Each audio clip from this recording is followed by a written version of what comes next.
Hey, what is up, mortals? Welcome to part 1 season 1 of What If Deku Was in Class 1B. Just wanted to greet you guys by just saying sit back and relax. You're in for a treat, so we begin. The last days seemed to drag on forever as the summer holidays finally passed and Izuku was running past the UA gates with his mind abuzz. This place is too big, he muttered, running down the long halls before spotting the sign he needed. There is it, 1B, since classes 1 and 1B are randomly sorted. Izuku found himself in the latter. He hoped with all his might that Bakugo and the scary blue-head boy from the entrance exam weren't in his class as he took a deep breath. This is my first step to being a hero, he thought to himself before sliding the ridiculously tall door open and was met with most of the class turning to stare at him. Oh, I'm Midoriya. He wanted to mentally face-palm himself for stuttering as Izuku looked around and internally let out a sigh of relief when he didn't recognize a single familiar face. Yo, you're the dude that punched the zero-pointer. Turning to face the boy with spiky black hair pushed upward with a blue and white checkered bandana. Izuku's first impression of the guy in front of him was that he was cool. Me. Izuku pointed at himself. And the boy nodded. Yeah, I was getting a two-pointer when I saw you break your body on that thing. Oh, the name's Yosuaways. Izuku relaxed as other students also got up and casual introductions flew around as the tall door behind Izuku opened again. Hey, kids, seats now. Izuku ran to the assigned seat as he looked at the man who had just walked in briskly. He had spiky gray hair, a bulky body build, two prominent canine teeth pointing out of his lower lip, and an X-shaped scar on the side of his face underneath his eye. Okay, kids. I'm your homeroom teacher, Vlad King. Just call me Vlad. He beamed at his students in a toothy smile as he checked his phone. Again, he mumbled before shrugging his bulky shoulders and turned to his class. Okay. So we now have about 20 minutes until orientation. I need to see the principal. So you kids do a quick introduction while I'm gone. His voice was a little rough, but he seemed like a friendly person who was easy to get along with, so the class relaxed. Vlad then left the room saying something about Aizawa doing this every year as the students tried to decide who should start the introduction. Awais, the guy who recognized Izuku earlier, was the first to get up and casually leaned against his assigned desk. Sup, I'm Yosuaways and I like smartphone games. He looked a little lost as he wondered what to say next. Quirk, it was the guy who sat in front of Izuku who spoke up. And Awais nodded. Right, my quirk is called Weld. I can fuse objects at the atomic level if I'm touching both things. The simple explanation was right to the point. And Awais looked proud of himself. Ibara Shizaki. She hadn't even waited for Awais to sit down as the class turned to face a pretty girl with vines for hair. She stood there, almost imposingly as she didn't make any eye contact. My sacred gift from God is vines. You mean your quirk? A girl, also with green hair and very pretty, spoke up with a toothy grin to show off her sharp teeth. Shizaki only looked at her with a cold glare before turning away again. As you sinners can see, I have vines for hair. When I am blessed in the rain and light from heaven, I can manipulate my hair as I please. She sat down, completely ignoring the other girl who just shrugged it off as an average-looking guy with brown hair and large eyes stood up. Kosai Tsuburaba. Quirk, solid air. I can solidify the air I breathe out. Yeah. I got nothing else. Next, he seemed to get distracted easily as his eyes looked around the room before an awkward smile plastered itself on his face. However, the tension didn't grow as the next guy put down the weights he had and immediately stood up with a slightly arrogant grin. Tetsu. He smiled as he took a fighting stance, fists clenched and knees bent as if he was ready to knock someone out. My quirk is steel, and I like fighting. It's pretty manly. I can turn my skin into steel, and my iron intake fuels me. I'll lose durability if I don't eat enough. It gives me immunity to freezing and resistance to heat. He boasted with a proud look on his face at his explanation when he sat down for the next person, grabbing his weight again as they turned to her. Izuku noted that the girl who tried talking to Shizaki earlier as the girl with green hair stood confidently again. Her stance was provocative as she addressed the class. Hello, everyone. I'm Satsuna Takage. Takage filled her happy smile with confidence, and she was quite talkative as she started to talk about her quirk. Well, in all honesty, my quirk isn't exactly strong, but that doesn't make me weak. Her arm then entirely separated from the shoulder, and she made the floating appendage give a joyous wave to everyone. It's called Lizard Tail Splitter, and I can split my body into a max of 50 different pieces. The arm then broke into 3 pieces as they flew around and spun around Takage. As you can see, I can control them. I can also regenerate, but that's exhausting and I have a time limit. I just have to reconnect my body to my main part to reset that though. Her confidence wasn't arrogant. And her words were warm as she returned her arm to her body. They reconnected like magnets as she clenched a fist, making sure she could feel everything before a pondering look adorned her features. As for likes, I like dinosaurs. After an introduction like that, Izuku nervously gulped when he saw that it was his turn soon as the guy in front of him stood up. He had a slightly pompous look on his face, his attitude similar to Shizaki with the way he looked almost condescendingly down at everyone. But after a second, he lowered his chin with a polite nod. "Nido Monoma," he said. "My quirk is copy." He then casually glanced over his shoulder at Izuku, who had been rapidly scribbling in his notebook this whole time. "I'm saying this once, so don't forget." When Izuku nodded, he gave his explanation. "I can copy someone's quirk after I touch them. My current limit is 4 quirks at a time, but not use them simultaneously. I have to switch back and forth between each one. And each quirk lasts 10 minutes from after I touch the user." Izuku was scribbling almost frantically and caught attention as he did while Monoma kept going, letting his intake of breath act as a stop for Izuku to catch up. "I can't use quirks that store power effectively. And I can't copy mutations nor mutant quirks." I don't have anything else significant to say. Although his attitude was a little arrogant, the class could see he was somewhat caring and not as self-centered as they judged in first appearances, since he let Izuku write what he wanted to hear. Monoma sat down, and that meant up next was the jittering Izuku, gulping nervously as if he was trying to swallow his awkward nature. The greenette got up and was uncomfortable with all eyes on him. However, he tried to calm down as he caught up with his spinning thoughts and gave himself an internal pep talk. "Calm down, Izuku. They don't know you. You're not the same quirkless nerd anymore. Come on." Izuku clenched his fists and gritted his teeth as he tried his best not to stutter. "I am Izuku am Midoriya," managing to get his name out.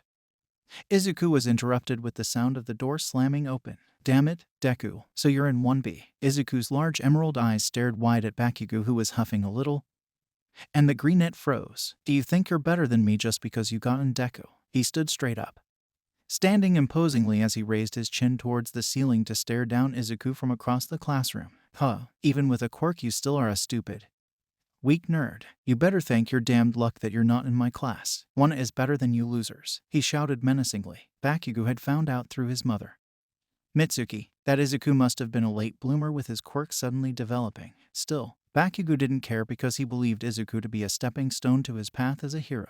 What upset him was that this stone refused to be stepped on. If it weren't for a surprise physical exam by his homeroom teacher, he would have arrived earlier to confront Izuku. "At least my teacher is weeding out the weak by expelling some grape look-alike. This class is so lame if they keep you here," Bakugo scoffed. But before he could throw more insults, 2 students suddenly came forward. "Huh, what's this? If you're considered strong in Class 1A, then that class must be filled with angry children. Who's giving you the right to insult someone in my class?" Monoma had a condescending and almost crazed look in his eyes as he spoke, and Takage was trying to break this argument up after she made sure Izuku was okay. Bakugo did not take the backtalk from Monoma well as he took up a battle stance. He clenched his teeth and felt livid, knuckles clicking. Bakugo's palms were open and ready to explode as he and Monoma's glaring competition was about to become a full-out brawl when, bam, sorry about that. The class turned to see a girl with a ginger ponytail tied up high and an apologetic expression on her face as she sighed. "It hasn't even been half an hour since school started and I'm already a babysitter." She gave a friendly smile as she introduced herself as Kendo before picking up the unconscious Bakugo and dragged him away. Izuku was stunned. Never in his life had he seen anyone backtalk to Bakugo like Monoma, or had he seen anyone go as far as knocking the blonde out. It was also the first time someone had asked if he was alright. He snapped out of it, however,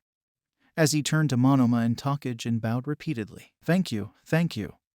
Thank you, thank you. You didn't have to do that." Takage chuckled before tapping Izuku's shoulder, and the freckled boy stopped bowing and stood up. "I didn't do that for you, Midoriya." Monoma sighed, his periwinkle purple eyes slanting as he spoke. "He insulted the class and I'm in this class. He insulted me. Plus he was calling my judgment bad because I've decided you would be useful for information gathering." Izuku quickly nodded, noting that Monoma's quirk would be more effective if he had a more extensive wealth of information. "Although now I have a few questions." Monoma gave Izuku a look, tilting his head as he did when he asked, "What did that one a trash mean by even with a quirk? And who's Deku?" Takage asked. Her large eyes were curious. Izuku's calloused hands waved around the air before wrapping around his face as he felt overwhelmed. Taking a deep breath, he tried his best to follow what All Might told him to say as he messily fibbed his way out. I was a super late BBL bloomer and everyone thought I was quirkless for a bit," and his voice trailed off as he turned to Takage for her question.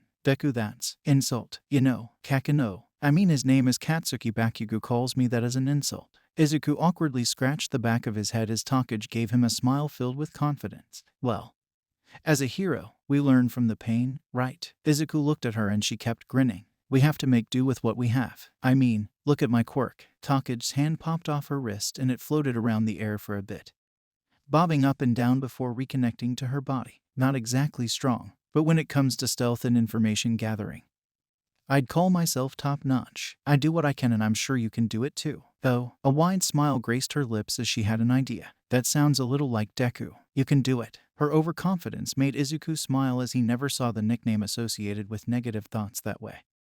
An awkward grin rising on his lips as Takage's smile was contagious. You're right, Deku, it is. That easy? Huase asked. And Izuku shrugged. A laugh filled with embarrassment bubbled up as he covered his face with his arms. All right, kids, out your seats. Vlad had returned to take them to orientation, and as they listened to their welcome speech, Izuku could feel Bakugo's death glare piercing through him. The one thing he did notice though was how Wano was down to 19 students and wondered if Vlad would do the same. But from his homeroom teacher's mutter, he figured he would be safe for now. The rest of the day consisted of getting to know a few others in the class, and by lunchtime, the students were heading to lunch in their newly formed friendship groups. As Monoma said, he had taken a liking to Izuku's notebooks. The unlikely pair formed a friendship filled with extensive, detailed conversations as they sat opposite each other in the canteen, with Izuku's muttering and Monoma's twisted expressions. Not many of the other students wanted to approach them, but Huase had just taken a liking to Izuku beforehand. He sat down with his lunch as he listened to the chattering pair talking up a storm. Stupid Deku, KK Kaken. Izuku quickly snapped out of it and sat up from his notebook to see Bakugo restrained by a redhead with shark teeth similar to Takage. However, the lizard girl's teeth were more rounded than this newcomer's. Small explosions were crackling from Bakugo's palms as he blasted the person holding him with no real effect, and Izuku noted how the shark boy's skin had gone rigid. Monoma was about to start trash talking again when Tsuburaba walked by the Wana students, his chest slowly heaving, and Izuku didn't understand until suddenly Bakugo was silent. What did you do? Takage asked, suddenly appearing out of nowhere, causing Izuku to panic a little as he was just thinking about her. She smiled at him again, and Izuku found that he really did like that toothy smile. Huh? Oh, my quirk solid air. If I make a cage, it's soundproof. Bakugo was just getting more riled up as he still hadn't realized they could no longer hear him and thought he was being ignored. Takage went to sit on Izuku's left side as Huase was on his right. Monoma was still opposite, and Tsuburaba sat next to him. Bakugo finally punched his way out of the redhead's grip when he aimed an explosion, only for it to hit the solid air wall. The redhead managed to grab his arms again as no one could hear Bakugo's struggle against his classmate. Two others from Wano were laughing as the students of 1B were going to keep eating when Monoma stood up. Monoma? Izuku asked questioningly, but he was eyeing Bakugo. The purple-eyed blonde stood right in front of the air wall so that he could see Bakugo's struggle in vain up close. Awa, what's wrong? Is this too humiliating for one a trash like yourself? Hey, that's mean. Monoma tilted his head to face one of the students laughing earlier, and it was a girl with pink skin and black eyes. I know he's mean, but he's not bad. Izuku looked a little uncomfortable with the situation as Monoma started arguing with the pink girl. But before anything else could happen, Kendo walked by alongside a girl with black hair swept into a ponytail too when she saw the commotion. Setting her tray down, she briskly walked over and greeted them. Want me to knock them both out? Tsuburaba nodded, but before he let go of his air cage, Bakugo let an enraged battle cry tear through the canteen as he tore out of the shark boy's grip and broke the air wall. He ran for Monoma, who was also ready to fight, but by the time the teachers were there, Kendo was getting ready to drag the unconscious Bakugo away as Izuku looked at the unconscious Monoma. Apart from Izuku carrying Monoma to rest in the nurse's office after the ordeal with Bakugo, the first day was relatively peaceful. The next day, the morning was just like any other school, with lessons such as English but with present Mike. It was all normal until it was time for hero class with All Might. For your first hero lesson, we're doing hero simulations, All Might announced before getting a box. What's that for? Takage asked curiously, and All Might explained the rules in pairs. I'm in Team A. Izuku muttered to himself as a floating cylinder of arm bounced into his line of sight. Yuwa. He stepped backwards, only to shiver as a floating hand slapped his back and Deku turned to face the smiling Takage. Deku, I'm Team A too, she said before eyeing Izuku up and down. That doesn't look like a UA-made costume. Izuku nodded before confirming his mother had made the costume. A floating hand grabbed the bunny ear-like fabric and Izuku wanted to compliment Takage back. However, all he could do was blush and look away as Take's scaled costume was green as their hair and skin tight. He pulled his mask over his face to hide the embarrassment blushing in his pink cheeks. But the other just smiled. It's more flexible this way. Her overconfidence was overwhelming as always, and Izuku nodded, letting her take the lead as they waited to find out who they were up against. For our first battle, we'll have Team A versus Team D. They turned to face Team D, and Izuku stopped panicking before lighting up as he saw it was Monoma and Shizaki. Although Izuku didn't want to fight Monoma as he was the first person to stand up to Bakugo for him, he couldn't help but grin as he mentally prepared himself to fight. Team D was the villains as they had a 5-minute head start, and Izuku was strategizing with Take. I can track the bomb. She smiled as her body started to split into smaller and smaller pieces. Izuku nodded before explaining that he had no control over his quirk yet had thought of a plan to compensate instead. Okay, so we don't know the range of Shizaki's quirk, but she says she can control the vines in her hair. Izuku started as he tried to find the way with the highest chance of winning. Monoma was standing with everyone earlier, so he would have 5 minutes left with a max of 4 quirks by the time we get to start. Then he's going to be mostly shut down. How? And why mostly? Because he wouldn't use an unknown quirk. And we both should know as much as each other because we worked together yesterday. And mostly because there's no denying he's the better strategist and he should have a backup idea. So here's the plan. Meanwhile, Monoma wasn't having an easy time with Shizaki as his teammate refused to even look at him and she started to stroll up the stairs. Shizaki, where are we going? Monoma asked, trying his best to stay polite because Shizaki was someone he knew would prove useful in the future. Do not talk to me, sinner. I am only doing what heaven wishes for. They were heading higher and higher as Monoma was losing his patience. He already struggled with cooperating in the first place, and he knew that against Izuku, if it weren't a battle of strategy, he would be at a disadvantage. After all, he would be out of commission in a few minutes. And even if Izuku couldn't control his power yet, he was still physically stronger. That meant to have a fair shot at winning, it had to be a battle of brains. Listen to me. He tried reasoning, but Shizaki's indifference was pushing Monoma off the edge. I will not hear the tainted whispers of a sinner. Back with Izuku. I want you to split into as many pieces as you can and spread out throughout the building. Take was already splitting as Izuku's mind spun. We saw that Shizaki was uncooperative during introductions yesterday. Monoma is likely not to think clearly and leave. You go up from the outside and guide me through the building towards the bomb. I need to avoid Monoma until his time runs out. Shouldn't I head to the bomb with you? Take asked. Izuku quickly shook his head. No, usually splitting up would be a bad idea, but we need information on Shizaki. We need more information on her quirk. Plus, if we both meet Monoma, then there's a chance he can put us in a stalemate. He might be weak in power, but he's also one of the smartest people I've ever met. Take nodded and their 5-minute waiting time was over. For a plain-looking dude, you're hella smart. Take smiled. The name Deku suits you. I feel like I really can do it. It would make a great hero name. Izuku blushed a little as she gave one more overconfident smile. Plus, I think it sounds kinda cute. There was no time to be flustered as Take's eyes narrowed to focus, and Izuku took a deep breath to hide the blush as they headed into the building, running with Take's lead. Just as they predicted, Take relayed information of how Monoma had snapped against Shizaki and had stormed out alone. Wait, no. When did? A panicked voice came down the earpiece and Izuku freaked out too. What's wrong? Izuku had just reached the 4th floor after Take confirmed the bomb was on the 5th as the lizard girl yelped. Deku, he's got my quirk. He knows where you are. He's collecting himself and coming over now. Shizaki has wrapped the bomb in vines and I don't see her. Izuku took in the situation and sighed, forcing himself to smile in the tense situation. Roger. I'll face Monoma and you go find Shizaki. If her vines can wrap the bomb, it means she has more energy to spare. Don't approach the bomb. Check the roof. She said something about sunlight yesterday. Understood. Izuku then made a run for the 5th floor as he knew Monoma would approach him either way. The blonde didn't have enough raw power with Take's quirk to beat him at the moment, so a confrontation with a different quirk would be the best bet. By the time he reached the bottom of the stairs to the 5th floor, he had heard a voice that made his head whip around instinctively. Behind you, whisking around to punch whoever should be behind him. Izuku was met with Monoma's floating head, and it was too late to dodge the incoming flying fist, ready to slam into Izuku's unprotected face. Thank you all for watching the video to the end.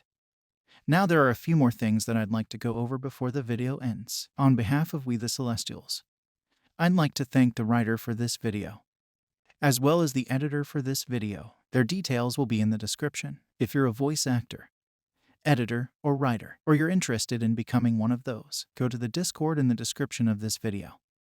and hit up the head of one of those areas. We're always looking for members to join us. That's it from us for today's video. Thank you all for watching, and don't forget to hit that subscribe button if you're interested, and hit that like button if you liked the video. Until next time, peace out, mortals. Have a fantastic day. Hey, what is up, mortals? Welcome to part 1 season 2 of What If Deku Was in Class 1B. Just wanted to greet you guys by just saying sit back and relax. You're in for a treat, so we begin. Monoma's flying fist slammed into Izuku's face, knuckles making contact on cheekbones with a thud as the greenette found himself tensing in pain. His skin was agitated as it rapidly turned red, and Izuku rubbed the pain that seared across his cheek and nose. The momentum of the fist had been enough to send a bolt of shock up Izuku's body, and the greenette closed his eyes to steady himself. Monoma took advantage of the situation and sent a storm of small body parts flying in at random angles, each using its momentum to increase the blow's force. Monoma made use of the random patterns to create a blind spot and made his main body fly away, as Izuku could only stand there and take the hits as much as he wanted to. Izuku knew he couldn't use one for all in his current situation, because even if a punch were all that he needed to save himself, the wind pressure would break the building, and Izuku was considering collateral damage. Suddenly, the assault stopped, and Izuku looked up to scan the situation, only to find that Monoma was gone. He knew another attack would be coming soon, seeing that there was about a single minute left with Monoma's quirk usage time. I'll just let him come to me, Izuku thought as he braced himself for anything. Standing in a cleared area to avoid surprise attacks, a small thud caught his attention, and Izuku instinctively dodged the incoming fist, noticing how it had a silver glint to it as it whizzed past his face. Tetsu's quirk, he asked, grabbing the fist that flew by his left side and lunged forward to use Monoma's momentum against him. This quick move was just simple martial arts skills Izuku had learned from observing Bakugo, as he threw Monoma's over his shoulder and onto the floor with a heavy thud. Monoma groaned but got up, as Tetsu's steel quirk had saved him from breaking anything. But before Izuku could process any more, another assault came, and the two violently spun in a dance where Izuku just tried his best not to get hit. A few more seconds later, their movements ceased as Monoma jumped backwards. Izuku also took a step back to observe and watched as Monoma's face went from pissed to calm as he looked at the watches on his costume. Time. He then touched his earpiece with an annoyed expression. Shizaki, could I have some backup? Hello, realizing he still didn't have information on Shizaki's vine quirk, Izuku leapt forward, but before he could go and knock Monoma out, his earpiece crackled. Takage, he asked, stopping in his tracks. Roof underestimate vines. Before Takage could explain, the door crashed to the ground, and both boys turned to see the sound source. Horror filled their minds as the room suddenly filled with vines, twisting in endless waves that flew towards them, wrapping around anything and everything in its way. Monoma ran to the other side of the room as Izuku's mind kicked into high speeds, and he tried to analyze the situation as quickly as possible. Last time I punched using one for all, I destroyed the whole robot, and there was enough wind pressure to knock the entire thing back. If I tried it here, I would damage the building. But how else would I destroy the vines? Izuku think, how do I not demolish the building but still use one for all? Izuku could hear a shriek and turned to see that Monoma was being attacked by the vines too. Despite being in Shizaki's team, the blonde was being swallowed up and cocooned like everything else as Izuku kept trying just to dodge. It was getting difficult as the vines were filling in all the nooks and cranny, and next thing the greenette knew, a massive wave of vines attacked him. Hua, he yelled out as he grabbed the vine, and an idea screamed in his mind. Using 100% of one for all and only the tip of his finger, Izuku leaned forward and gently pushed against the vines, letting only a small part make contact. Boom! A massive wind pressure tore through the vines and threw them across the room as Izuku let out a small grunt, teeth clenching as he made a fist, hiding the pain of his broken index knuckle. The wind was enough to not only burst open his vine coffin but clear the room temporarily and give the greenette a moment to think.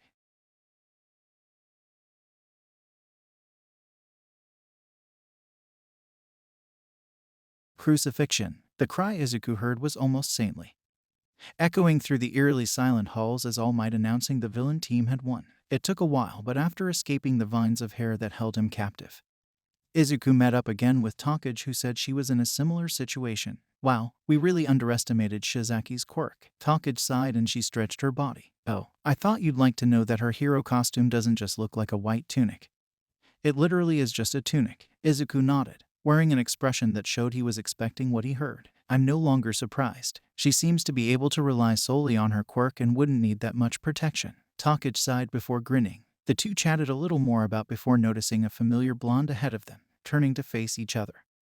Takage and Izuku nodded before smiling and ran to join Monoma. That was a good fight. Izuku smiled, and even though his team won, Monoma shook his head. No, it would have been better if I thought it out. Your strategy wasn't too bad either. Both Greenettes nodded as Monoma gave his thoughts on Izuku's plan. You do need to consider all possibilities though, even if you sent Takage to gather intel. It was a rookie move to gather information while pulling off a plan. Stick to just one at a time next time.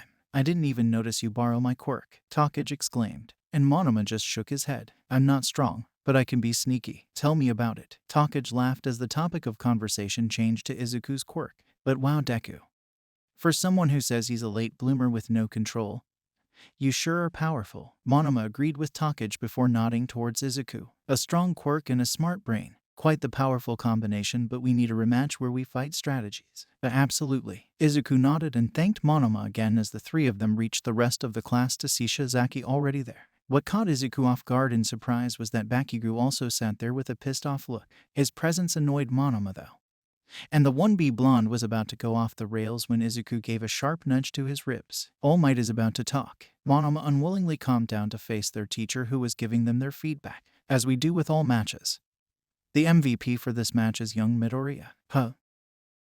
Izuku was confused as he looked up at the teacher who explained his choice. Well, young Shizaki here was unwilling to cooperate with young Monoma. An extremely foolish decision if made in a real-life scenario. A fight with a good strategist on either side never has a clear outcome because the tides of battle could change within a second.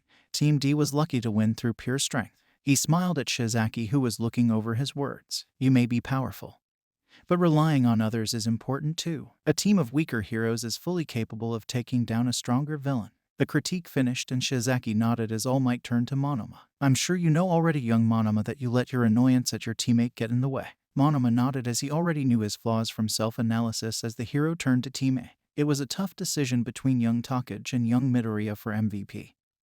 He started but then turned to Takage with a slightly raised eyebrow. But in a battle, let's not flirt with a teammate while trying to strategize. Takage stilled and let out an awkward laugh.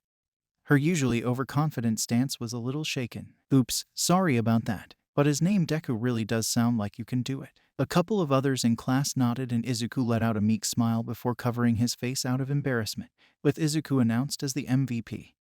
All Might gave the next villain pair their 5-minute head start and Izuku turned to see Bakugo storming out. All Might, sir, he called before pointing at Bakugo. Can I talk to him really quickly? All Might wanted to say no but sighed as he gave his successor permission and Izuku ran out. By the time he caught up, Bakugo was about to leave the school gates. Kaken, the ash blonde, stopped but didn't face him, making Izuku stare at his back. It was a sight that gave the Greenette nostalgia and a sense of determination to chase and surpass. What do you want, you damn nerd? His voice was rough and filled with so much agitation that Izuku had to pause. Wait, I just wanted to ask. He caught his breath as he looked at Bakugo. Why were you in my C class? Bakugo still didn't turn around as he spoke back, voice a little calmer. I was just observing. You damn. We both know that's not true. Bakugo finally turned around and Izuku was shocked. The expression his childhood friend wore was one not only pissed but contained pain too. Arrghh, he yelled, suddenly lashing out, and he screamed at Izuku with all he had.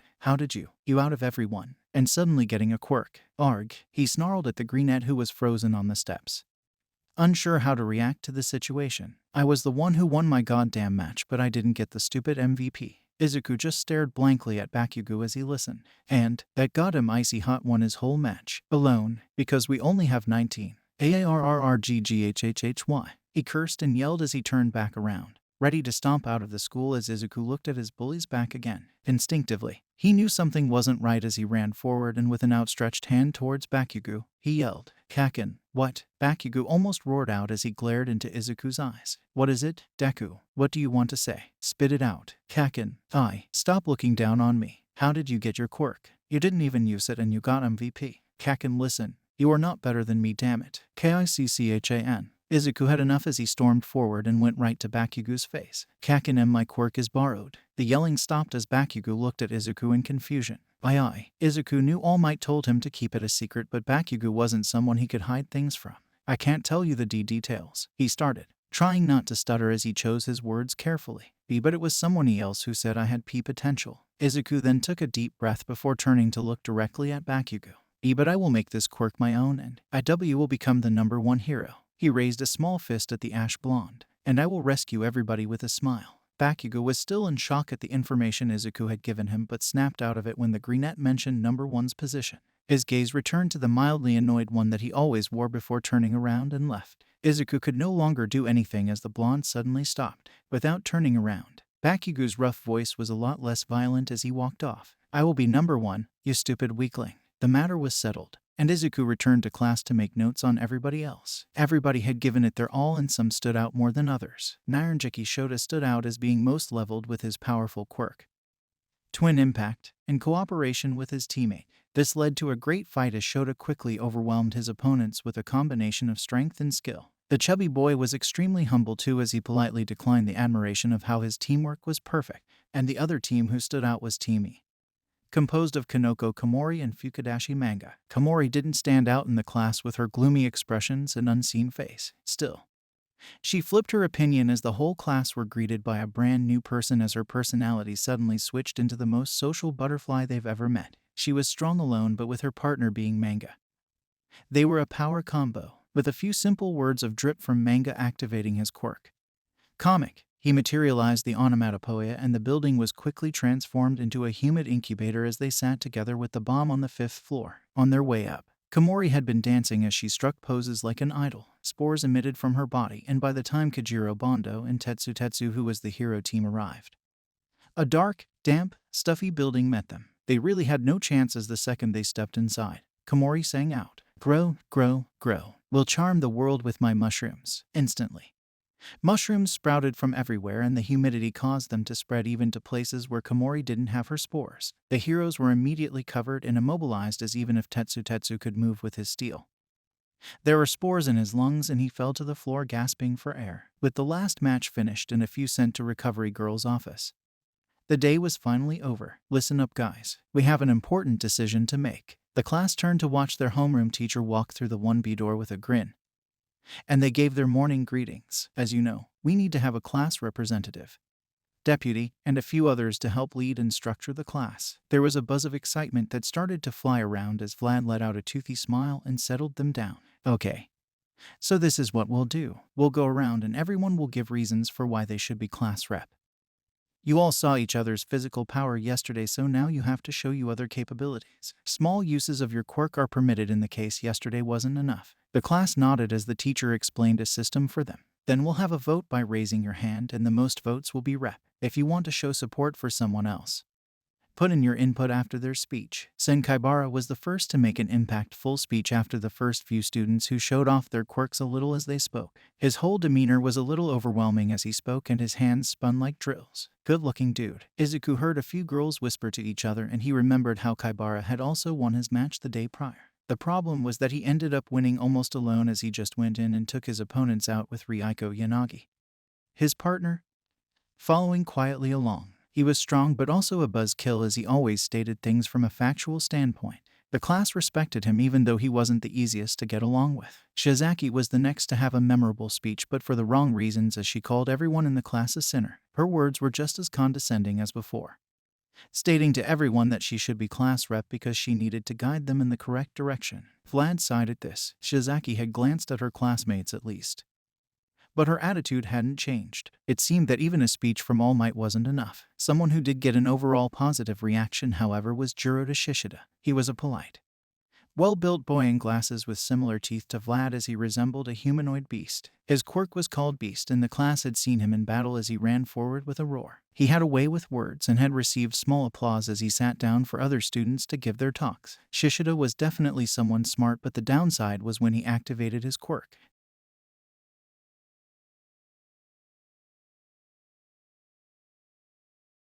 Another person who was positively met was Shota. He had already shown that he was mighty with his twin impact and he was very level-headed. His humble nature was easy to let along with even though it didn't make him stand out. He always hung around the back of the class in terms of sticking out but was someone who acted as the class's conscience. As he sat down, Shota received a few shouts telling him to be more confident and the boy only shook his head with a smile. A few others went and the atmosphere was relatively peaceful until it was Takage's turn. The class automatically liked her. She was confident, talkative, provocative, and even though Izuku had the lead during the plan, her personality made the others look at her for leadership. She received a lot of support and compared to her.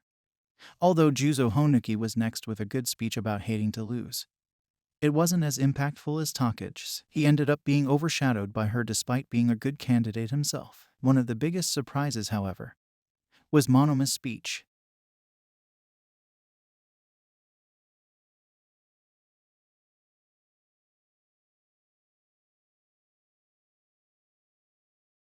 Plus, how he stood up to Bakugo for Izuku was just further reasons for them to come to like the blonde. What took them by surprise was that even though he had wanted to stand out, Monoma shook his head at the opportunity. I lose control of my emotions far too easily. I may be a good strategist, but unlike Midoriya, I cannot keep calm when provoked. If anyone, it should be him. Izuku looked at Monoma in shock but stood up as he was next and nervously looked around the room.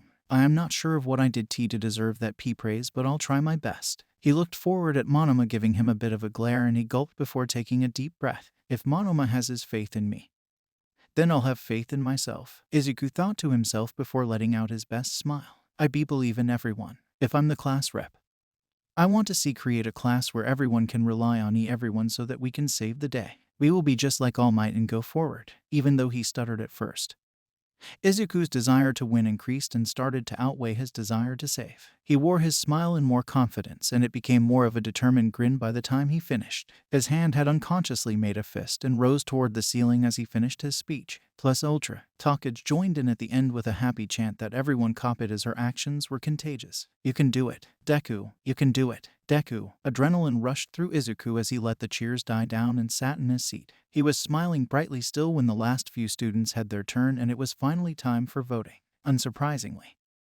the two with the most positive responses won, as Izuku stood as class rep and Shizaki as deputy. But the adrenaline rushing through Izuku's veins had come to an end, and he returned to being a stuttering greenette who bowed at the opportunity. Shizaki gave him a pat on the back and a confident grin, telling him that he'd do fine before thanking the class herself. The day passed, and when lunchtime came around, Izuku found himself eating lunch while questioning the others on why they would choose him. As I said, you don't lose your head as quickly as I do in battle, and you're a good strategist. You have the power to back up your talk too, albeit that you're not in complete control, Monoma simply stated as Takage and Awase nodded in agreement.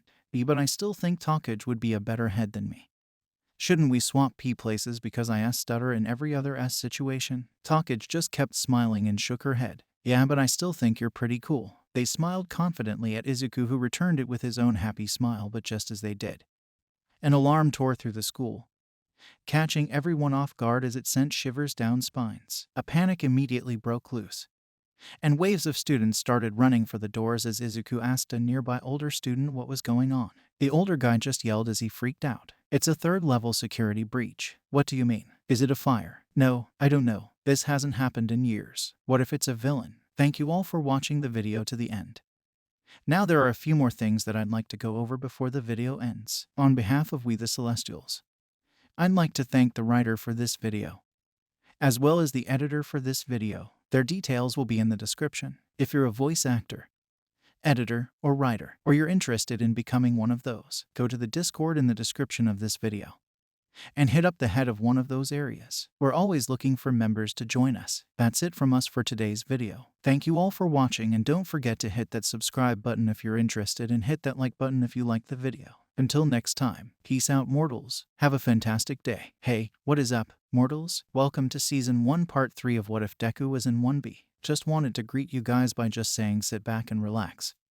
You're in for a treat, so we begin. No one knew how to deal with the problem. The students immediately tried to evacuate, jamming the halls with their bodies. It was impossible to move with everyone pushing shoulder to shoulder, and Izuku found his small self pressed against the glass of the hallway. Despite being caught in the panic, he looked outside, expecting a villain fight, but noticed only the media. Is it just the press? He wondered before realizing that the reporters were the ones trespassing on campus. He sighed before trying to figure out a way to stop the pointless pushing. I need to stop everyone from panicking. But how? He clung against the window until he saw a familiar mop of brown hair with eyes that darted all over the place. It was rough, but an idea popped into Izuku's head. Subaruba, turning his head around. Subaruba saw that he was being pushed toward Izuku and grabbed hold of the outstretched hand. With a tug, The two boys stuck against the glass. Midoriya. He breathlessly panicked as Deku pointed to the air just above their heads. Can you make an L-shaped platform for me to jump onto? Subaruba was confused and still worried when Izuku patted his shoulder. The greenette pointed out the window, and Subaruba let out a sigh of relief, calming down as he caught up with the situation, letting air fill his lungs. Subaruba solidified the requested shape as Izuku placed a foot against the bottom glass lining. Jumping up, he crouched on the solid platform before placing a hand on the upward side of the air wall, remembering how just a small tap was capable of blowing away Shizaki's vines. Izuku activated One for All in his fingers' tips. And just like he planned, the pressure built, with the sound of the air wall shattering and a blast impact. Izuku ricocheted across the heads of scared students and caught their attention as he crashed onto the emergency exit board, grabbing the sign with his uninjured hand. Izuku cupped his mouth with the other like a speaker, trying not to let his nerves shake him in the face of so many students. Izuku pushed down his fear with a sigh because he told himself that he had a job to do. CC calmed down. The students' panic ceased for a moment as they looked up at the yelling greenette. It's just the press. There is no villain. Act like the US students you are and calm yourselves down, students murmured.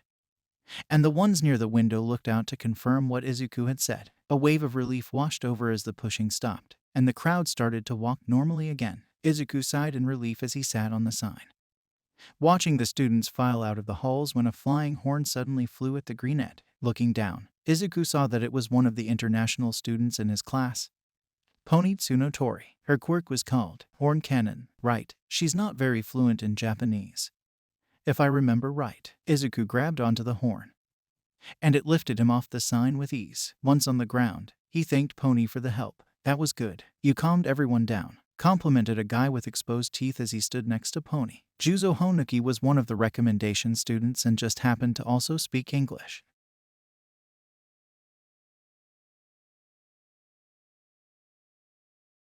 I'm just glad to relieve the chaotic situation. Izuku awkwardly chuckled as the three of them met up with Subaruba and headed back to class. When they arrived, more students praised Izuku and Vlad gave a nod of approval. His self-confidence rose a little as the class chattered about Izuku's heroics, and the greenette was about to deny the compliments when Takage gave him a pat on the back. Just accept the compliments, Deku. We all decided you would make a good class president, even if you're not too confident. I mean, you were stuttering when you calmed everyone down, but it still worked, right? Izuku nodded, blushing a little as Takage kept going. You're too humble, come on. Where's that fighting spirit from before? A majority of the class agreed, and Izuku bowed at everyone, finally accepting his class rep role. The next day, as the students settled in the classroom, Vlad told them to quieten down. Okay, class. You will be participating in a rescue exercise for your basic hero training. Go suit up and board the bus outside. We're going to an off-campus location for the exercise. Where are we going? Takage asked, and the teacher smiled. It's the Unforeseen Simulation Joint, or the USJ for short. I'll explain the rest when we're there. The students quickly dispersed to change.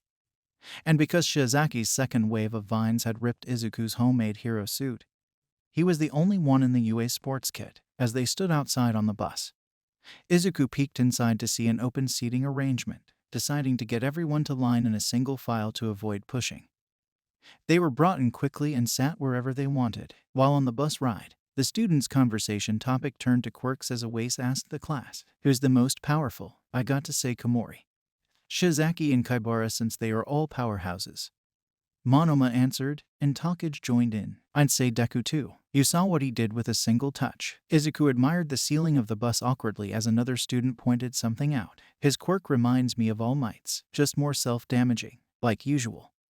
Senkaibara wasn't the best at conversations, but Takage smiled and took control. Well, we'll see how he is once he controls it first. If we're talking about people who will make it as popular pros out of those four, only Deku and Komori when she's in idle mode. It was Awase who spoke up as he pointed at Shizaki and Kaibara. I mean, you two are kinda hard to approach. The two students just ignored him as the class agreed with a lighthearted chuckle. Popular, huh? Shota pondered before adding his opinion. Takage should be added to the list. She's friendly, and her quirk is extremely useful. Oh. And Monoma is extremely smart, so he should be added too. The class nodded in agreement, and Awase chuckled, although he does get a little intimidating like Shizaki sometimes. The students chattered more about what makes a great future hero while picking on individual students once in a while. It caused lighthearted laughter as the class got to know each other better. Izuku smiled as he listened into the conversation before wondering if Wano was like this. Power was now more equal to the students, which meant Bakugo wouldn't target anyone in particular. The heroes in training arrived at the large training facility, and Izuku pushed his thoughts down. The famous rescue hero, 13, greeted them, and she gave an introduction to the USJ, with a small speech about how the young students must use their quirks to save people rather than fight. She opened the doors, and the class marveled at the facility's different sections. 13 stood back with Vlad as she pointed 3 fingers up at him, and the homeroom teacher nodded. No one else understood apart from Izuku, who realized it meant All Might had used his hours for the day.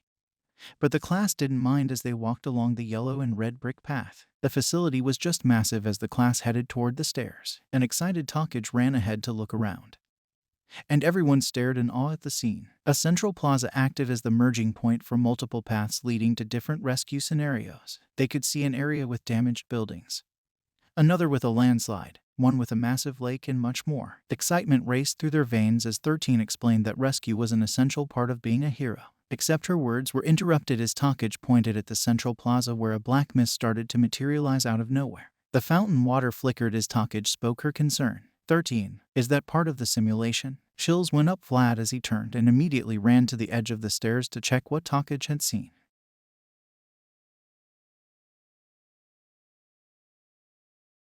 It moved the black fog to reveal a piercing gaze through red eyes. Protect the students, Vlad yelled at the other hero, who immediately ran forward, joining the homeroom teacher to look at the ones who appeared. The students looked uneasily at each other, unsure of what was going on.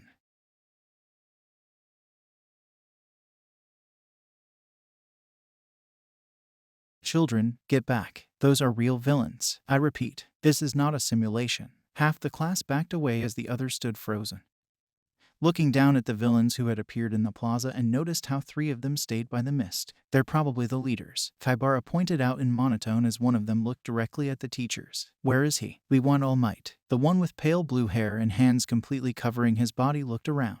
Maybe if I kill a few kids, he'll come out to play. The few students who stood by the edge looked at their teacher. Is the whole campus under attack? Or is this their only target? Either way, if the alarm system isn't being triggered, then one of these villains must have a quirk that's masking their presence here. Monoma analyzed as he read the situation. Sir, there's a firing squad. You can't fight them on your own, even if your stamina can keep up with the quantity. Your style isn't long distance. Izuku was worried for his teacher as he added in his input. You can't be a pro as you can't adapt, kid. Izuku held his breath as Vlad got into a sprinting position. I'll leave the kids to you. 13. The rescue hero nodded, and before anyone could react, Vlad jumped and rushed down the stairs like a bullet with inhuman speed. Shooting squad, take your aim. A villain with guns for fingers yelled out as another with silver hair questioningly looked at the homeroom teacher. I thought only All Might and 13 was supposed to be here. Who's the? The homeroom teacher cut her off by dealing swift punches to their guts, winding them immobile. Another with a mutant-type quirk was about to talk, but Vlad was too fast, body slamming the villain and knocking him to the floor. Another villain came from behind, but the teacher jumped up, kicking the incoming man into 2 others, knocking 3 out at once. Too slow, he yelled out before turning to look at the now wary crowd of villains. One villain turned to look at her partners. A wrong move, since Vlad took advantage of this and immediately ran forward, knocking her unconscious, and grabbed her body before using it to throw at another unsuspecting villain. The blue-haired villain's voice rasped out as he watched Vlad fight. Wow, I underestimated him, Izuku said as he lagged behind the class to watch the fight. Come on, Deku, we have to go. Takage came back for him and quickly pulled the freckled boy to follow 13. The class started to run across the red bricks as another swirl of purple-black mist appeared by the entrance. The deep voice was menacing as the mist rose. Damn. I got so caught up I let the one who seemed most troublesome get away. Vlad punched another villain unconscious as the mist revealed 2 slanted eyes, bright yellow as it contrasted against the purple-black. We are the League of Villains. I know it's impolite, but we decided to invite ourselves into this haven of justice to say hello. The class came to a stop and stared at the intangible figure. And besides, isn't this a fitting place for All Might, the symbol of peace, to take his last breath? There was a collected gasp as the cap on 13's index finger popped off, and she aimed her hand up. I still have a role to play. Before 13 could do anything, Huryu, Rin, and Tetsu immediately ran forward with a battle cry. hastily attacking the mist. Tetsu aimed his iron arm, and Rin sent a storm of dragon scales. The mist only chuckled and flickered around, sending the attacks elsewhere to prove their attempt futile. You live up to your school's reputation, but you should be more careful, children, or else someone might get hurt. You two, get out of the way right now, 13 yelled out. But the two students only looked at her in panic as the mist expanded, sending strips out in all directions. I'll scatter you all across the facility to meet my comrades. And your deaths. The mist engulfed the class, and the students desperately tried to fight. It's a trap, Tetsu yelled. Izuku covered his head as he fell through the mist, and when he opened his eyes, the greenette found himself falling through the air. He fell into the water with a splash and somersaulted around a bit before stilling himself, trying to face the surface, mind spinning quicker than his legs kicked. They came here to kill All Might. Guess it's a good thing that he's not in class right now. But where is he? His thoughts came to an abrupt end as a shark-faced villain came speeding towards Izuku at high speed.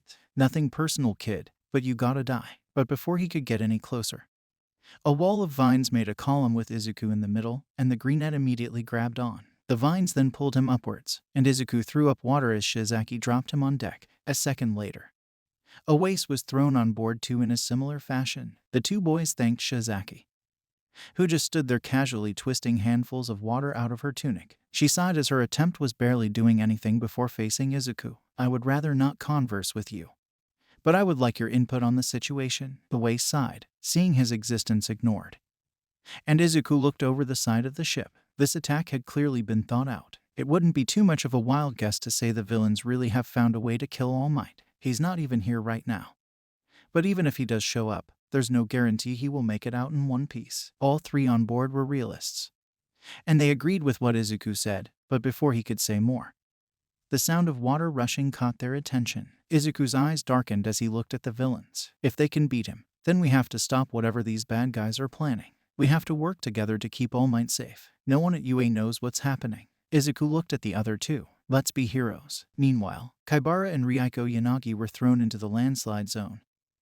But it wasn't a problem. Yanagi didn't even have to act as Kaibara bounced his whole body around, knocking the villains in the vicinity out cold. Rin, Kajiro Bondo, and Manga were in the mountain zone, and although Komori overpowered Bondo in practice, he immobilized all villains that stepped into the glue he squirted out. Rin and Manga teamed up for the long-distance fights as Manga made the villains slip, and Rin used a wave of dragon scales to knock them out. In the fire zone, Shishida was frowning as he avoided the flames. The zone was a significant disadvantage, mainly as a beast, but he was calm. Where is everyone? Honuki asked Takage, who was only a floating head, as she distributed her body everywhere, tracking her classmates. They've been scattered across the facility, but our classmates are still here, Honuki repeated in English for Pony. And the other 4 students present let out a sigh. He's not affected by physical attacks, and it seems his quirk is teleportation, Honuki analyzed as he and 13 observed the Mist Man. Fastest student here.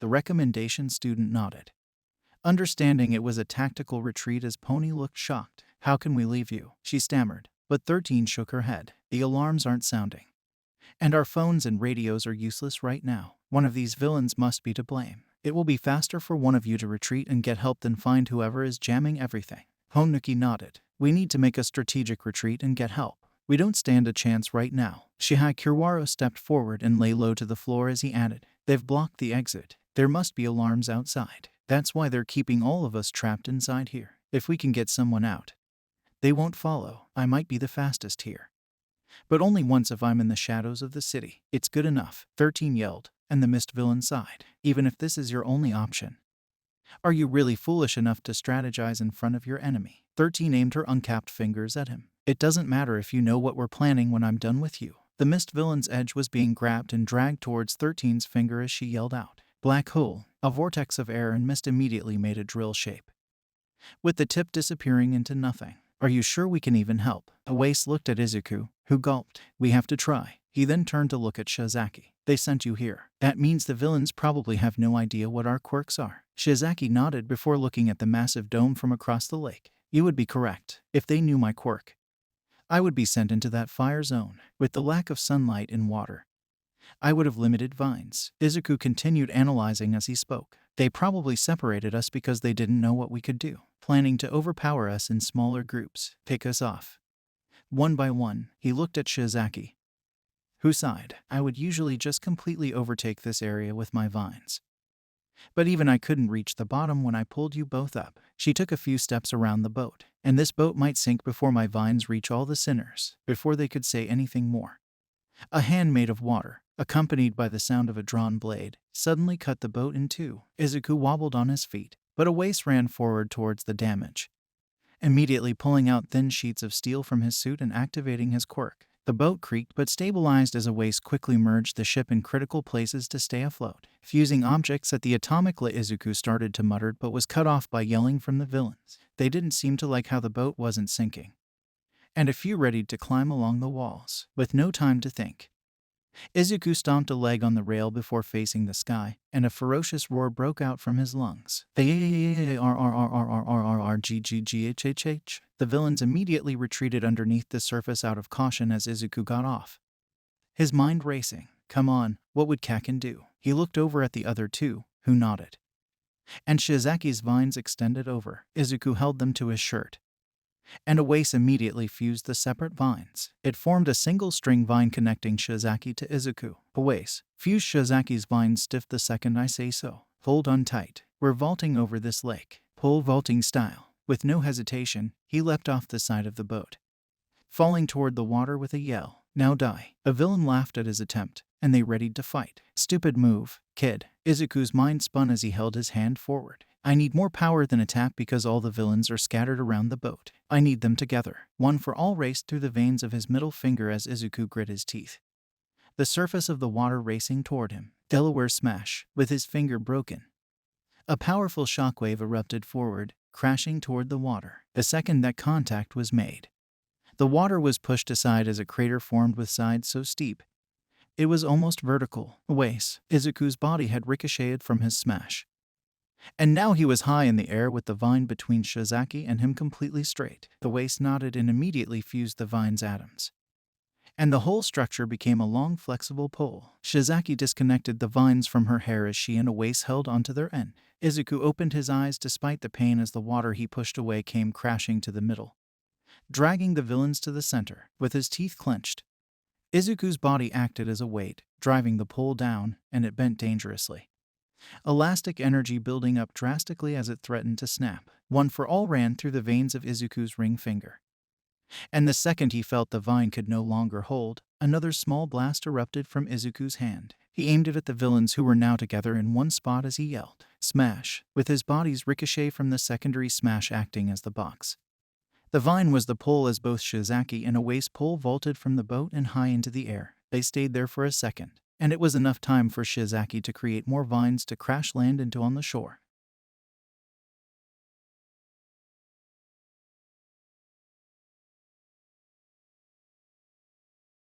I aimed my second smash at them, so I should have knocked them all unconscious. The trio nodded before they headed toward the central plaza, only for horror to fill their faces as the blue-haired villain had a hand on Vlad's elbow, the teacher's skin starting to decay. Thank you all for watching the video to the end. Now there are a few more things that I'd like to go over before the video ends. On behalf of We the Celestials, I'd like to thank the writer for this video, as well as the editor for this video. Their details will be in the description. If you're a voice actor, editor, or writer, or you're interested in becoming one of those, go to the Discord in the description of this video and hit up the head of one of those areas. We're always looking for members to join us. That's it from us for today's video. Thank you all for watching, and don't forget to hit that subscribe button if you're interested, and hit that like button if you liked the video. Until next time, peace out, mortals. Have a fantastic day. Hey, what is up, mortals? Welcome to Season 1 Part 4 of What If Deku Was in 1B. Just wanted to greet you guys by just saying sit back and relax. You're in for a treat, so we begin. Izuku and Awase were about to stand up from their hiding spot when Shizaki used her vines to drag them down. She had a finger on her lips as the two boys took a deep breath and watched as Vlad swiftly retreated. Without wasting a single second, the teacher sprang forward again and delivered a heavy blow to the blue-haired villain's stomach. Using this moment of weakness, Vlad sped forward, blood gushing in a wave from his glove as he prepared to deliver another punch. I am not the final boss. Before Vlad's fist could make contact, Izuku and the other two with him shook with fear as they laid their eyes on the sudden appearance of the new monstrous opponent. The thing was quite a bit taller than Vlad, as its emotionless eyes that were sticking out of its exposed brain stared into nowhere. Its beak-like mouth was pulled open almost mockingly, to a permanent smile which only sent disturbing shivers down the children's spines as it opened its mouth with a dry shriek. Before anyone could react, it raised an arm as the sound of bones crunching could be heard as blood gushed into the air. 13. A rescue hero. Despite having part of his intangible body sucked into nothing from 13's black hole, the mist villain calmly addressed the hero. You have little fighting experience or battlefield awareness. A portal opened behind 13, and the hero gasped as the gate pulled her body backwards. He opened a warp gate. The yellow eyes within the mist smirked as 13 was a victim to her own quirk, her spacesuit cracking apart before anyone could even say another word. Only half of 13's bodysuit remained as the villain sighed. How unfortunate. You've turned yourself into dust. The students couldn't react as 13's voice rasped out. I'm sorry, he got me. As she fell to the ground, 13, Takage shrieked as her dark olive-green eyes widened with worry. Kiwaro, go. Onuki softened the floor where Kiwaro stood, and the boy with a body made of darkness crashed past the mist villain and toward the USJ gates. I see you're trying to escape. I simply can't allow that. Kiwaro was about to activate his quirk when Tagaru Kamakiri sprang forward, blades protruding from his arms. The mantis-like boy let out a wild battle yell as he jumped at the mist villain, his blades slicing in all directions. Pony swallowed her fear as she noticed something, and her two horns detached from her head. They flew at the intangible villain and, aiming them at the metal collar, her eyes lit up as they made physical contact. I don't know his quirk, but they has neck armor. He has physical body. Pony's point made from broken Japanese was correct as she carried the villain sky high with her horns before quickly growing another pair. Kamakiri grinned before running for the USJ doors and, with another battle cry, slashed through the steel, making an escape hole. Kiwaro, grab on, Onuki called out to Kiwaro,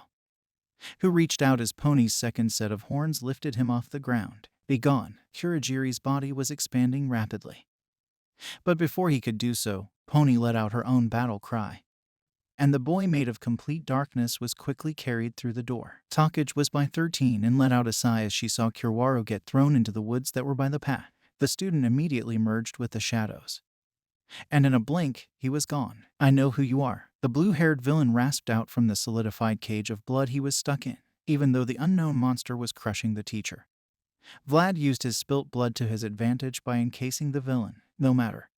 What do you think of him, Vlad King? He's the anti-symbol of peace, but you can call him Namu. The Namu opened up its yellow jaws, teeth ominously sharp as an inhuman cry screeched out. A sickening crunch echoed out as the beast had a knee on Vlad's back, almost casually twisting the teacher's elbow backwards. Vlad grunted heavily, losing control of his quirk, and the blue-haired villain exasperatedly shook off the blood. The hero's gloved hand twitched, trying to regain control, but with another deafening crack, the Namu broke Vlad's other arm too. A pool of blood was slowly spreading out as the Namu lifted Vlad's struggling head and slammed it back down.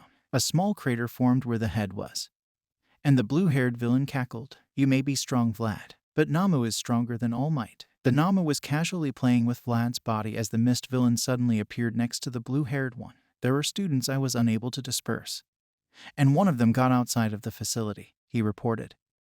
And there was a sudden change in the other villain's mood. The hand-covered villain started to feverishly scratch his neck.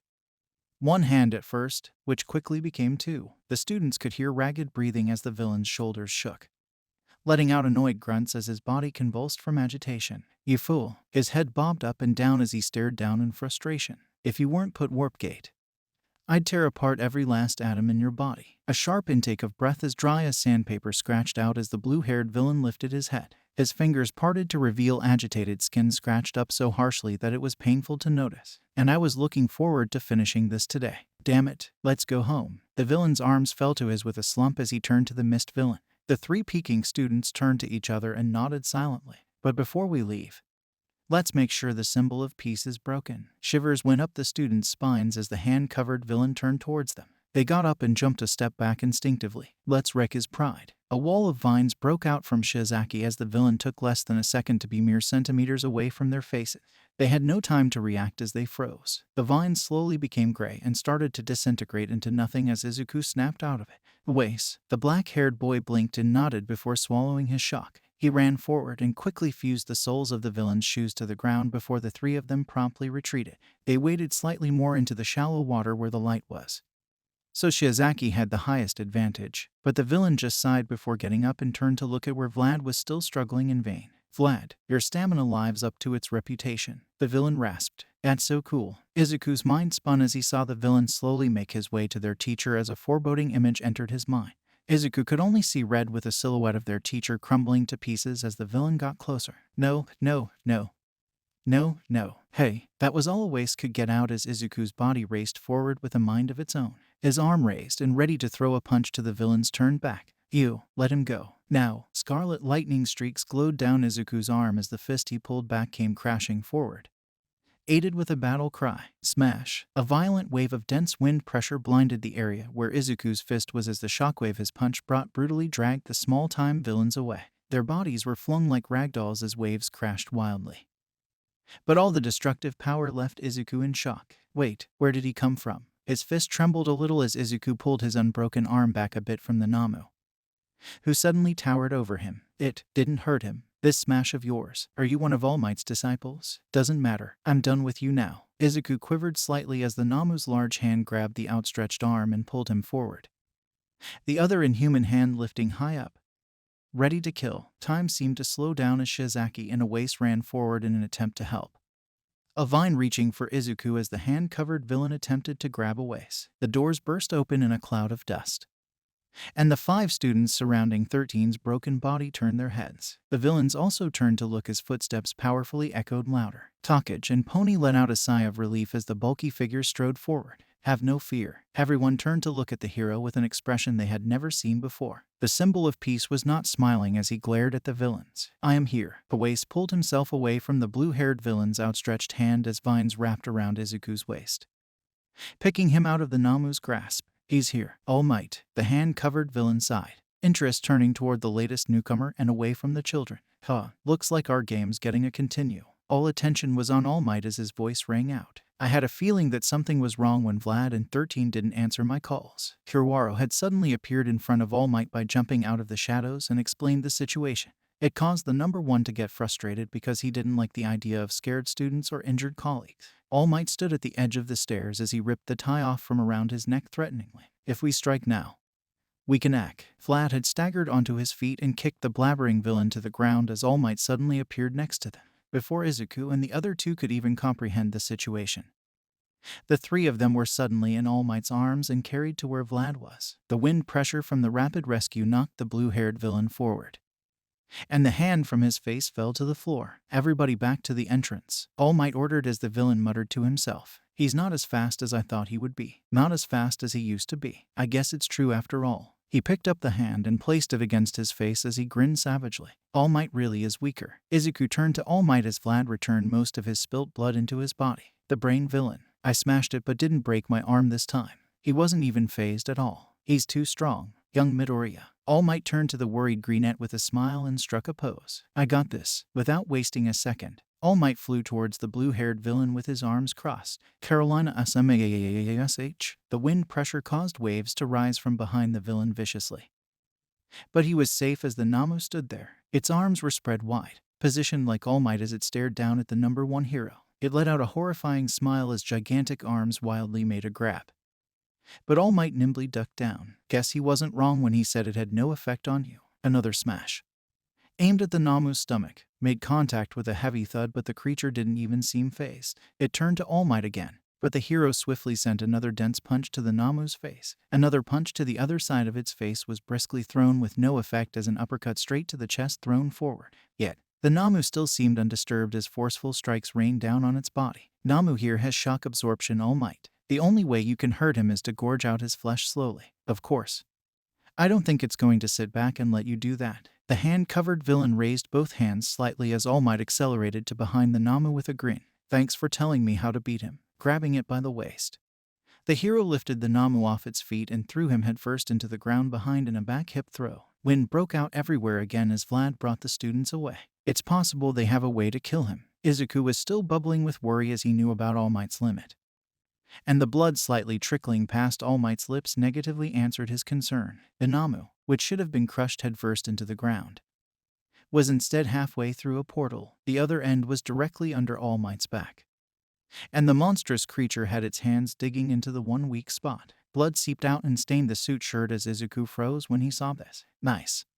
We can bury him in the concrete, so he doesn't move around anymore. The Namu's hand buried into All Might's stomach as blood pooled in the number of Hero's mouth. Kurogiri, the mist villain, appeared next to All Might as he sighed. Normally, I wouldn't want blood flooding the insides of my warp gates, but I'll make an exception for a hero as great as you. All Might had both arms bound to his side. He was halfway in the ground, and the portal tightened around his body. I'll squeeze the gates shut. An image of All Might's torso being the only trace left entered Izuku's mind as he turned to his homeroom teacher. Sir, I won't. Vlad looked at his student, who had his back turned to him. Where or why? I won't let them kill you, Midoriya.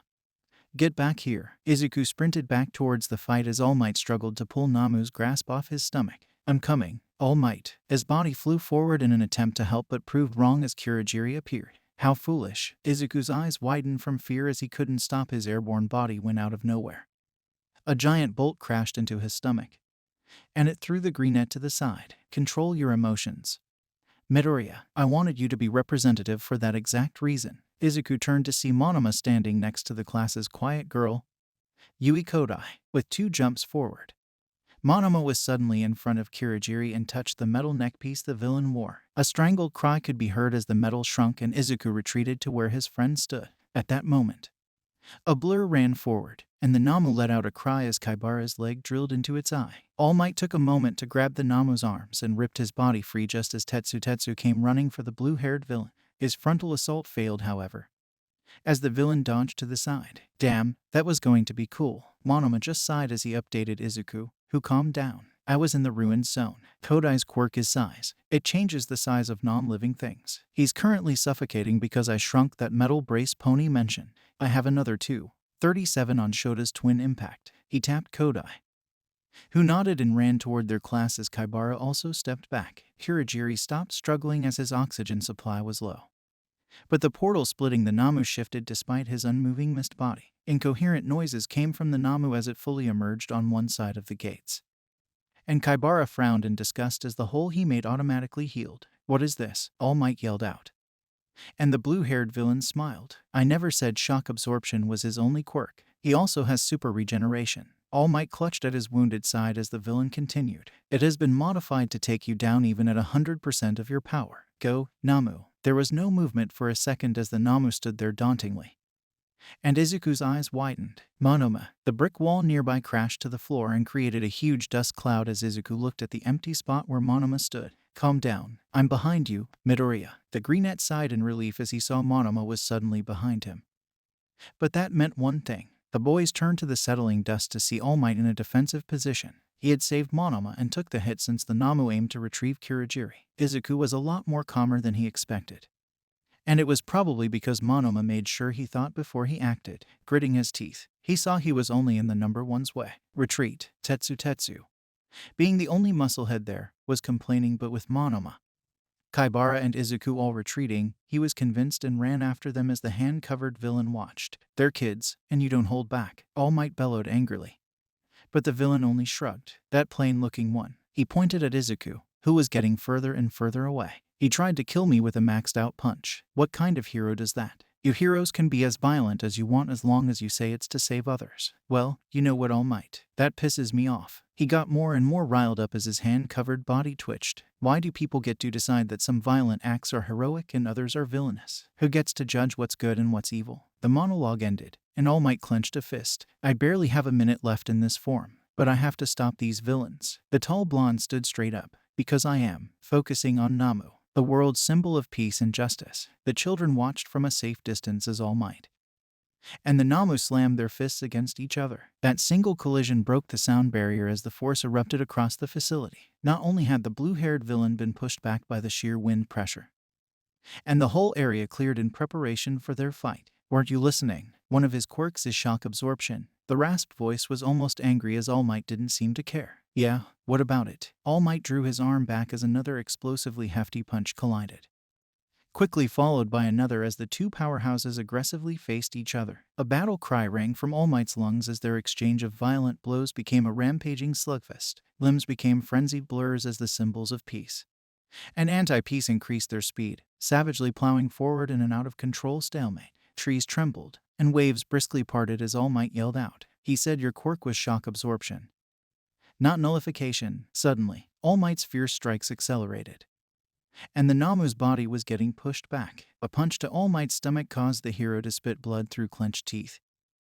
But a more intense battle cry swiftly followed. His azure blue eyes glinted as All Might started to dominate the raging Namu. There's a limit on how much you can take, right? The blue-haired villain was silent as he stood by Kurogiri. The mist man had recovered by breaking the metal brace and now stood there with his neck exposed, albeit the rest of his body still intangible. I just have to go beyond. I'll force you to surrender. The volley of rampaging attacks doubled and seemed to break light as the Namu was getting overwhelmed. The teacher had no reason to hold back since the students were far away and targeted each punch to win. All Might aggressively punched the Namu across the stone floors, grabbing the creature and forcefully spun it around his body, like a shot put.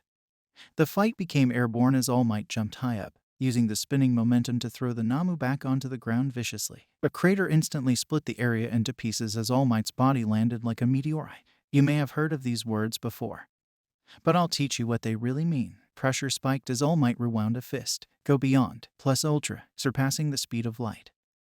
All Might's fist burned like the sun as the Namu's hulking body took the hit right in the guts, with no way to absorb any of the violent pressure.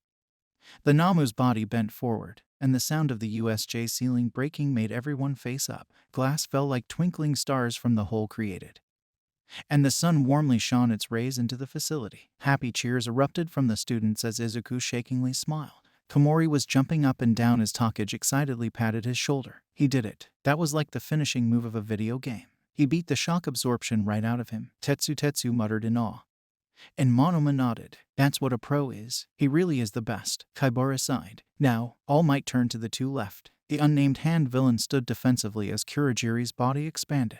It was both intimidating and defensive as the tides of battle turned. The hero knew he had to end the fight fast. He just threw 300 punches and could barely hold onto his form anymore. Surrender. We all want to get this over with quickly. The blue-haired villain quivered from anger, voice seething with venom as he spoke. He cheated. The villain's skin scratched like Velcro as he looked at the number one. He's just as strong as he's always been. Damn it, don't tell me I was lied to. Didn't you say you were going to clear this level earlier? Come and get me. All Might challenged the fuming villain, but Izuku knew, even from a distance, he can't beat them. He's bluffing. It's almost hidden by the dust, but I can see it. The steam coming off his body is the same as when he's about to transform. Izuku's body quivered as he wanted to run back on the scene. He's out of time. Midoriya. What is it? Monoma had noticed how Izuku froze up, and the greenette could only point at All Might, despite wanting to ask questions.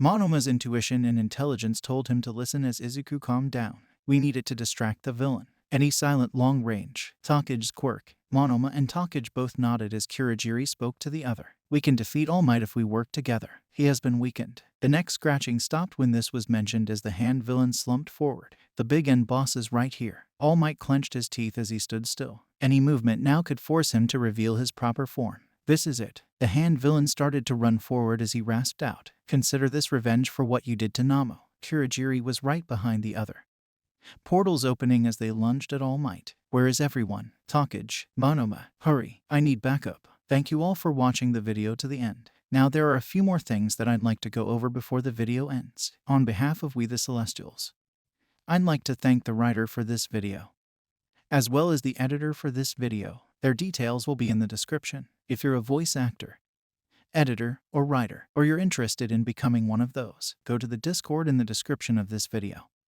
and hit up the head of one of those areas. We're always looking for members to join us. That's it from us for today's video. Thank you all for watching, and don't forget to hit that subscribe button if you're interested, and hit that like button if you liked the video. Until next time, peace out, mortals. Have a fantastic day. Hey, what is up, mortals? Welcome to Season 1 Part 5 of What If Deku Was in Class 1B. Just wanted to greet you guys by just saying sit back and relax. You're in for a treat, so we begin. The hand villain closed in on All Might with Kurogiri close behind as the hero stood still, using all his strength just to stay in his current form. It was the worst possible scenario, as even a single hit would break the Pillar of Peace. All Might's mind spun with panic as he pleaded for backup. Slam, Midoriya, Monoma yelled out, shocked because the greenette was next to him just a second ago. Izuku's body had jumped forward on its own as he couldn't just wait and stand by for Takage's barrage of scaled skin to attack. Takage gasped as her eyes saw the freckled boy's legs flutter and immediately knew that they were both broken.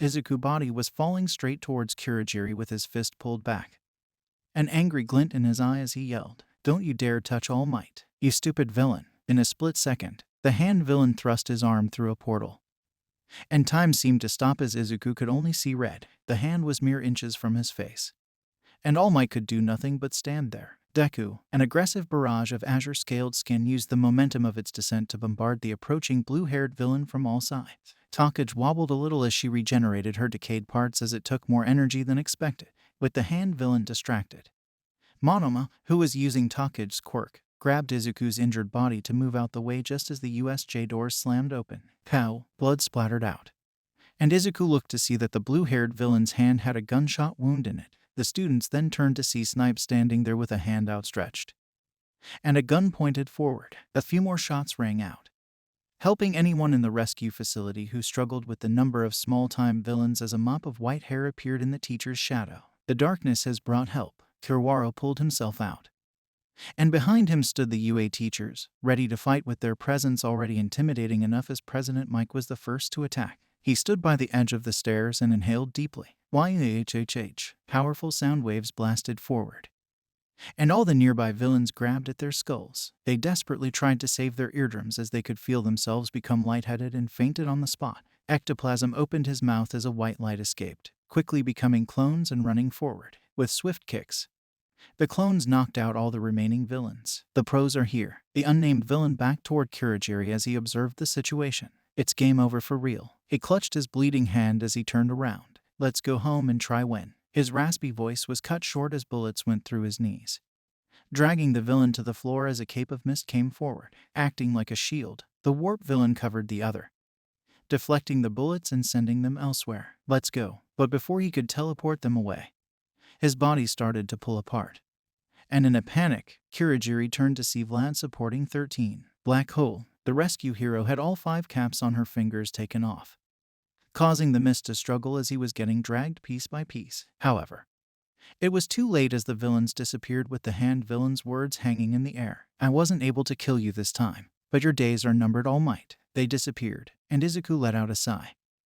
Annoyed, he couldn't help much but grateful All Might was alive. The pros quickly took control, and Recovery Girl checked up all the students before the press caught hold of them. Luckily for them, it didn't last too long, and the media sent them home without much hassle. In a dimly lit bar, location unknown, the blue-haired villain landed on the ground with blood dripping down his hand-covered limbs. Shot in both arms and legs, all those underlings wiped out. Even Nama was beaten. The symbol of peace wasn't weakened at all. You were wrong, Master. So wrong. A voice crackled over a TV. No, I wasn't. We just weren't as prepared as we should have been. Another voice spoke out for the Nama when the hand villain rasped out. There was a kid there who tried to protect All Might. He was just as fast as him. The statement piqued the voice's interest as the villain grumbled and complained.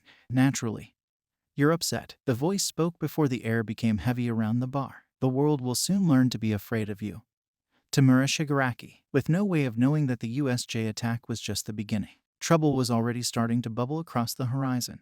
The school was closed the day after, letting the students take a break, but it was tough for Izuku to relax. All he could think about was how the symbol of peace only had an hour's worth of his hero form, and it left the greenette distraught. Although in the end, he just further solidified his resolve to become a hero. Did you see the news last night? Komori was in her idle mode and happily danced around the classroom. That was my first few seconds of screen time. I'm getting closer to my dream. Making the news was the class's topic of conversation, and every student had bounced back from the incident. More conversations bubbled about as Izuku looked at the time and stood up. Sit down, guys. Vlad SH should be here soon. The stutter wasn't completely gone yet, but there was an improvement as Izuku was a lot more closer to his classmates after the incident.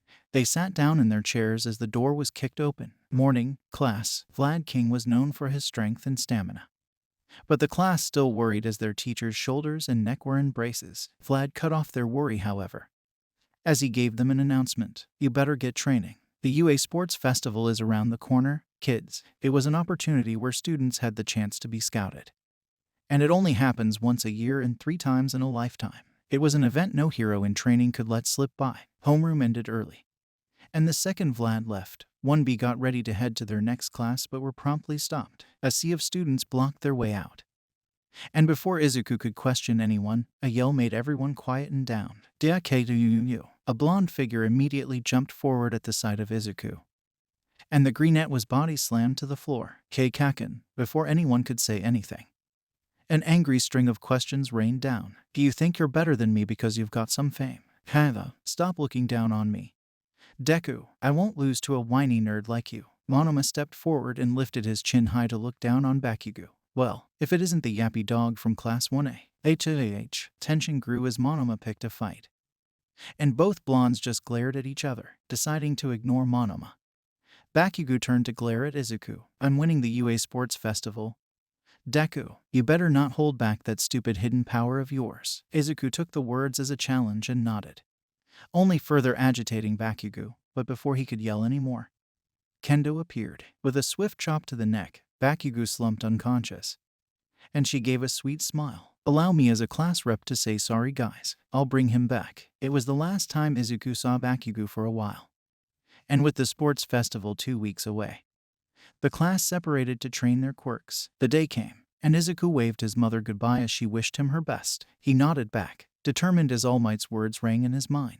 I have to tell the world, I am here. Now for the introductory speech. The R-rated hero Midnight stood on the podium as she welcomed everyone after President Mike's screaming introduction.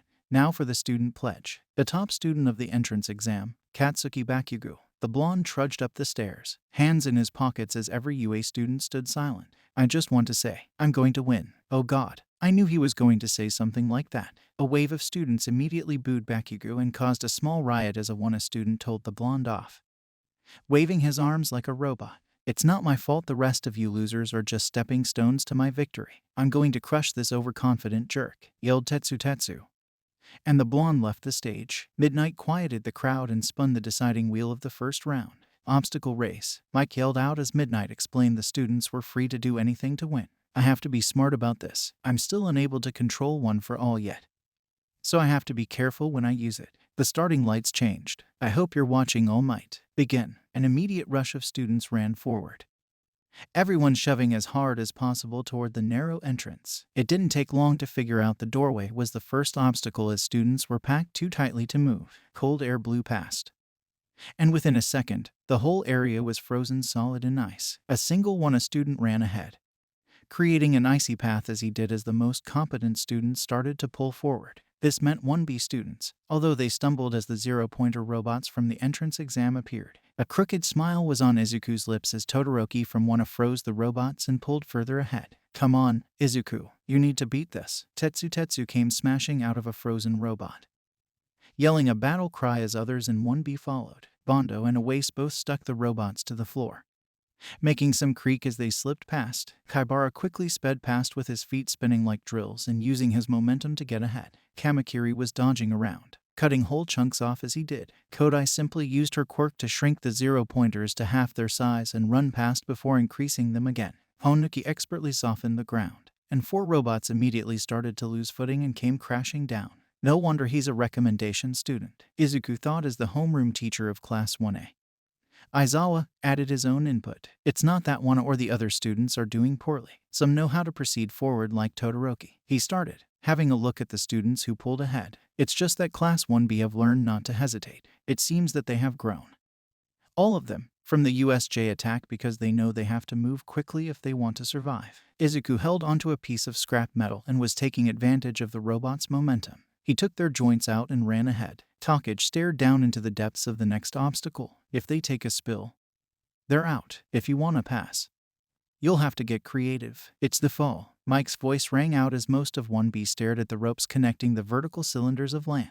Kirawara was someone who didn't hesitate as he jumped into the darkness of the fall and quickly sped forward, his presence only seen with his white hair purposely shown to stick out. Sit back and enjoy the show. A girl with pink hair and eccentric goggles from the support course shot a grappling hook out and jumped in with a heated laugh. Look at my super cute babies. Shizaki followed suit as her vines grabbed one side of land from the other, and she lifted herself elegantly. It was advantageous, almost replicating what she did in the shipwreck zone of the USJ with her white tunic fluttering against the wind. Takage just levitated after splitting her body into a few parts and started to make her way across. The leader of the pack is easily getting through first, Mike yelled out as Todoroki from Wano cleared the fall course and ran down the curved path to the final barrier. Izuku had the scrap metal tied to his body by a rope as he crossed the fall upside down, relying on only body strength as he was determined to catch up. He then saw Monoma land ahead but stop, climbing onto land, clearing the fall course.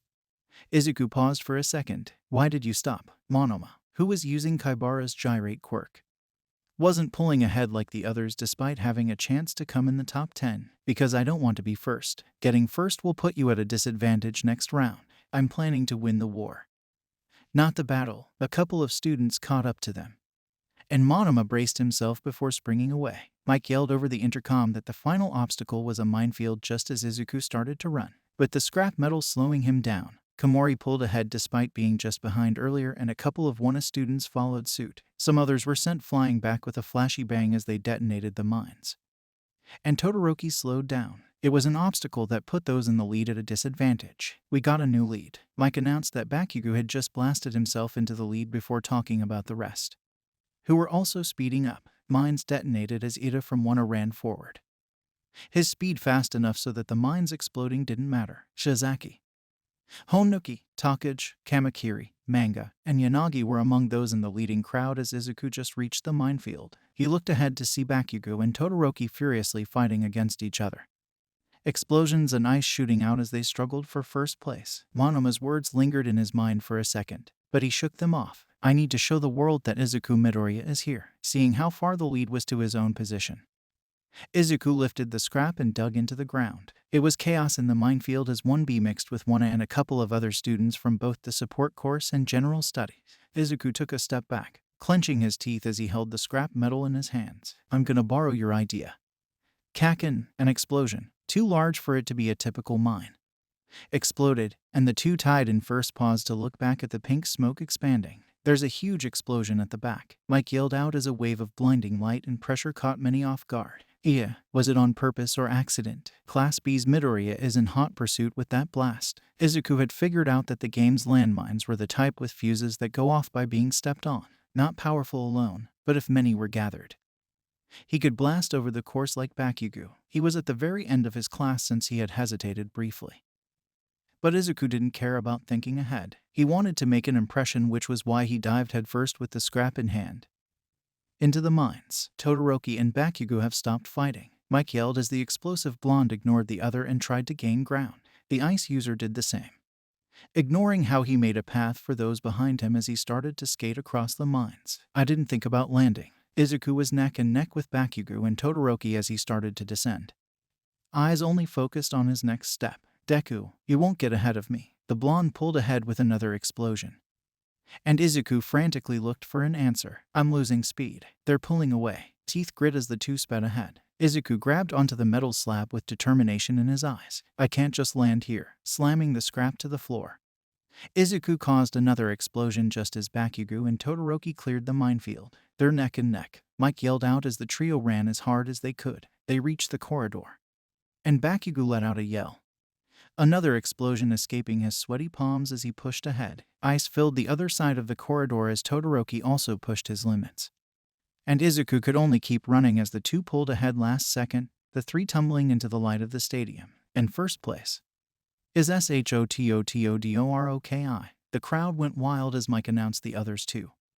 Bakugo in second and Izuku in third. Many spectators turned to Endeavor, who stood in the crowd, but the prideful man's expression didn't change. Rather than proud, he looked annoyed, which contrasted to All Might in his civilian form. Toshinori also sat in the stands, but he wore a proud smile because Izuku had gotten third place with tenacity alone. Shizaki let out a gentle huff as she came tumbling and forth along with Honuki, who slid into the stadium. Bakugo grabbed his shaking arms as a pissed-off look slapped itself onto his face. His body was quivering as he swore under his breath. Todoroki's body was frozen, but his face returned to its stoic, unfriendly features with a huff of steam. The winner of the race then glanced at both Bakugo and Izuku before turning away and walking off. Man, that was amazing, Deku. Izuku turned to see Awase giving him a pat on the back before wobbling off to see the others who passed. The cheering continued as more students followed. And by the end of it, the whole of Class A and B had both passed along with 2 other students from other courses. Takage also congratulated him on getting 3rd place. And the overconfident girls showered him in praise. The male Greenette was reduced to a blushing mess as he covered his pink face in his arms. I still have a long way to go. Takage just chuckled as she looked at the gate. Monoma, she called to the blonde, who casually hopped in at 38th place. You took your sweet time. She laughed as Monoma didn't seem to have sweat a drop in comparison to her. The blonde only shook his head as the trio turned to see a commotion. Momo, the girl who accompanied Kendo to collect Bakugo whenever he ran off, was trying to pry a small grape-like boy off her back. He was screaming about how he was a genius as Midnight announced the first stage over. The results board displayed their images and their rankings. Todoroki, Bakugo, Izuku, Shizaki, Honuki, Tenya Ada, Fumikage Takoyami, Tetsu and all the others who came after. And at the very end, a boy from 1A, Yuga Aoyama, looked as if he was ready to collapse, clutching his stomach. The first 4th to make it through to the next round. The real competition begins next. The cavalry battle. Give it your all. Monoma looked smug as Midnight explained the rules. It's your ordinary battle made up of teams between 2 and 4. However, the difference is based on the results of your last game. Each person has been assigned a point value, going up by 5, starting from the bottom. Monoma nodded as if he predicted this as Midnight pointed to a display board. So 42nd gets 5 points, and 41st gets 10. She dramatically paused before looking at Todoroki, and the assigned value for first place is 10 billion. There was no change of expression on Todoroki's face as he ignored the sudden stares. After all, he was now a target because anyone who took him down would pass to the next round. Yet, just like Endeavor, it didn't faze the bicolored teen in the least. Midnight carried on explaining by informing them of the 15-minute time limit and the other rules. So the more you steal, the harder it is to keep them all since you can only wear them neck up. Takage asked the already muttering Izuku and analyzing Monoma. The annoying thing is that even if you have no points or fall, you're not out. So there is permanently about 10 to 12 teams trying to grab points. Then it's the case of your overall point. A smaller point team would do better in an effective attack near the end while a heavy point team needs to hold on the whole time.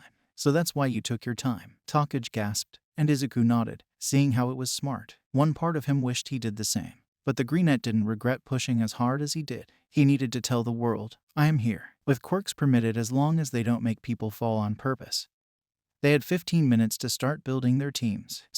Thank you all for watching the video to the end. Now there are a few more things that I'd like to go over before the video ends. On behalf of We The Celestials, I'd like to thank the writer for this video, as well as the editor for this video. Their details will be in the description. If you're a voice actor, editor, or writer, or you're interested in becoming one of those, go to the Discord in the description of this video and hit up the head of one of those areas. We're always looking for members to join us. That's it from us for today's video. Thank you all for watching, and don't forget to hit that subscribe button if you're interested and hit that like button if you liked the video. Until next time, peace out, mortals. Have a fantastic day. Hey, what is up, mortals? Welcome to part 6 season 1 of What If Deku Was in 1B. Just wanted to greet you guys by just saying sit back and relax.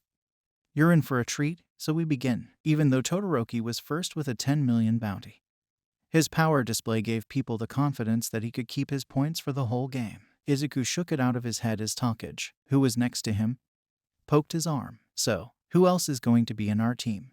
Izuku looked at Takage as she sighed. I guess it's expected that no one's coming. You didn't show your quirk for wanted to see. Wait, Izuku sputtered out as he waved his arms around at Takage. You want to be on my team? The female Greenette nodded with a confident smile. It's better to team with people you get along with, right? A fountain of tears erupted from Izuku's eyes. Thank you, Takage. Yes, for teams. It's best to be with people you can communicate with smoothly. Takage giggled before giving Izuku some pats on the back to stop him crying. Don't put yourself down. Confidence, remember. You're a great strategist. We can just run away from Todoroki and Bakugo and collect the smaller points with my quirk. Izuku nodded when he had an idea but put it away. Deku, Takage asked, but Izuku shook his head. I was just thinking of friends, then Monoma. But even though it would be better to have more strategists, he awkwardly chuckled as he remembered the words he exchanged with the blonde at the end of hero training. I guess I want a rematch with him too. A commotion caught their attention as a girl with pink hair, Mei Hatsum, tried to get Todoroki to let her into his team. At first, he ignored her. But when Ida turned down his recruitment offer, he let her in with a sigh so Hatsum would stop shoving gadgets into his face. The greenettes shrugged at each other when Komori awkwardly patted Izuku's arm, her hair covering her eyes, so she was in her gloomy mode. Komori, the mushroom girl, shuffled on her feet as she quietly spoke. I want to be in the spotlight, but the first and second places won't let me join because they don't know me. Can I join you? The two greenettes looked at each other and smiled before nodding. The other teams were pretty much set as they looked around. And Izuku was thinking of how to combine their quirks when he saw someone standing alone awkwardly in the crowd. Him, walking off quickly. Izuku grabbed the student's shoulder with determination. Join my team. A few seconds later, the timer buzzer went off, and midnight excited the ground into cheers. Mike was trying to wake up Aizawa, who fell asleep before yelling into the microphone. We have 12 cavalry teams lined up on the field. There are some interesting teams out there. Now raise those battle cries. It's time for UAS bloody battle. Izuku rapped the team's total point of 445 onto his forehead as he sat as the rider. Talkage, yes, Komori, my mushrooms and I are ready to shine. Manga, I'm counting on you. Cheers suddenly erupted from the crowd as Izuku glanced around briefly at the teams already set on a strategy. Monoma, in a team with Tsubiruba, Kaibara and Kiwaro, turned to Izuku and Tetsu. No hard feelings, okay. They both grinned back. Yes, now, let's go. Counting down to the brutal battle royal. The teams readied themselves. 3, 2, 1. Izuku gulped but put on a smile. Start, go. Izuku had instructed their team to immediately head to a corner of the square limit as he wanted to take advantage of the cavalry battle rule.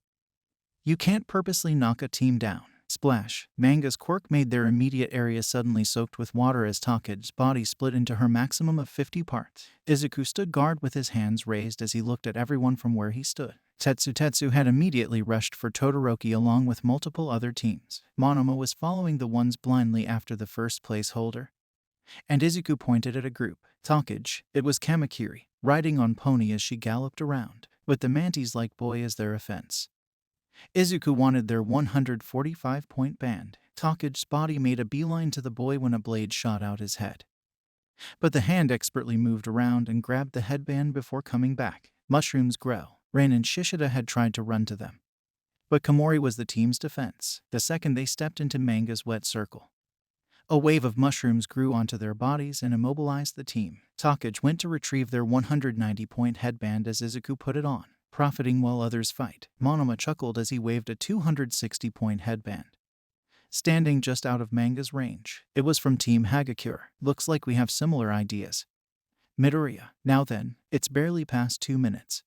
And it's already turned into a free-for-all. Mike yelled as he slammed his desk. Fights over headbands are breaking out all over. Ignoring first and going for second or fourth isn't bad either. Team Todoroki was being flanked on both sides by Team Mainta and Team Tetsu as a tongue shot out from Mizo Shoji's lifted arms. Todoroki just dodged it, and it just passed Tetsu before it reeled itself back. A flurry of sticky balls from Minoru Mainta and a tongue from Tsuyu Asui was attacking as Mike voiced over the fight. Team Mainta makes use of the overwhelming difference in their sizes. They're like a tank. Hatsum used a jetpack to help fly them across a ramp of ice, away from the attack as Todoroki used more of his quirk to drop the frozen balls like hail. Tsubiruba used his solidified air as a shield as Team Monoma collected fallen points, and a loud blast erupted from the field. Bakugo shot into the air like a rocket, and black smoke trailed behind the screaming explosive blonde. Icy hot bastard. Izuku watched as the explosion hit a titanium shield Momo made. The crowd went wild as Mike screamed out, "He's gotten separated from his horse. Is that okay?" A string of tape flew out,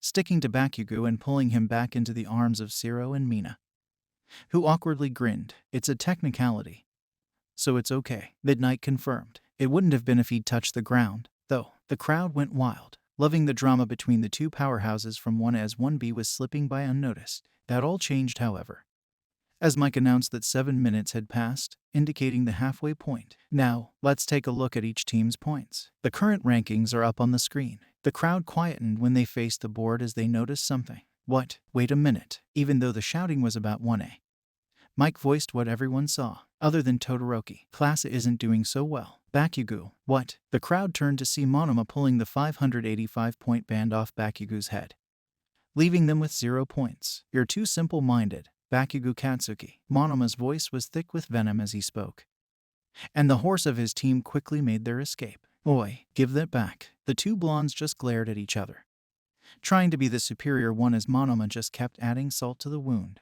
If I remember correctly, you were the kid from the sludge villain incident last year. I guess even with experience, you still lose. Bakugo's voice was now oozing with killing intent as he locked eyes on his new target. Oi, weird hair. Huh, bah. Hiroshima cut himself off as he turned to see Bakugo, his whole body giving off an aura that spelt destruction. Change of plans, before Isahot and worthless Deku. Let's kill all these guys. With Bakugo's attention on Monoma, Izuku instructed Takage around the rest of the cavalry court. Class 1 no longer had any points, and that meant they were after their own class now. With quick decision-making skills, he got Takage to corner Team Yanagi as Komori and Manga immobilized them. Bondo tried to get them out, but his glue made their situation more sticky. Kodai was also helpless as she couldn't shrink the mushrooms. Her quirk only affected non-living items, and there was nothing she could shrink or grow. Yanagi had one last attempt at using her quirk to float all of Team Izuku's points away, but Izuku stopped her by imaging a microwave not exploding while an egg was inside it. He gently swatted the air, and the pressure was enough to make Yanagi unsteady as Takage swooped in to collect the 270-point headband. Phew. Takage sighed as a few parts returned to have their timer reset. Are you guys all okay? Izuku asked, and they nodded. Komori had an easier time using her quirk in Manga's wet environment, but she was getting a little tired as her usual cheery voice was filled with breaths. Manga was rubbing his neck, indicating that his voice was becoming sore and his quirk was also reaching its limit. The only ones who weren't tired were Takage and Izuku. Looking at the board, Todoroki was first with his 10,160 points. It was Monoma who was second with 1,265 points and Tetsu third with 1,105. Team Izuku was fourth with 1,050. We should be fine, Izuku had started to say, but the greenette could see something that caught his eye before anything. Team Kendo. Ida had turned Todoroki down for 2 reasons. One was because Todoroki was in the first place, and 2 was because he wanted to compete against the classmate he respected. He was now the horse for Team Kendo, and they had Uraraka and Takoyami too. Less than half the time left now. Get ready, guys. Team Kendo still had their original points and another band bringing them to 725 points as they faced Izuku. I wasn't expecting a confrontation yet, Izuku muttered as he saw the time. It doesn't matter. We will hold on to our points. Be confident. With a shaky smile, Izuku turned to his team. Face all directions. They're off the ground. It's that girl Uraraka's quirk, zero gravity. Ida's engine can make them fly from any direction, and that dark shadow can freely move. He and Monoma had memorized every Hero Course student's quirks, which was why this was a problem.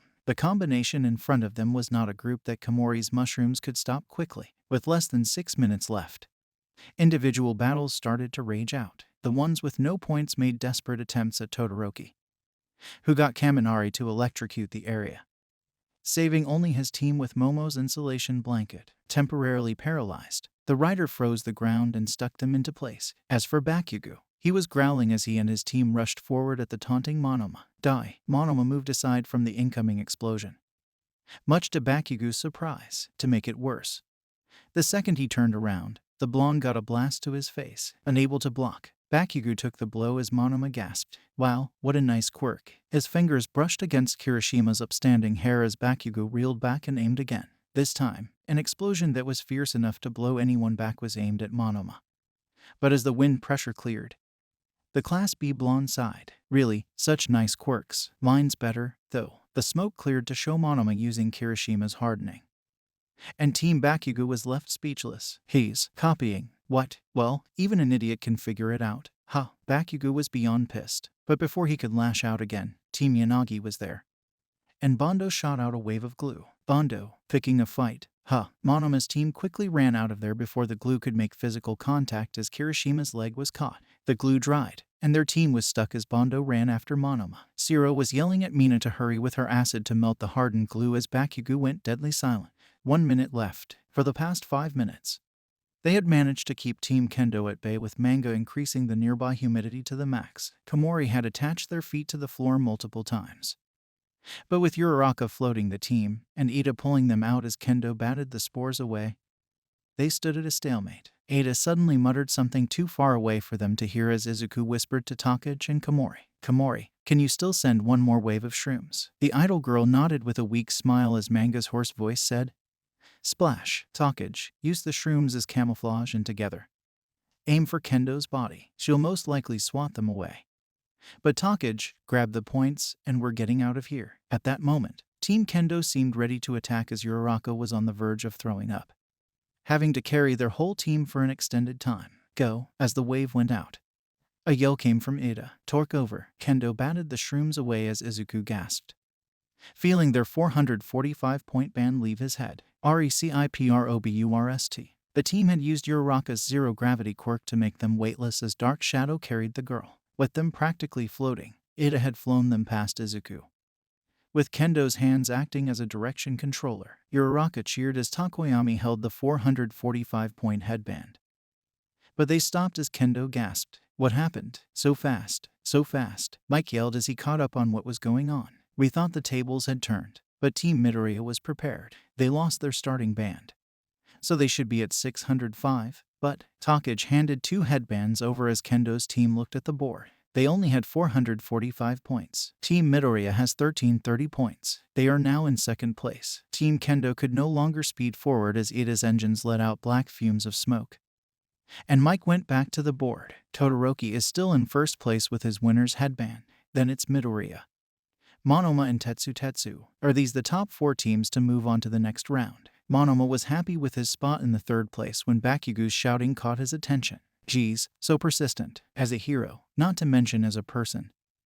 That persistence will. BOOM. Bakugo. Subaruba. Guard. Subaruba let out a huff of air which solidified into a round disc. Bakugo landed on the vertical circle with a feral expression and held onto the edge with a snarl. The ash blonde punched the air wall with an angered face, and Monoma turned to run again. However, Bakugo smashed through the air wall with a battle cry and grabbed every band around Monoma's neck. He took 2. Zero's tape grabbed Bakugo's falling body and pulled him back into the team as Mike yelled out. Team Bakugo seizes 2 headbands to move him to 4th place with 845 points. The rankings keep changing in the final stages. Monoma was down to 420 points and out of the winning circle as he looked around at other teams, calculating from where he should take headbands. However, Bakugo wasn't finished yet. We're taking his last points. Then we're going for 10 million. His team clenched their teeth as they got ready and listened to what Bakugo wanted. Flat face. Tape. It's Zero. The tape shot out and flew forward, and Monoma looked back in question. You missed. Raccoon eyes. Lay down a weak dissolving solution in the direction we're going. My name is Mina Ashido. Mina yelled as acid poured out her body and shot forward. With Monoma still confused about what was going on, Bakugo grinned as his explosions propelled the whole team forward. Subaruba tried to make another air wall, but Bakugo quickly smashed through it and grabbed the remaining points, bringing his total to 1265 and into 3rd place. Monoma looked shocked as the loss pushed him all the way to last with 0 points. Bakugo is merciless. If he's gonna do it, he's gonna be thorough. He's, a perfectionist. The crowd went wild as the board was now in the order of Todoroki, Midoriya, Bakugo and Tetsu. Now there are only seconds left. Next, we're going to where Deku and Icy Hot are. Their team made a rush at Todoroki, who was resting in the middle of frozen 0-point groups as Mike was emphasizing the end. Time's just about up. Start the countdown. Bakugo went hurling at Todoroki, who unconsciously let out a few wisps of flames from his left arm with only 5 seconds left. Momo made a shield as Kaminari discharged, letting electricity fly about. But before any crazy battle could break out, the buzzer went. With an anticlimactic crash, the blonde landed on the ground. In first place, Team Todoroki. They held on to their points. Momo sighed as Hatsune went to check up on her babies. Kaminari wobbled around, pulling a dumb face as his hands gave everyone the thumbs up. Todoroki just cradled his arm with a look of disappointment as he muttered under his breath, "Damn it." In second place, Team Midoriya. Izuku hopped down and grinned at his team. Takage nodded and returned a toothy grin as Komori waved at the cameras. Manga didn't say anything as his throat was sore from using his quirk to the limit, but he was happy too. Damn it. Bakugo was already squatting on the floor, screaming his lungs out as Mike yelled. In third place, Team Bakugo. So close. Mina sighed, shaking acid off her arms as Zero shrugged. Well, third isn't bad. Kirishima just stared blankly at Bakugo, throwing his temper tantrum. He sure disagrees. And in fourth place, Tetsu. What? It's Team Shinsu. When did you come from behind? Shinsu, the boy with purple hair, grinned as the rest of his team seemed utterly bewildered. Thank you for your hard work. Monoma eyed the purple-haired boy's points before analyzing the shocked expression on both Ajiro and Shota's face. These 4 teams will advance to the final round. It was time for the lunch break. And Tetsu turned to his team in bewilderment. What happened? They shrugged as Izuku, Takage and Monoma went over to check on them while Shizaki spoke. Before we knew it, we had 0 points, and it was over. Tetsu grabbed his head. I can't accept this, with the morning festivities coming to an end. The injured students went to see Recovery Girl as Izuku headed to the cafeteria with a sigh. What's up, Deku? Takage asked, peeking up at Izuku's face. And the boy backed up. Takage, oh, it's nothing really. She seemed unconvinced. And Away suddenly joined the conversation. I can't see why you're upset, Deku. You passed on to the next round. Izuku shook his head, trying not to sound ungrateful. No. It's not that. I just wanted to aim for Todoroki too. You know, but why? The boy in the blue and white bandana asked. And Izuku smiled. Because I'm aiming for the top. I wanted to be first so that I can tell the world. I am here. He puffed his chest ever so slightly to imitate All Might before exhaling and letting out a sigh. Takage just smiled and patted him on the back. Bring that confidence for our next battle. I might even fight you next. We can't hold back. Okay. Izuku smiled before nodding, trying to walk with a little more confidence as they picked up lunch and sat down as a class. Midoriya, we need to talk. Izuku had finished eating and was heading back with Takage when Monoma tapped his shoulder. Shota was there too. And the short chubby boy was nervous. The students returned to the stadium only for half the boys in 1B to stare wide-eyed at the girls of 1A. They had dressed in cheerleader outfits like the actual cheerleaders from America. And Momo tossed her pom-pom to the floor as she realized she was tricked. That was when Mike took everyone's attention and started to announce the finals and the recreational games that were being prepared as he spoke. It was an opportunity for those who didn't make it to the finals to show off their quirks in fun games such as the scavenger hunt and ball games. And when it's over, the 16 from the 4 teams that made it into the final round will duke it out tournament style. 1-on-1. Now, let's draw lots to determine the bracket, Midnight announced as she held a yellow box. Once the bracket is determined, we'll have the recreational games and then start. Now, for the first team, Ajiro from Class A raised a hand. And Midnight paused as he spoke. I'm withdrawing. The students around him gasped as Ida asked him why. I barely remember anything from the cavalry battle until almost the end. I think it was the rider's quirk. Izuku looked at Monoma, who spoke to him earlier as they glanced at Shinsu standing off to the side. I know that this is a great chance and that it's foolish to waste it. But, Ajiro clenched a fist as he spoke. Everyone here competed by giving their all. I can't be up there with everyone without knowing what really happened. The girls in his class tried to change his mind, but Ajiro couldn't do it. His pride wouldn't let him. I'm Naranjaki Shota from Class B. The others watched as the quiet, humble boy of their class stepped forward. I also want to withdraw for the same reason, regardless of ability. Don't you think it goes against the goal of this sports festival? For those who didn't do anything to move on to the final round, it was what got on Izuku's nerves exactly earlier too. If it wasn't for Takage, all he did was strategize and not entirely fight Todoroki. It pressed on his nerves but pushed it down as the girl who sparked confidence in him gave him a little nudge. What's with these guys? Kirishima yelled, holding back tears. They're so manly. It was an unusual turn of events. And up to Midnight to decide. She looked condescendingly down from her platform as she spoke slowly. Youthful talk like that is. Midnight raised a whip, and the audience heard a crack as she smiled. Something I like. She accepted Shota and Ajiro's withdrawal as her eyes trailed along some students. In that case, we'll have to move up 2 students, with her choice being Team Tetsu, who were so close to getting 4th. Awase and Honuki ended up stepping back from the opportunity. Tetsu and Shizaki moved on to the final round and Midnight turned on the name generator. 16 names appeared on the screen as Midnight announced the beginning of the recreational games. And Izuku looked at his opponent's branch. His nerves were trying to calm down as he could already feel his confidence running out. Shinsu, thank you all for watching the video to the end. Now there are a few more things that I'd like to go over before the video ends. On behalf of We The Celestials, I'd like to thank the writer for this video, as well as the editor for this video. Their details will be in the description. If you're a voice actor, editor, or writer, or you're interested in becoming one of those, go to the Discord in the description of this video and hit up the head of one of those areas. We're always looking for members to join us. That's it from us for today's video. Thank you all for watching, and don't forget to hit that subscribe button if you're interested, and hit that like button if you liked the video. Until next time, peace out, mortals. Have a fantastic day. Hey, what is up, mortals? Welcome to Season 1 Part 7 of What If Deku Was in 1B. Just wanted to greet you guys by just saying sit back and relax. You're in for a treat, so we begin. The crowd's eruption of happy cheers heavily contrasted with the tense atmosphere of those who prepared themselves for the battles as Izuku stood waiting for his match to begin when All Might, or just Toshinori in his civilian form, called out. Young Midoriya, the mentor, revealed how he predicted Izuku's body could release 5%.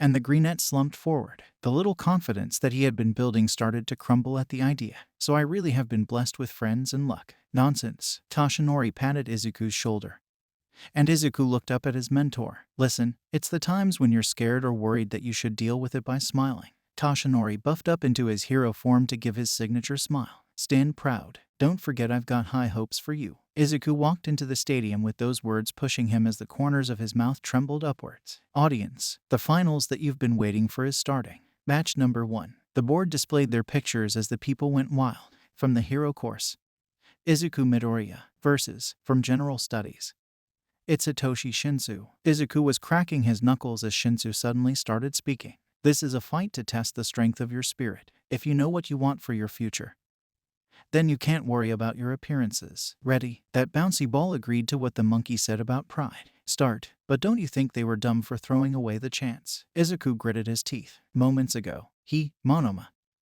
and Shota talked in the locker room about Shinsu's quirk. Monoma had searched the student up already and backed up with Shota.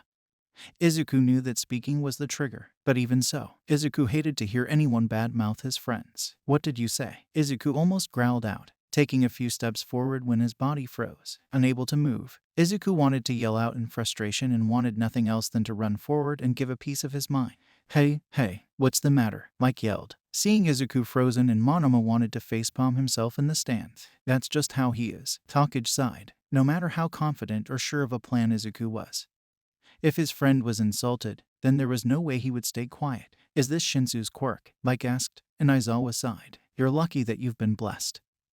Izuku Midoriya, Shinsu muttered. Turn around and walk out of bounds. Shinsu Itoshi. Quirk, brainwashing. The world had gone fuzzy for Izuku, as if his mind had separated from his body. Each step echoed loudly as all Izuku could think about was his failure. No, I can't let it end like this. I can't disappoint them. I still need to pass and fight others, and give my all. A miracle happened as the out-of-bounds line suddenly stopped getting closer, and Izuku could see 8 figures in the hallway with glowing yellow eyes. Red lightning streaks appeared across his veins as Izuku's fingers lifted ever so slightly. Boom! A vortex wind pressure disturbed the settled dust on the floor while Izuku gasped for air. He did not forget his fury earlier as Izuku turned to glare at Shinsu, dead set on winning this time. You shouldn't be able to move. What did you do? Izuku didn't want to repeat the mistake he made with a hand over his mouth, and Shinsu was now uneasy. He won't talk. Did he figure out my secret? No. He must have heard it from the two glaring at me earlier. The purple-haired boy clenched a fist as Izuku held onto his 2 broken fingers. You are blessed to be born with the ideal quirk, Shinsu yelled out, suddenly desperate as he didn't know what to do. Others have blessed me, Izuku thought as he grabbed Shinsu and pushed him toward the edge. I can't lose either. Receiving 2 punches to the face didn't stop Izuku as he let out his best wonky smile before throwing the student over his shoulder. Damn, Shinsu landed on the floor back first, and the whole stadium quiet. Shinsu is out of bounds. Midoriya advances to the next round. The crowd went wild as the fighters had to stand up and bow. Shinsu left the stage, but something was on Izuku's mind. He looked at the taller opponent and asked, why do you want to be a hero, Shinsu? There was no response at first as Shinsu turned around, but as he did, you can't help the things you long for. Izuku could say nothing, but there was no need as the students from general studies cheered Shinsu up, and the greenette smiled as it reminded him of his own friends, the people who gave him his confidence. The Gen Ed student looked up at the sky. I won't give up. I'll be a better hero than all of you. Izuku took a deep breath and puffed his chest out proudly. Yeah, He was frozen underneath Shinsu's brainwashing, and the other chuckled. Just don't lose in an unsightly way. Izuku headed to see Recovery Girl for his broken fingers since the match was over. And Toshinori was there, still, before the hero could say anything. An apology tumbled out. Sorry, I could only smile at the end. The mentor shook his head and smiled at his mentee. Your confidence is growing. Even though it's slow, it's better than not smiling at all. Recovery Girl punched the hero's stomach and reprimanded him for putting pressure on his successor before telling Izuku to go back, sitting with his class and getting a minor scolding from Monoma for not listening. They watched as Shoto Todoroki and Hantashiro walked out on stage for their turn. Start, immediately, tape bound around Todoroki's body. And Shiro flung the captured boy toward the edge. Sorry, Todoroki had already used a lot of ice from the previous cavalry battle since he didn't get his ideal team. But the crowd went silent as an iceberg narrowly missed the onlookers. The peaks were almost double the height of the arena. And everyone was speechless. Frost covered Todoroki's body as a thin layer of ice as he huffed out some steam. Shiro is immobilized. Todoroki moves into the next round. Midnight yelled, and the crowd didn't know what to cheer except don't worry about it. To Shiro, and Todoroki slowly walked over. Sorry, I went overboard. I was angry. With his left hand on Shiro's stomach, he started to defrost what he froze. Why didn't he use fire? Monoma wondered out loud as Izuku could only wonder why Todoroki's back looked so sad. Huh? Takage questioned. And Monoma shrugged. My data said that he had a dual quirk. He was using ice in the cavalry.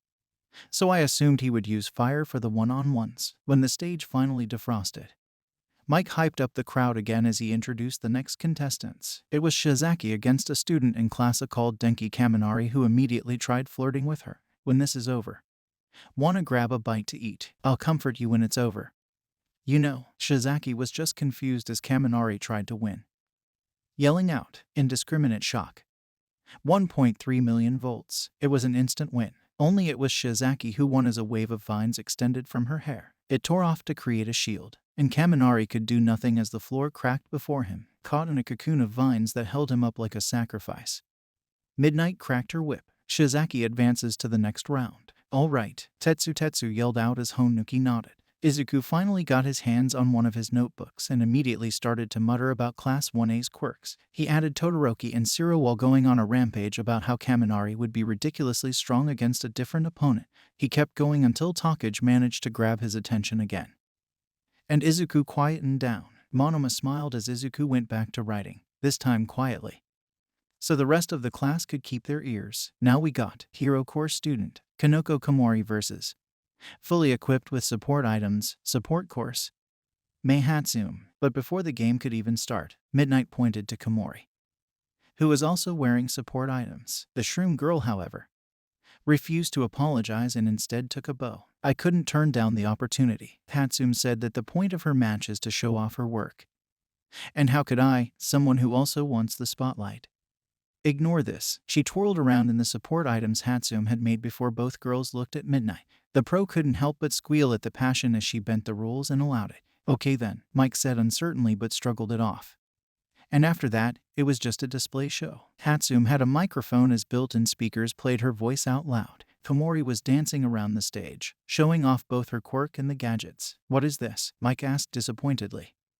And Aizawa face-palmed himself. She's very good at advertising. The duo just kept dancing around the stage, showing off every ability to the max before stopping as Hatsum tossed Komori another gadget. The match proceeded by another 10 minutes until the very end, where both girls took a bow, having expressed each other to the fullest. I've said everything. Komori waved Hatsum off as the support course student smiled and walked off stage. Hatsum is out of bounds, Midnight said as she pointed her whip at Komori. Komori proceeds to the next round. Next, we have, both from the hero course, Yuga Aoyama versus Mina Ashido. Izuku frantically finished his notes on Hatsum with Monoma making sure he got everything before flipping the page. He wrote down their names before the duo eyed the match attentively. A laser beam escaped Aoyama's belly button, but Mina dodged by slipping around the stage on a liquid she was excreting from her feet. Aoyama made it a long-distance fight, but Mina could jump over and dodged every laser in an almost graceful dance. I'll win. You can't use your laser for more than a second at a time,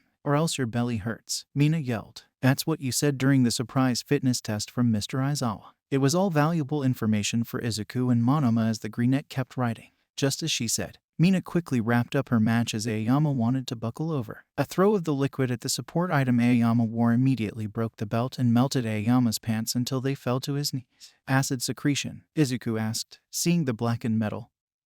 And Monoma nodded. She can control the acidity too. The dog of that class said too.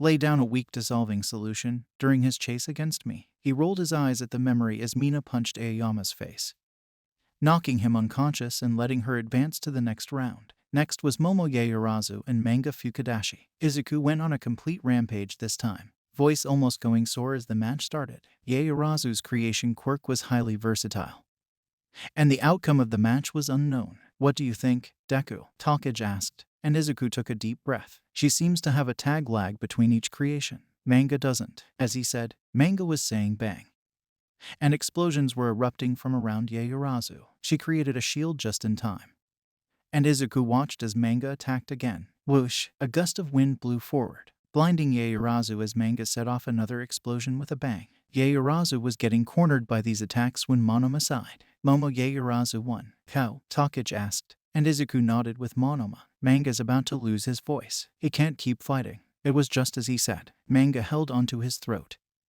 and Yaoyorozu recovered. The legs of her pants slightly burned away from the attacks. Yaoyorozu quickly made a net shooting gun, and with Manga out of commission, she caught her opponent before Midnight announced her win as Mike moved the festival on. Okay, next up is... The trio looked up at the screen as they saw Tetsu against the person who was always with Bakugo, Kirishima. Oh, God, Monoma groaned, and Izuku turned to the blonde. What's wrong? Monoma just reached over and flipped the pages to Tetsu. Then Kirishima and Izuku noticed what was wrong. They're the same person. Takage gasped as both contestants walked out. They both immediately activated their quirks. Tetsu's body glinted a metal silver, and Kirishima's features were as rigid as a rock. They crossed each other, and with a punch, the fight between mirror images started. The brutal punches to the face on either side were wearing both boys down.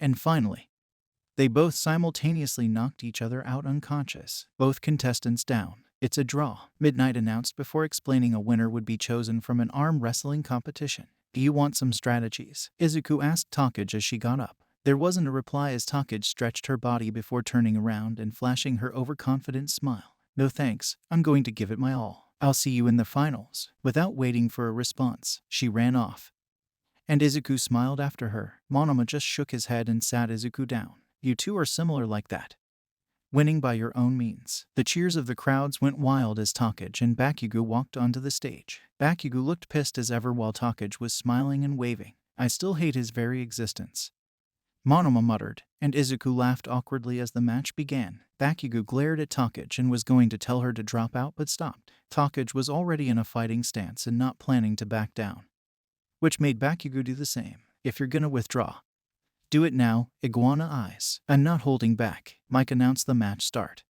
and Takage immediately broke into 20 parts and floated into the air, rude as ever. But I plan to win. She sent her body down like homing missiles raining from the sky, each piece attacking in multiple directions, causing Bakugo to set off numerous explosions off at every angle. Don't underestimate me. Black smoke covered the ground-level playing field, and the scattered dust and ash caused Takage to stall a bit, trying to figure out where the ticking time bomb was. An explosion went off on the right side of the smoke, and Takage turned her attention there. But as she did, another explosion went off on the other side, and Bakugo came hurling through the air. He can go airborne, Izuku exclaimed, never seeing Bakugo using his quirk in this way as he wrote it down quickly. Luckily for Takage, she quickly broke into another 10 pieces and escaped with only a single part of her being caught in the attack. She regenerated as soon as she collected herself in the air before resplitting it into 30 tiny pieces, sending them down to remain almost undetected. She tried to corner Bakugo, but the cat and mouse game quickly became a race of endurance. It was between how long Bakugo could dodge and fight back against Takage versus how much Takage could regenerate without passing out from exhaustion. Although the outcome was in Takage's favor at that moment since Bakugo needed to run around as she rested in the sky. The explosive blonde realized this and let out a yell before aiming the explosion on the floor in a scooping motion, throwing rocks and rubble into the sky. Takage expertly dodged them before counterattacking, and now the outcome was unclear. The greenette was whizzing around the sky, dodging incoming rocks and the occasional Bakugo who threw himself up before landing back down and using his ridiculously sharp reaction time to avoid incoming parts. Both contestants were giving their all in the brutal fight, and Izuku could already see the outcome. He's going to win, isn't he? Monoma asked, Reading Izuku's expression, and the brunette grimly nodded. Kaken gets stronger the more he fights because he sweats more. Takage is the opposite. She is good at drawn-out battles, but she gets exhausted more over time since she needs to regenerate her body, with Kaken blowing up about 2 or 3 parts in each attack. She's not going to last much longer. The crowd didn't make a noise at the intense battle because it was evident that neither was giving up. Takage may have had the upper hand initially, but Bakugo turned the tables as she focused on dodging the incoming rubble. This will be over soon, Monoma sighed, and just as he said that, Takage smiled. The reality was that she had not split into 30 but her maximum 50. However, in such small parts, they remained undetected as they attached themselves onto Bakugo's clothes during their exchange. With a battle cry, she used the 20 micro parts of herself to drag Bakugo into the air by his shirt as Takage descended towards the floor. She was tired and wanted to end this quickly. What's she doing? Her body can't hold out that long, Monoma exclaimed, and it was true. Izuku was worried but held his breath as the incautious plan caught Bakugo's body off guard and pulled him toward the edge of the ring by his clothes. Except as Bakugo neared the edge, he set off an explosion, and Takage watched in horror as Bakugo had used the sweat-soaked shirt to set off an explosion. Light burn marks covered his body, but he had destroyed 20 parts of Takage's body with one shot. The girl had reached her limit, and as Bakugo blasted his way back over with his arms shaking, Takage had passed out on the floor. Izuku got up to wait for his next battle as feelings mixed within him. He kept remembering how Takage was so confident that she would win and how she gave it her absolute best. He gritted his teeth as he wanted to do the same, puffing his chest out as he walked until, "Whoa, Kaken, what the hell do you want? Die, scum. Well, I'm next, so." Izuku cleared his throat and tried to smile. "I'm just going to the waiting room." Bakugo looked pissed but faced Izuku as he reached the top of the stairs. "Don't act all high and mighty just because you're standing up for yourself." "Deku, did you think of that desperate plan at the end?" he growled. All he could think about was that ever since Izuku started as a hero in 1B, the brunette's complete lack of self-confidence had begun to break. Monoma wasn't the only one who noticed how Izuku had led Shinsu straight into the shoulder throw, and it made the ash blonde more irritated just to see the brunette's face. Izuku didn't move from his defensive stance, but his face became serious as he faced Bakugo. "No, Takage made that plan on her own. It surprised both me and Monoma. If you were caught in it, then it was Takage leading you around." With that, he walked off before opening the waiting room door just to hear Takage laugh awkwardly. "Huh? I lost. This is awkward after I said I would see you in the finals." Izuku looked at the Takage who was missing her legs as she sat on the waiting chair. "I really thought my surprise attack could carry him out. Guess my strength just wasn't enough." She smiled awkwardly at Izuku, who walked in and sat opposite her. "I did a number on Bakugo though, right? I know it was reckless to do that even though I was on the brink of passing out." Izuku was relieved to see that she was okay and that her body would regrow after some rest, but he was still worried. "Are you sure you're okay, Takage?" She looked at him skeptically before smiling. "Of course, I know I ended up not winning, but I'll be fine." Izuku smiled and decided to put the subject to rest as Mike's voice echoed around the building.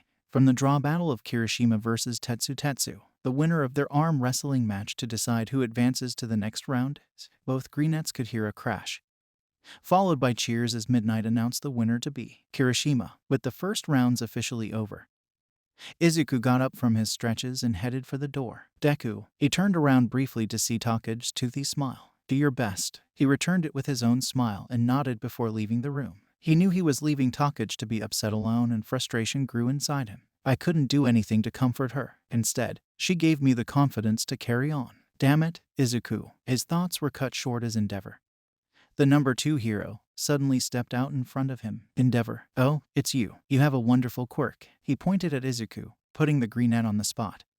But Izuku didn't let himself falter. "You created so much wind pressure just by flicking your fingers. If we're talking power alone, yours is comparable to All Might's." The confidence in Izuku shook as he avoided eye contact. He didn't want to let anything slip. "What are you trying to say?" he asked, a little meekly, before shaking his head. "I must go." He strode right past Endeavor, not facing the hero as he tried to get away. "It is my Shoto's duty to surpass All Might. His match with you will be a very instructive test bed. Please don't disgrace yourself in it." Izuku felt that Endeavor's words had just trampled on all the feelings he stored and hated every second of it. He didn't know what was going on, and at that moment, Izuku was just angry. The number 2 hero gave a flimsy apology about stopping him before a match, But Izuku didn't hear it. His shoulders shook as all he could think about was how everyone was giving it their all.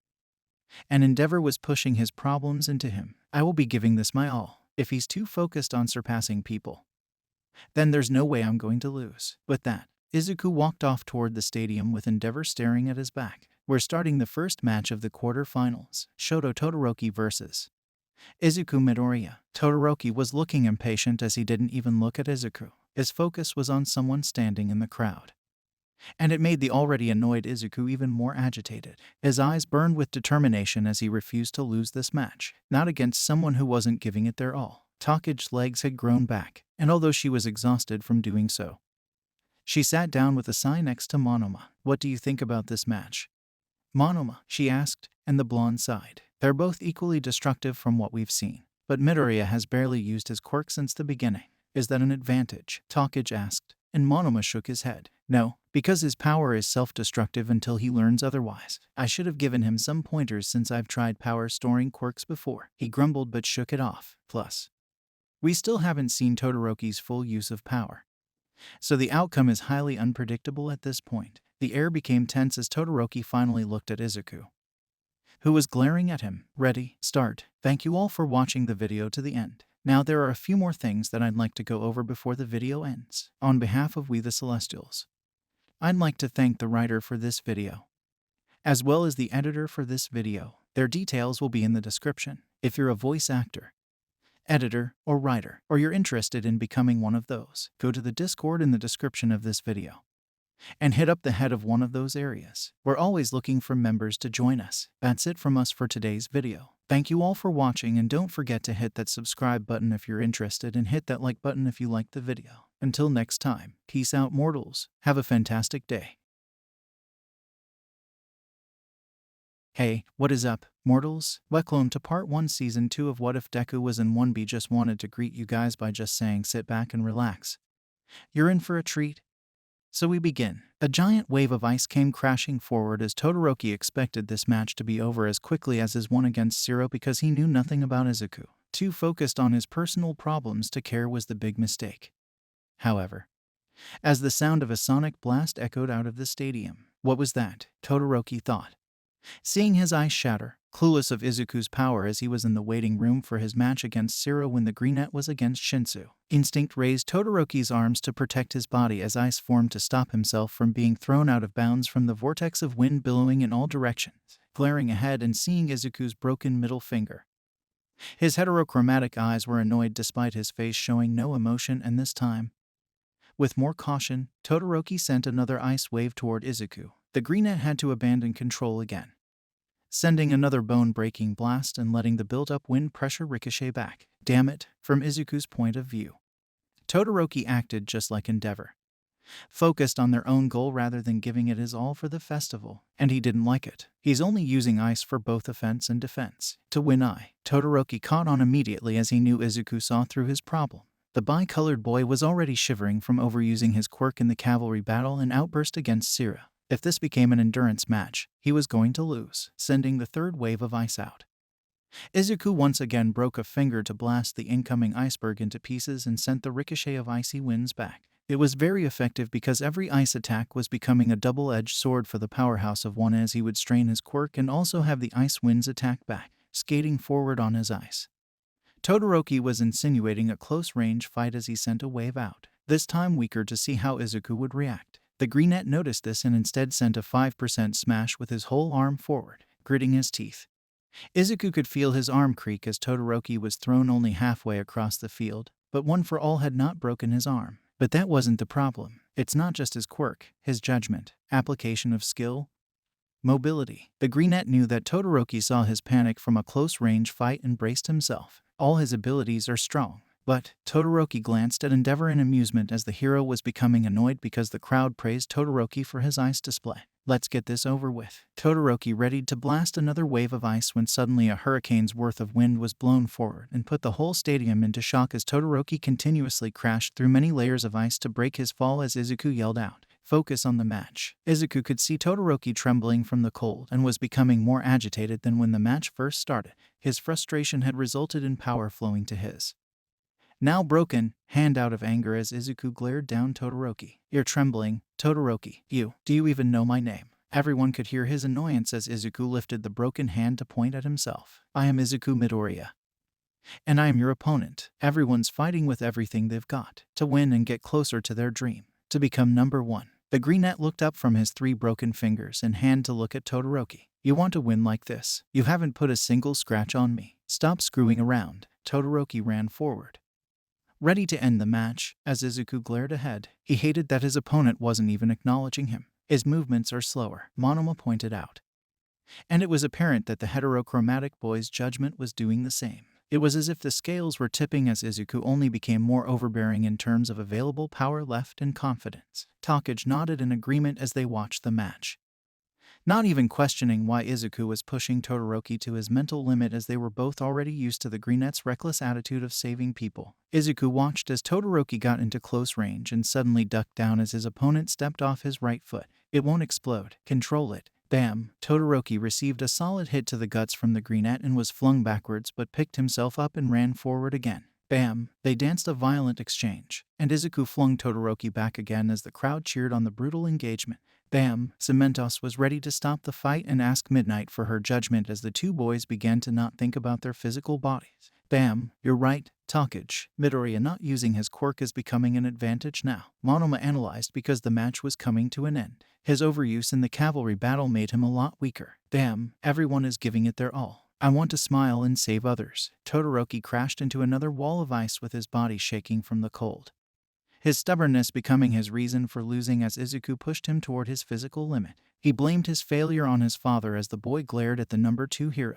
Izuku saw this and suddenly ran right up to the staggering ice boy and punched him on the stomach, using his momentum to send the boy back. I want to be a hero. That's my dream. Why are you watching him? Like an intake of breath.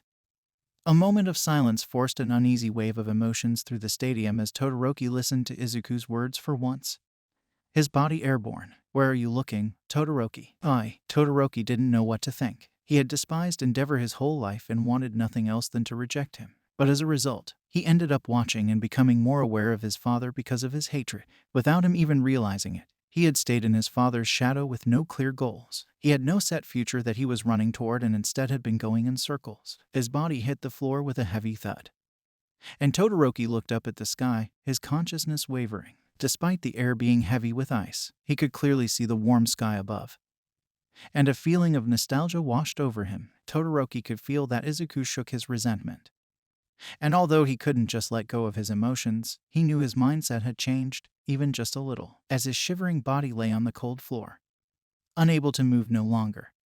Todoroki looked over at Izuku, who was also at his limit. A wisp of air escaped his lips before Todoroki finally fell unconscious. It was almost bittersweet as Midnight looked at Todoroki, who wore a peaceful expression despite being beaten up. With only one conscious, she raised her whip and let her voice ring out. Midoriya advances to the next round. At the announcement, Izuku's adrenaline rush finally subsided, and the greenette fell to his knees. I can heal him, Recovery Girl said as she examined Izuku's hands. You should be thankful that Todoroki already used half of his ice before the match, or else your hands would have needed surgery. Recovery Girl was scolding both Toshinori and Izuku for being reckless when the door burst open. Takagi and Monoma were the first to start talking, with one praising and the other scolding as a waste, and half the class walked in too. What about the match? Izuku asked, a little confused but grateful for his class's worry. It's Shizaki against Komori. They'll take a while since they're both long-range quirk-relying fighters,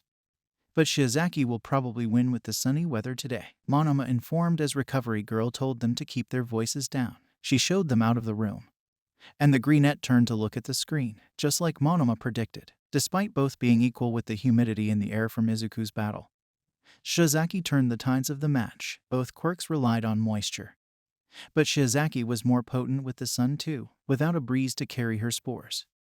Komori found herself held up like a sacrifice to the sky. The next match was Mina Ashido against Momo Yaoyorozu as the alien-like girl threw acid in all directions. However, Yaoyorozu made herself a shield coated with glass, so it didn't corrode before throwing a refined powder all around. Mina didn't understand, but as she tried to run up close, her acid reacted with the substance Yaoyorozu made and rendered it useless. What? She cried out in confusion as Yaoyorozu made another net gun and shot it. She neutralized it with a base.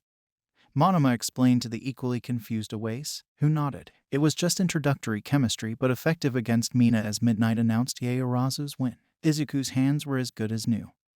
Although he was exhausted as a side effect of Recovery Girl's quirk, he was given a simple sling to make sure he didn't move too much before his next match. As the Greenette got out of the infirmary bed, Todoroki was also awake now. And the boy looked over at Izuku. There was a change, and the Greenette noticed it and waited for him to speak. Midoriya, he spoke slowly, remembering Izuku's name. I want to be a hero. A smile danced onto Izuku's lips as he walked toward the door. The two exchanged no words as they had said enough. And the Greenette left, leaving Todoroki with his thoughts. Izuku reached the stadium to hear Tetsu cheering on Kirishima and Honuki.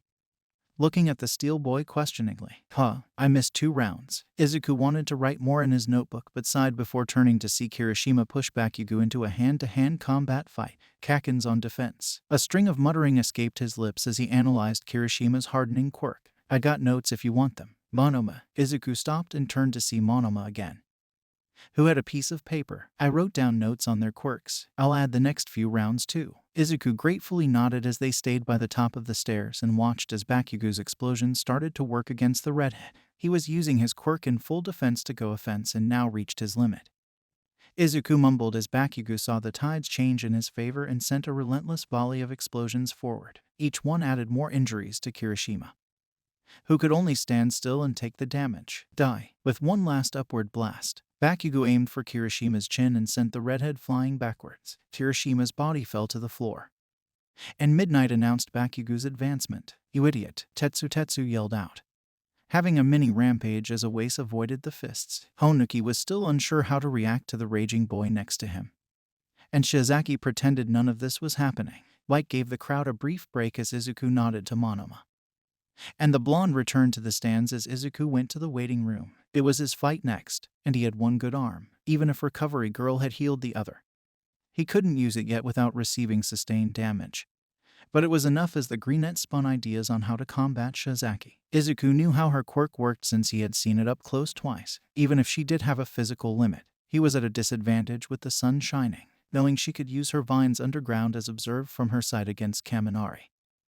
The Greenette knew he had to be airborne to fight her. It was another reckless plan, but it was the best one he could think of as Izuku stepped out onto the stage. The first match of the semifinals, Izuku Midoriya vs Ibara Shizaki. Mike's voice rang out as he started the match. And just like Izuku predicted, Shizaki's vines grew out like a wave and into the ground. Crouching down, Izuku charged 5% into his legs and, without damaging them, jumped high into the air in a similar fashion to the USJ fight, falling towards Shizaki. He waited patiently for the one thing he noticed during her and Denki Kaminari's exchange. As the wave of vines shot out of the ground, Shizaki let her vines detach from her hair so she could move to grow more. But during that 1 second, Izuku grinned. Smash! Once again, Izuku sent a small burst of wind at Shizaki's unprotected back, only using 5% as he landed in her vines. Although the vine coffin caught Izuku, Midnight announced his win as the vine girl stood, slightly shocked, out of bounds. Cheers erupted from the crowd as Mike announced the next match. Momo Yaoyorozu vs Katsuki Bakugo. Bakugo's rush is unstoppable, even though Yaoyorozu was making herself shields against Bakugo's explosions. It backfired as Bakugo's downward projection made her legs weak. It was as if Yaoyorozu was going against a homing missile that only got faster and faster as he dodged her attacks, and within 2 minutes, he had knocked her to the floor with a foot to her back. Phew, that's brutal. Mike sighed as Midnight announced Bakugo's win when Yaoyorozu gave up. With this, the final match is going to be Bakugo vs Midoriya. Izuku froze when the blonde turned to make eye contact from the stage, but he didn't crumble as they glared at each other for a moment before Mike announced the final break. That's 2 recommendation students he just fought off. Takage sighed as she leaned back against her seat. 2. Takage nodded. Yep. Momo took the recommendation exam as I did. Wait, you're a recommendation student? Izuku gasped at Takage, who nodded. And Monoma was also intrigued. So you were the 4th. Well, it just means I need to work harder so I can lead, you know. Takage smiled, and Izuku nodded. So the 4 recommendation students were Todoroki, Yaoyorozu, Honuki and you. They turned to see the one who beat half the recommendation students casually walking off the stage.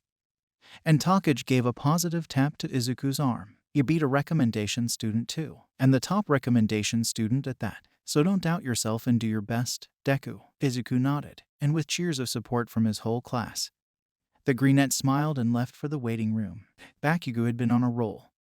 Just like Mike had said, from declaring he would be number one to Izuku to receiving a challenge from Todoroki in the changing rooms before the festival, with his team underneath Izuku's in the cavalry battle. The blonde was ready to fight, and Izuku felt almost identical as he took off his sling. Recovery had given him the clear to fight with both arms again. And Izuku went over his thoughts. He was about to fight someone he considered to be the definition of winning. The person who was the reason for both his pain and determination a few months ago. The very concept of fighting back against Bakugo terrified him. But the Greenette knew that something was different now, whether it was his newfound confidence or his wish to surpass Bakugo. The goal, or maybe both. The Greenette clenched his fist as the opportunity had arrived quicker than he expected. Bam! The door was kicked open. And Izuku faced a confused Bakugo who was about to blow up but saw that he had kicked down the wrong waiting room door. "Hello, Kaken," Izuku said, his body stiff as he didn't want to stutter. Bakugo just looked at him and saw that Izuku was preparing to fight before letting out a malicious grin. "I'll crush you, stupid Deku. You better not hold back that shitty borrowed quirk of yours. I'll be on top." Izuku knew better than to say anything to irritate Bakugo further. But he couldn't keep quiet as he stood up from his seat. "Deku now means you can do it. It's not going to be the same anymore. I plan to win." The wait was over.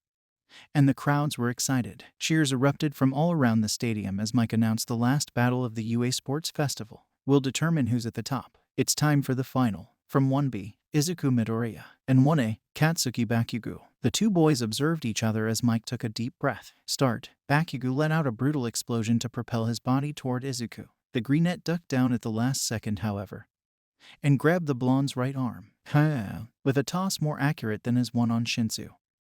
Izuku used Bakugo's vicious momentum against him and threw him back first to the floor. Bakugo coughed from the unexpected maneuver but immediately got up and went airborne. Izuku knew that Bakugo had the advantage from above because although he could go up the same way, his price was a broken bone. "I need this match to be quick. The longer this drags out, the stronger Kaken gets. I need to end this quickly." Bakugo knew that dragging it out would result in his win. But his pride would not allow it, even if it put him at a disadvantage.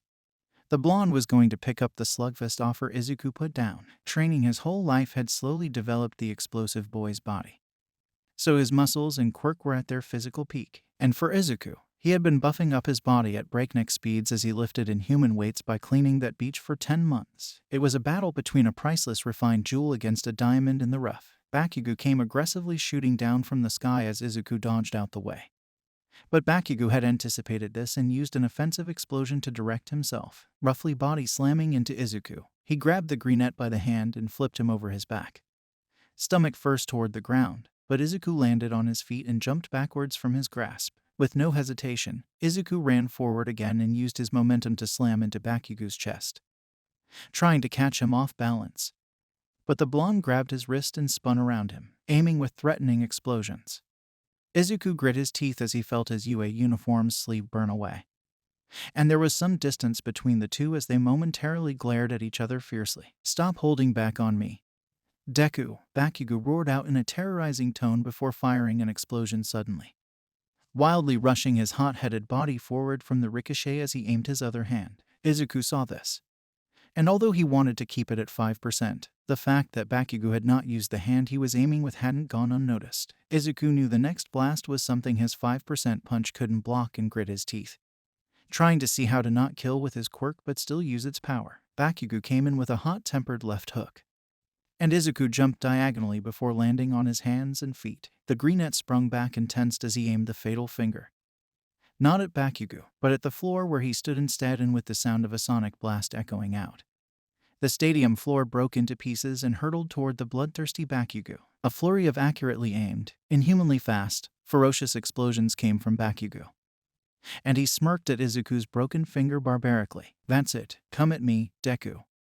with all you've got." His face was violently pleased as Bakugo and Izuku repeated their powerful barrage of potentially lethal attacks. Bakugo would run in for close range, and the two would engage in a destructive hand-to-hand combat brawl where Izuku would receive damage. The Greenette would be kicked in the face and punched in the guts as Izuku heartlessly elbowed Bakugo's ribs and threw him off his body, before the two would separate.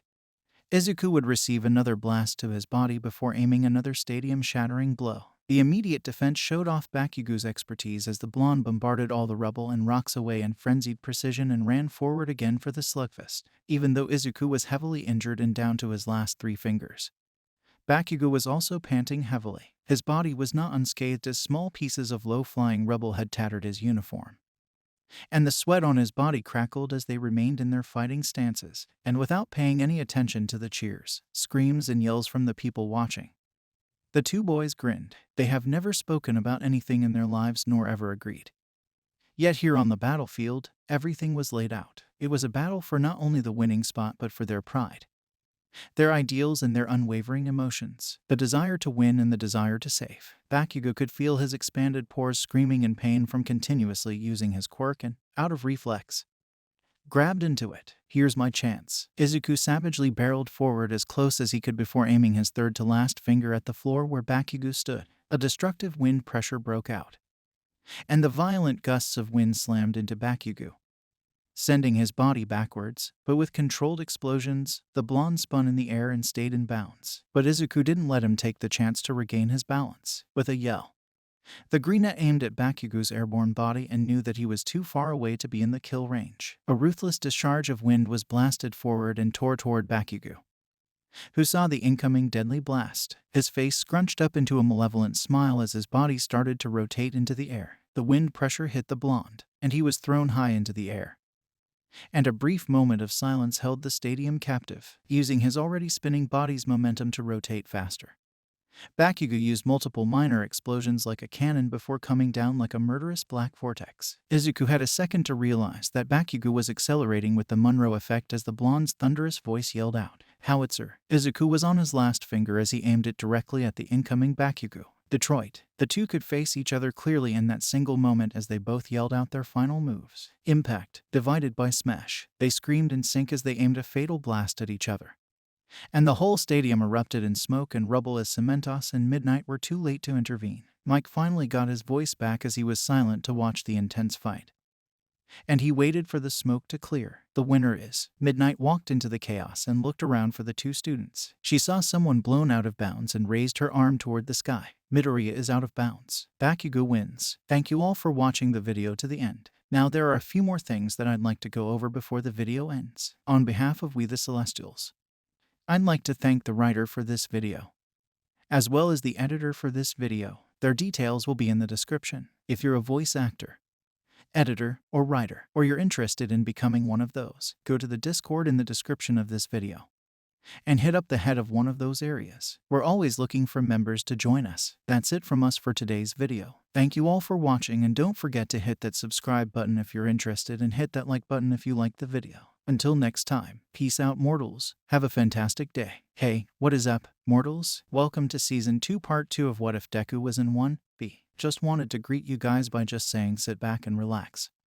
You're in for a treat, so we begin. Bakugo stood at the top of the celebration podium, covered in bandages and burns but with the most egotistical smirk on his face. He had kept his word. The ruby-eyed blonde had won the competition by giving it his all and now stood at the top as he looked to his left to see Izuku. The freckled boy carried matching burns that reflected their fight, as well as a broken arm that a scolding recovery girl fixed for not holding back. This was how Katsuki Bakugo wanted to win. Shizaki claimed third after defeating Yaoyorozu in a side match, and after Izuku took second, Bakugo took his gold with a menacing grin on the camera. "You see that? I'm at the top. This is your future number one." The crowds cheered for the blonde as Izuku stood there smiling. It was a fierce fight, a match between two boys who wanted to be the winner from an outsider's perspective. But to Izuku and Bakugo, it was their first proper conversation. Even if it was without words, they had sorted nothing out verbally. And the chasm between the two was still as deep as a bottomless trench, but that fight was a step toward the right direction. It solidified where they were, and Izuku's confidence ran another adrenaline rush. With determination glowing in his forest green eyes, he turned to Bakugo with challenge in his voice. "Then I'll just go higher than you. So I'll be number one." Bakugo turned to look down at Deku from the taller podium. "Huh, what's that supposed to mean? I just said I'm at the top." All Might stood before the two, a little confused at their short exchange. He wasn't sure how to make of it, but the number one shook the feeling off before turning to thank everyone who came to watch. More than a week had passed since then, And it was a typical morning for 1B. The homeroom was filled with Izuku muttering as Takage recalled fights in accurate detail. The broken arm wasn't permitted to write yet. So Monoma was in charge of collecting the information. Vlad walked in as usual except today. With a remote. Okay, kids. It's time for the time step of your life as heroes. The pros were watching you.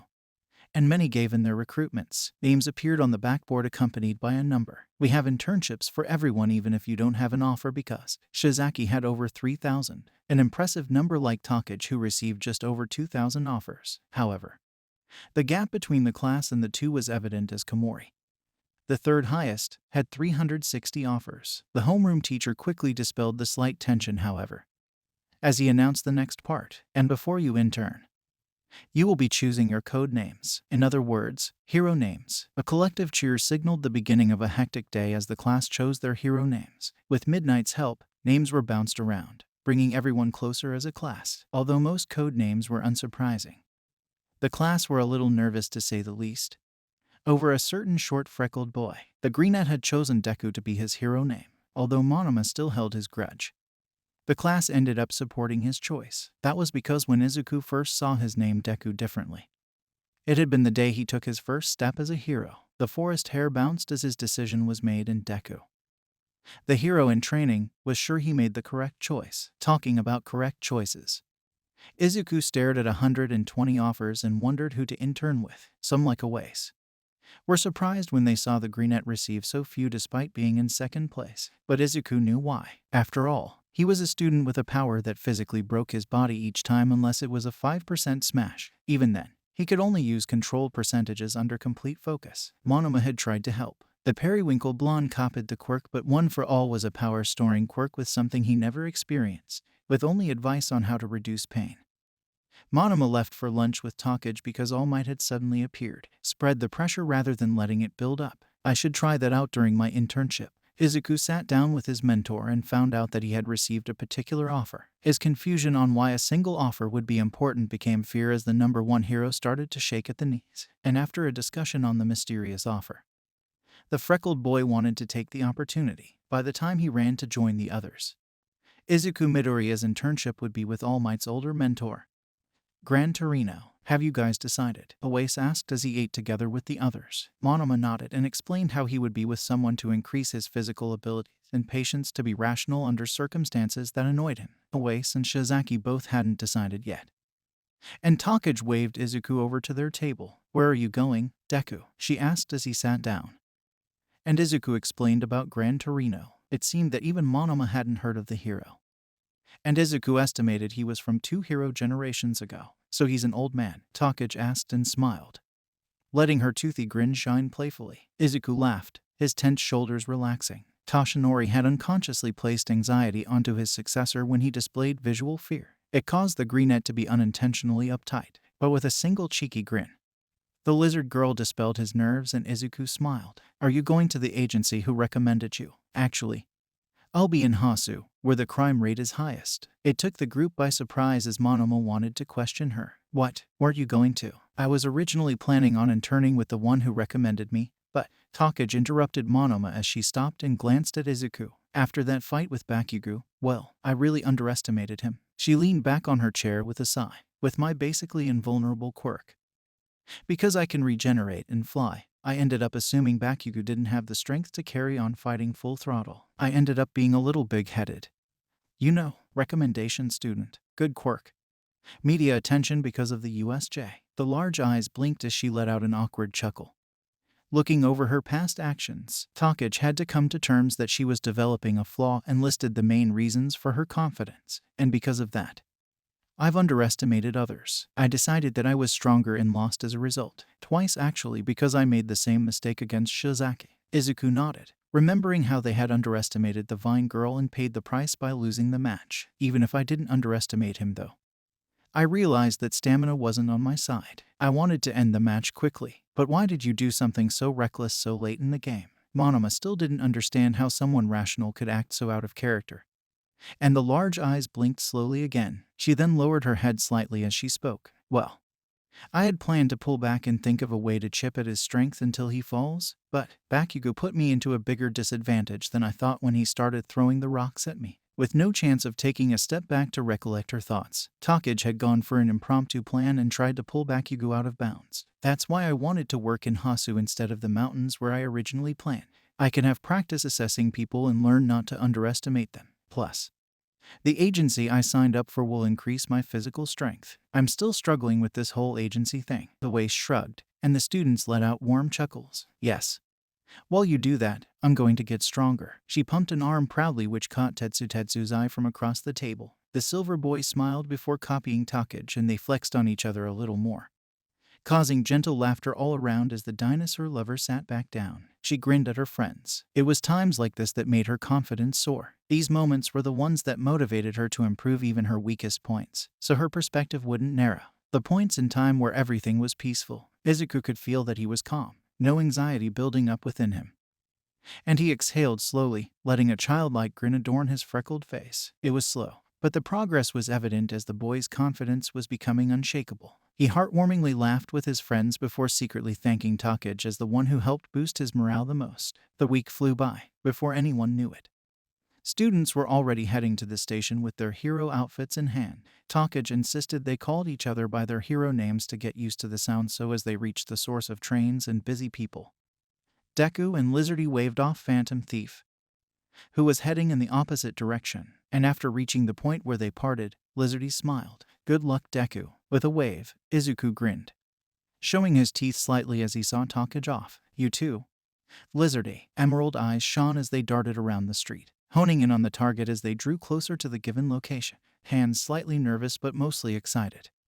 The sound of a door creaking open signaled one thing in the greenette's mind: my next step to being a hero. Walking in, the jade orbs widened as they landed on an elderly man lying in a crimson-red pool. He's dead. Before panic could gloss over the sight, the forest gems noticed something odd. The vermilion liquid was much too bright. Doubt and confusion clouded the questioning spheres as they inched closer. Are you? I'm alive. Gran Torino casually lifted his head, and Izuku sighed as the old hero picked himself up. He was shaking as he held onto his cane, and with a hand raised to his ear, Gran Torino leaned over. Who are you again? Deku, sir. The response was immediate, and Izuku realized his mistake since the greenette forgot he wasn't still playing code with Takage anymore.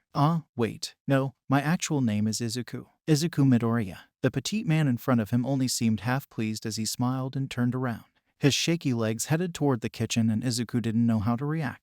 Although, the emerald eyes traced the yellow hero suit the retired man wore and decided to stay. But even with his fist clenched and mind ready, the greenette was not prepared for Gran Torino to jump from wall to wall at breakneck speeds. Red lightning burned through the veins as an almost automatic response as the two started to clash. Fighting a hopeless battle is what their match felt like until Monoma's words rang an idea. One for all flowed at the low 5%, but not only his hand. The red lightning spread up his whole arm and all the way up to his shoulder as Izuku slid underneath a sofa. Gran Torino assumed the Freckles boy was hiding and kicked it aside, only for a discharge of wind to be thrown in his direction. The old hero dodged it, however, before jumping behind and slammed the student face first into the floor. The fight was over, taking his foot off Izuku's back.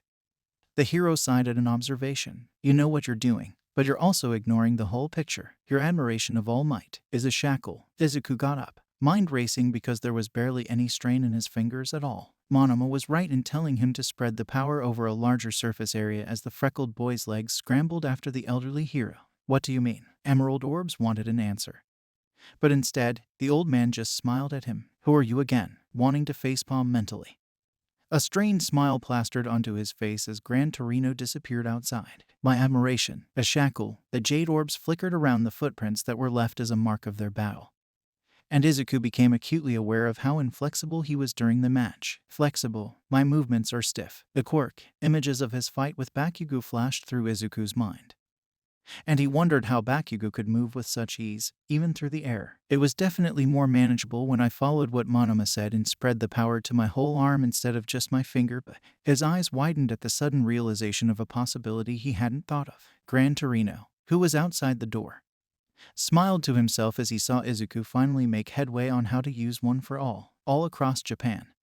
The students were at their internships and learning new skills. They watched a pro in action up close. Monoma improved his patience and decision-making skills. Awase learned how to use his weld in more diverse scenarios. Tetsu had gone to the same intern as Kirishima from 1A, and the two boys were excited to work under the chivalrous hero.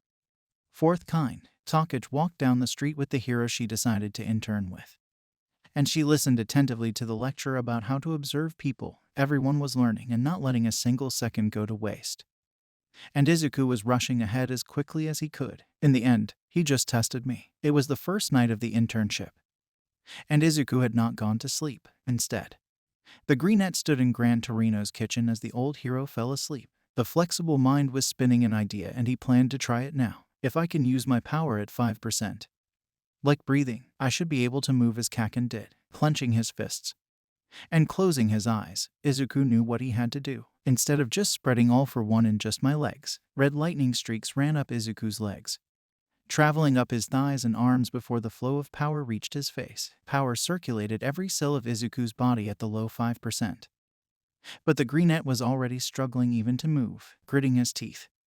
A smile appeared on Izuku's face as the red lightning faded away. Instead, a pale green discharge of lightning-like power started to dance around the Greenette's skin. The old hero wore a broad smile despite not facing the excited student and knew that their next spar would be different. He was right. The following day, as the sound of a cane dropping to the floor echoed out, Gran Torino was already bouncing from one side of the room to the other within an instant. Green orbs didn't hesitate to try out his new discovery as red lightning instantly ran across his whole body. The pale green discharge crackled loudly as every sense in his body became acutely aware of his surroundings. The old hero smiled as he noticed the jade eyes flickering after his movements and let out a chuckle, jumping up slightly. The charged student swiped an arm as he barreled in the hero's direction. The wind pressure of that mere movement was easily dodged, but the light cans that stood neatly on the shelf behind toppled to the ground. "You missed, kid." Gran Torino aimed another attack from behind, but instead of making the same mistake, Izuku waited the last second to jump out of the way, crashing upward into the air above.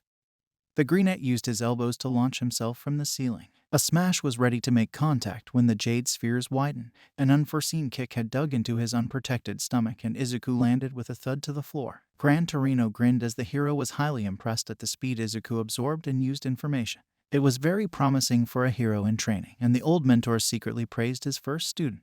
Despite the good progress on the retiree's side, Tashinori only received terrible news. The hero met with the police detective, and the two had discussed the test results of the Namu All Might took down, with the detective explaining that the Namu were 4 humans genetically modified into one beast.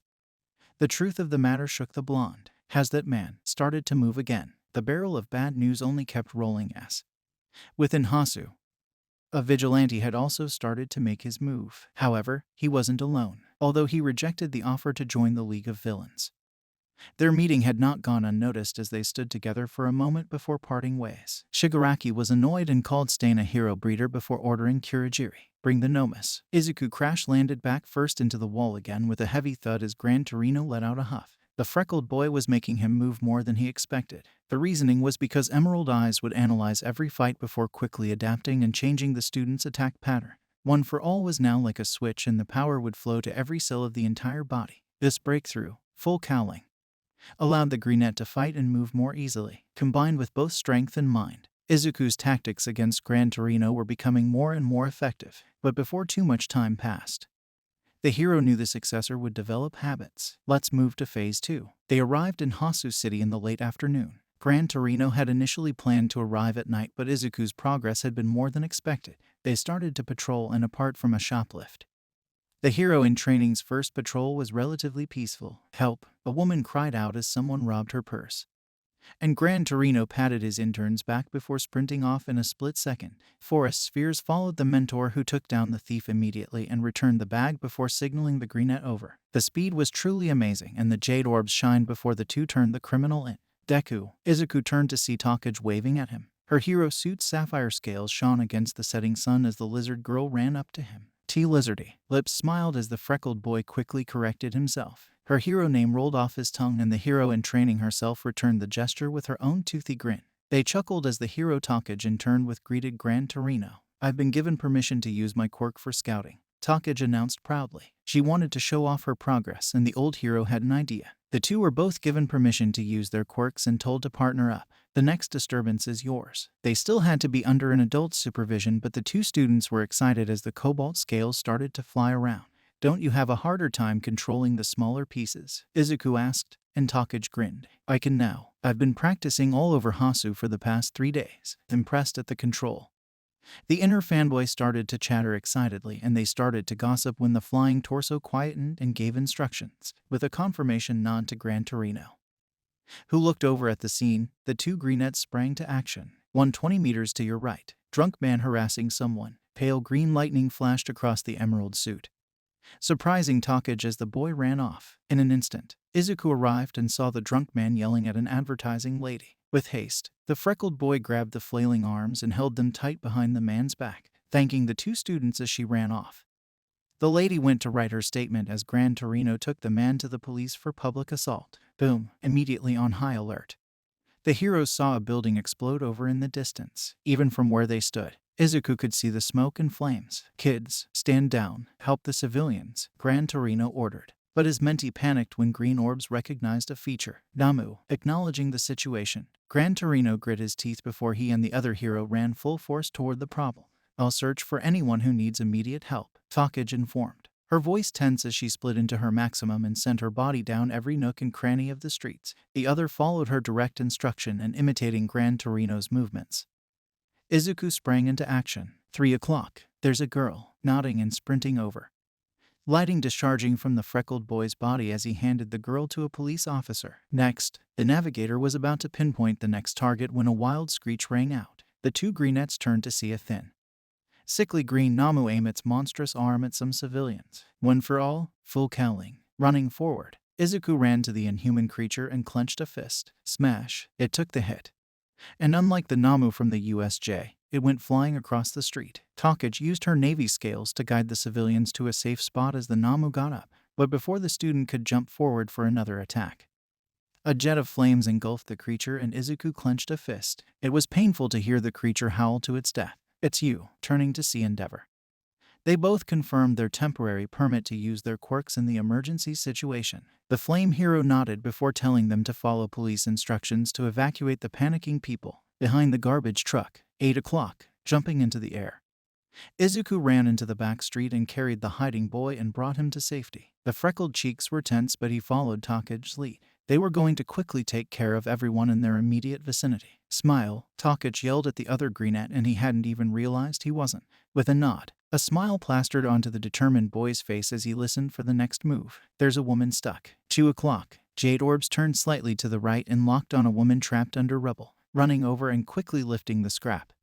The student smiled reassuringly. It's going to be okay. Picking her up, Izuku ran back to the police before joining the mass of ultramarine scales who were collecting themselves into a body as Lizardy reset her timer for her quirk. That's everyone nearby. We should move. See if there's anyone else in other places. The two followed the police and arrived to help other heroes. Sapphire scales and emerald lighting immediately fired out as they were ready to save more lives. However, Takage suddenly changed in demeanor, and Izuku turned to see a hint of fear in her eyes. There's a fight in the alley at 6 o'clock. Understood. But as Izuku ran ahead, the girl collected herself. Wait, Deku. Words fell onto deaf ears as his priority was to save people. The other desperately ran after him but skidded to a halt as the freckled boy came to a stop. The reason was to stare upon a figure, a scarf as red as blood and a body covered in blades.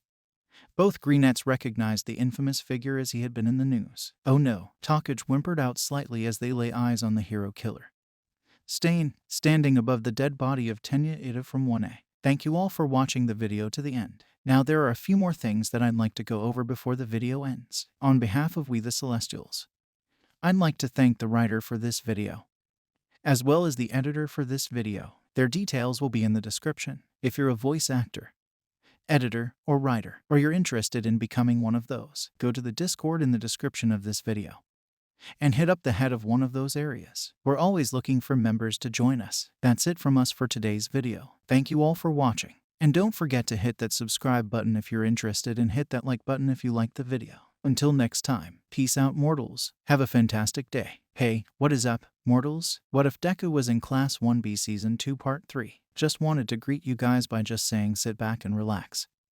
You're in for a treat, so we begin. Revolting. That was the only word capable of describing the stench that stuck like a slug's mucus. The blood that pooled before the two children could be tasted through their agitated scent glands. The sight left a lingering hint of coppery metal. Death tainted the very air. Izuku and Takage felt sick to the core as they could feel their knees buckle. Nothing in their training could have prepared for the foul and a burning sensation that crawled up their skin. Ida's lifeless eyes had shattered their confidence, but despite his very organs twisting and wanting to hurl, a figure hidden in the back kept the boy grounded. It was native, injured but alive, and the intention to save glowed in Izuku's bright green pupils. He was scared, that's for sure, but the Greenette's resolve had always been unbreakable. Lizardy, hearing her hero name, Takage snapped out of it and her large eyes slanted. It was true that her nerves were on fire, but somewhere in the back of her mind, she knew she had to be strong. This is no time to be frightened, she told herself with determination. The dusky green orbs shone with intention, a similar way to Izuku's that didn't go unnoticed. Do you have a plan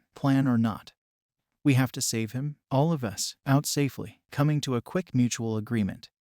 Adrenaline ran through their veins. One for all shot out pale green lighting from Izuku's body as Takage's body split into multiple parts. They faced away from Ida. Now was not the time to get caught up in fear as their hearts hammered heavily against their chests. Both pairs of emerald orbs faced their target who just ignored the body. Instead, Stain's lips widened into a malicious grin. If we clash, the weaker will be culled. With words dripping in malice, chills up the children's spines. But they didn't move. They were calm and calculating. They knew what needed to be done. Takage sent her smallest parts to find backup and tapped the other's shoulder. They both pulled out their best smile and solidified their resolve. It was time to fight. We fight to protect. That is the essence of being a hero. The hero killer smiled back as green lightning sparked forward. Good. A katana lifted up high up toward the mood before making an accurate swing to Izuku's head. The greenette ran into close range. Knives left their sheaths as Stain sliced upwards. However, the calculating boy slid between the killer's legs and flipped his body so that he jumped above. The vigilante was taken off guard as a determined voice rang out. 5% Detroit, aiming a direct blow. The fist flew toward the back of its target's head as hard as it could. Smash, leaping backwards. It was Takage's turn as she immediately sent forward a barrage of scales. A whirling storm surrounded the vigilante who started to speak. It's not that you saw through my movements. You left my field of vision. The words were aimed at Izuku as he watched the killer lick his knife. You maneuvered so that you would definitely be able to bring me down. That's what your movements were like. The greenette felt his body stiffen suddenly. Takage noticed and immediately grabbed his frozen body. Deku, her attention briefly shifted as she dragged them both backward. Stain took advantage of the situation and escaped the vortex of scales. First instinct to save the one most in danger. Both of you. The dusky eyes widened slightly as the vigilante spoke about her. Her body froze from the feeling of vulnerability that crept up Takage's spine. Having her actions explained had cut in places the student didn't understand, but she kept her face calm. 1. Because she knew worrying wasn't going to get her anywhere. And 2. was that her scales received good news. Gran Torino, she thought, and immediately focused on getting the old hero to where they were as soon as possible. People who are all talk are a dime a dozen, but you two are worth letting live. You're both different from that one. As Stain faced the dead one, a student, Izuku noticed a red tint that reflected against the haunting moonlight. Blood. His eyes shifted briefly to Takage as he asked, Lizardy, am I bleeding? The slanted pupils ran across his frozen body before noticing a small cut to his thigh. So insignificant. It could be called a paper cut that barely drew blood. Just a little. Is it his quirk? Eyebrows furrowed as the emerald eyes turned toward the vigilante. He licked my blood. Then I froze, as they tried to figure out the killer's quirk. A knife was held up with its trajectory aimed at native Lizardy. Takage reacted immediately to the cry as she sent her body to Stain. Azure Scales dodged the knife as they refused to let the vigilante hurt the injured pro-hero more. Her efforts were futile, however, as the killer got closer. With a second to make a decision, the young hero in training made the one avoiding death. 3 o'clock. Her yell was for Gran Torino. The hero was about to speed past the alleyway when he rushed in at blinding speeds. With a clatter, the knife fell to the floor and the yellow boots kicked the blade away. Native was saved, but now they no longer had the opportunity for a surprise attack. One after another, Stain muttered, unable to identify who the new person was as the old hero noticed the corpse. God, these kids. There was no time to worry about the students' mentalities as Izuku yelled out, don't get cut. His quirk will immobilize you if he drinks your blood. He's after native. Gran Torino just smiled as he bounced on the soles of his feet. A target, huh? That's rather troublesome, eh? Well, in that case, both greenettes could barely keep up as the flash of yellow bounced toward the injured pro.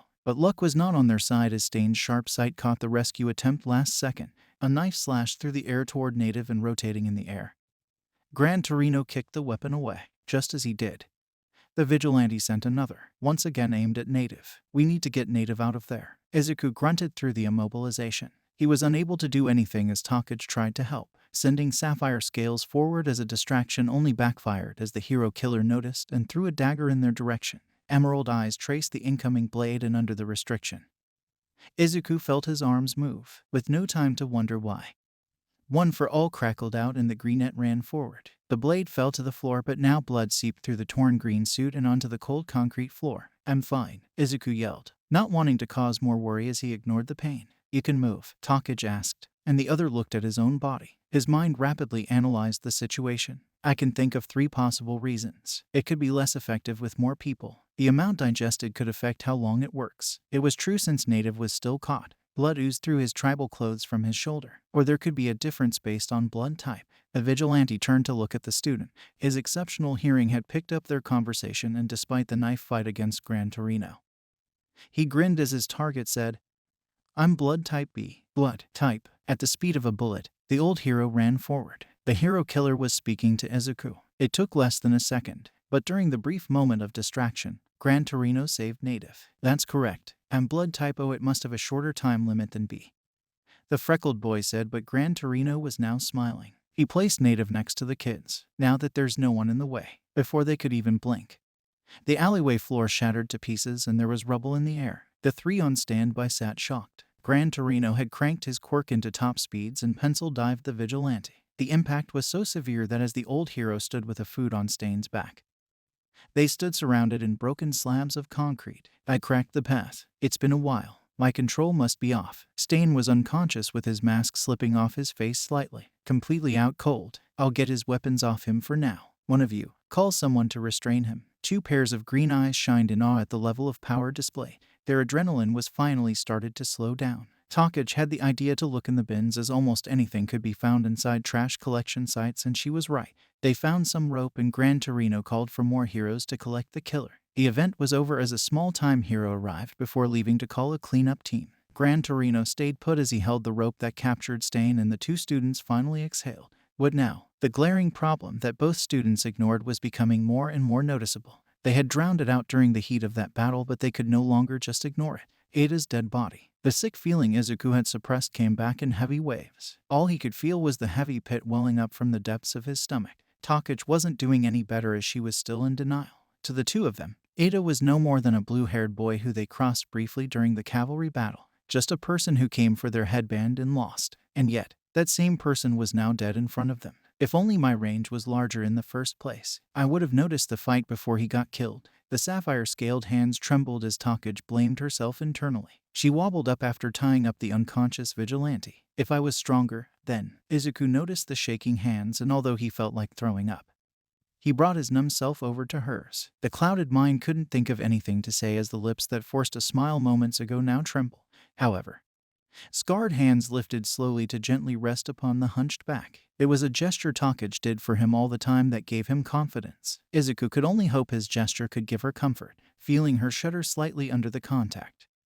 The calloused hands kindly rubbed up and down as large clear tears welled up from the dusky forest eyes. Gran Torino saw this and noticed his mistake, seeing that it was cruel to assume the kids wouldn't react to the dead body, and quickly grabbed one of Stain's knives to cut off his yellow cape. Covering Ada, he walked over to Izuku. The child was putting on a brave face. The old hero placed a hand onto his student's messy green curls and felt a jolt of surprise. The tense green eyes turned to look up at Gran Torino, who just smiled. He was a man who had seen pain and knew the importance of reassurance. Feeling safe, a sniffle escaped Izuku's throat. It caught Takage's attention and she immediately hugged him. Hugging back, the 2 greenettes clung to each other as a moment of silence held, then broke. They cried their hearts out. They were scared, anxious, and had seen death, but they pulled through and made it out alive. It felt like forever as the 2 students remained sitting in the alleyway. Native was able to move again, and he helped the cleanup team remove the body. Endeavor had been pursuing a flying Namu who caught an unconscious civilian the next street over and was walking down the empty road toward Gran Torino. The number 2 had been given the call for help, since Gran Torino wished to have his name hidden.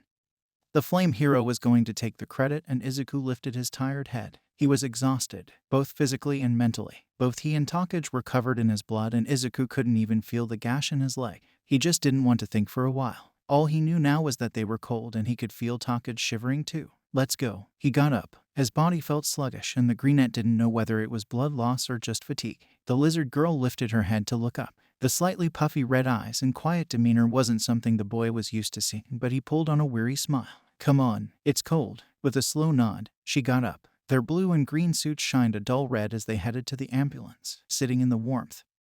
The boy just sighed. We should rest. The night isn't over. Izuku was right. Over the next few hours, an emergency meeting was held for the pro heroes, and reporters crowded in for the private interview. The two greenettes had to be present because they had helped the police with rescuing and evacuating citizens. The two heroes who took them in were given a punishment, nothing too major.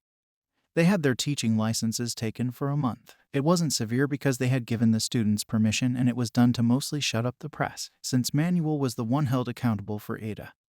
His teaching license was taken entirely away, although some reporters yelled that the punishment didn't do justice for a promising student's death. They were quietened as a recording was played. It showed Tensei Ada in a hospital bed but conscious as the crippled hero spoke. I have failed as both a brother and a hero. There was silence as a mother's crying could be heard in the video. I do not blame Manuel for Tenya's passing. Tears could be seen dampening the pillow as Tensei's voice shook. When I heard Tenya decided to not intern with the family and go to Hasu instead, I knew at the back of my mind he left for revenge. After Stain almost took my life, Tenya changed. If anyone was to be blamed for my brother's death, it would be me, because I wasn't strong enough, even if Tensei had forgiven Manuel. The normal hero hadn't forgiven himself. He had known why the youngest Ida interned with him, yet all he did was give a warning. The water controller kept wondering if all this could have been prevented, if I just kept watch properly. I even spoke to him the mere moment he ran off. Now the hero could only stand there with his head bowed down, unable to face anyone. Internships were postponed as Yue and the Ida family prepared for the funeral. During the next 3 days, Izuku and Takage stayed in the hospital as both a precaution and for the injured boy's leg. It never made it onto the big screen as Vlad yelled at the interviewer. But the two had been blinded with flashing camera lights and questions too. Their section on screen was cut out, however. Seeing how insensitive the questions were, and the homeroom teacher was greatly concerned for his students, even if physical injuries were going to be fine. Their mental scars were not going to be healed easily. If only I got there faster. Maybe then I would have been able to save him, more than the death. The itching idea that he could have saved the engine boy annoyed Izuku to no end. He had vowed to be a hero, yet here was an example where he had failed. The failure was what hovered over his mind, so that his usually bright emeralds were almost dull and lifeless. But there's no point complaining. The funeral was the next day, and the boy looked at his scarred leg. The jade orbs then settled on the figure who sat across the room on her bed, Takage, although the matter weighed heavily on the boy's mind.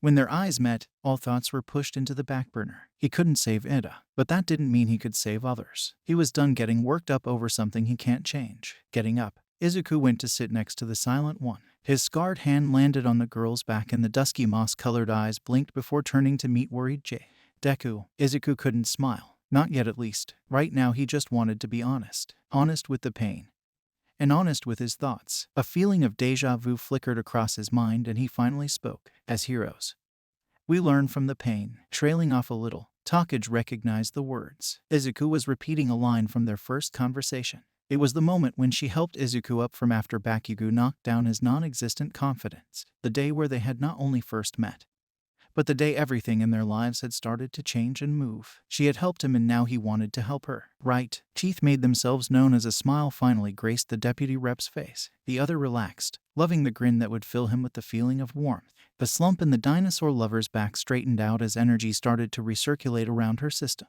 with her usual self resurrecting. The two students smiled at each other. Takage lifted her arm and clenched a fist, repeating the words she said back then. We have to make do with what we have, even though nothing had physically changed. The two felt stronger as their minds woke up from their haze. Ida's death was undeniably going to haunt them both for a long time. But neither student would let his death hold them back. They were going to use this as an opportunity to get stronger, a reminder to never let anyone die on their watch ever again. During the interview days, the news on Stain went viral. The hero killer was taken to Tartarus prison after it was announced Endeavor took him down. Gran Torino met up with All Might. The retired hero was talking about how the hero killer and the League of Villains were connected, even if the media made it seem that the League helped improve Stain's image. With the vigilante in prison, the League was next in line for the spotlight. The one behind the scenes would have to be pretty good. You know what that means, don't you, Toshinori? The number one hero clenched a fist as he had to accept that reality was not what he had believed. His arch-nemesis had definitely survived the fatal injury and was active again. That child admires you so bravely. I know he's recovering, but you must find time to tell him properly everything about One for All and All for One.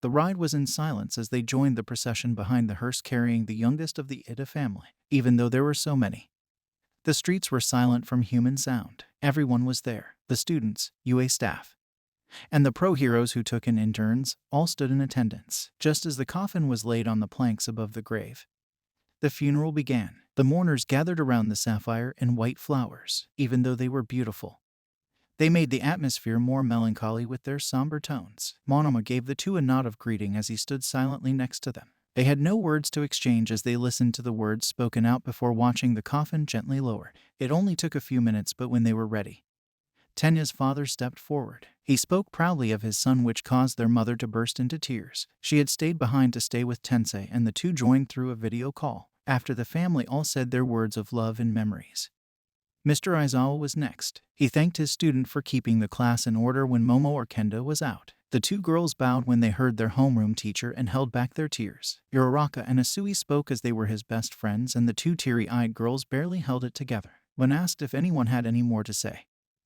Wana didn't expect Izuku and Takage to raise their hands. The two walked forward and stood in front of the crowd as Izuku cleared his throat. Before I even start, we would like to say sorry. Takage also took a deep breath as the two had prepared what to say. If I was just stronger, or if I were faster, then just maybe we could have changed the outcome. There was silence as the two took a deep apologetic bow toward the Ida family. We might not have known him as well as many of you, but he was still a part of our lives. Takage nodded, her dark green locks falling over her face as she continued on. Even if they had haunted her at first, the memories of Ida had become her resolve to improve. So we would also like to thank him. We wanted to thank him because every encounter that we make on our paths are important. They shape us to who we are. They then took another bow.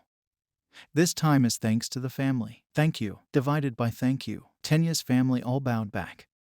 A sign of respect followed with sad smiles as the funeral reception came to an end. Many started to leave and go home, leaving the Ida family and those closest alone to cry as the grave got buried. Since Tensei had made it clear that no one other than the killer and himself was to blame for his younger brother's death, the internships continued after students got warned not to wander about carelessly. Takage also returned, declaring she had to be stronger as she left. Gran Torino smiled as he saw the girl wave Izuku off with a smile before entering the hospital room where the successor was. There was now a small scar left on the freckled boy's leg, but the greenette didn't mind.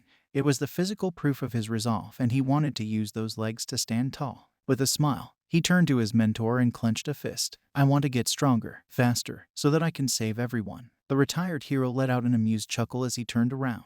The intern quickly followed after him. Guess that means I'll up the training. The emerald eyes shined brightly as Izuku bounced on his feet, nodding as he walked, and Gran Torino smiled internally. He still has a lot to learn, facing his wrinkled face to the clouded sky above. The retired hero walked after the child who had bounced on ahead. He was glad to see that Izuku could use his experience to grow stronger both mind and body. He really is just like you, huh? Toshinori. Thank you all for watching the video to the end. Now there are a few more things that I'd like to go over before the video ends. On behalf of We The Celestials, I'd like to thank the writer for this video, as well as the editor for this video. Their details will be in the description. If you're a voice actor, editor, or writer, or you're interested in becoming one of those, go to the Discord in the description of this video and hit up the head of one of those areas. We're always looking for members to join us. That's it from us for today's video. Thank you all for watching. And don't forget to hit that subscribe button if you're interested, and hit that like button if you liked the video. Until next time, peace out, mortals. Have a fantastic day. Hey, what is up, mortals? Welcome to Season 2 Part 4 of What If Deku Was in 1B. Just wanted to greet you guys by just saying sit back and relax. You're in for a treat, so we begin. The school was kicking straight into high speeds as Izuku surprised his classmate, as preparation for the final exams. 1B had hero training, and it was another hero rescue simulation. A race in Field Gamma where the goal was to save the victim after passing the labyrinth-like maze of factories. When the Greenettes group finished, All Might briefly passed Izuku. He spoke quick words of praise before whispering that they needed to talk later. The time has come where I tell you about me and one for all. Other surprises came from others like Awais. The boy with his usual blue and white checkered bandana had learned how to weld items in certain places so that structures could collapse. The class went very well except for when Tetsu and Bondo had an incident. The class's glue bottle accidentally stuck the silver one to a building. The liquid had been drying to become a ladder so Bondo could scale up the building when the iron boy stepped into the sticky substance. With the disadvantage, Tetsu ended up last in his group after yelling at the chimney head, "Wait, you bastard. I won't let you run away." With a week until final exams, Class 1B decided to study together by getting the top students to teach the rest. They split into 5 groups with each group focusing on a single subject so everyone could rotate where they needed to go. The study sessions were extremely effective and the time flew by. During one of the lunchtimes, Kendo from Class A had told them that the practical part was a fight with entrance exam robots. An upperclassman friend had told the ginger girl and the group were grateful for the information. She still seemed a little off with Ida's death but smiled and walked off. 1A had recovered but it was obvious they were still affected. There was a summer camp after and no one wanted to attend remedial classes. But after finding out the practical exam news, 1B's focus was spot on as their nerves calmed down. When the 3 days of written exams were upon the students, everyone was ready, for various reasons. The exam will be different starting this year, Nezu said, hopping off Power Loader's head and greeting the class. We'll have you fight in pairs against a teacher. The class became uneasy, which only became worse as Vlad explained that pairs had been decided already. However, the class was ready, even if the exam was not what they expected. Everyone was capable of working together. An example of excellent chemistry was Takage and Honuki against Vlad. The overpowered recommendation students won in almost an instant, with the floor softening under Vlad's feet and Takage taking offense.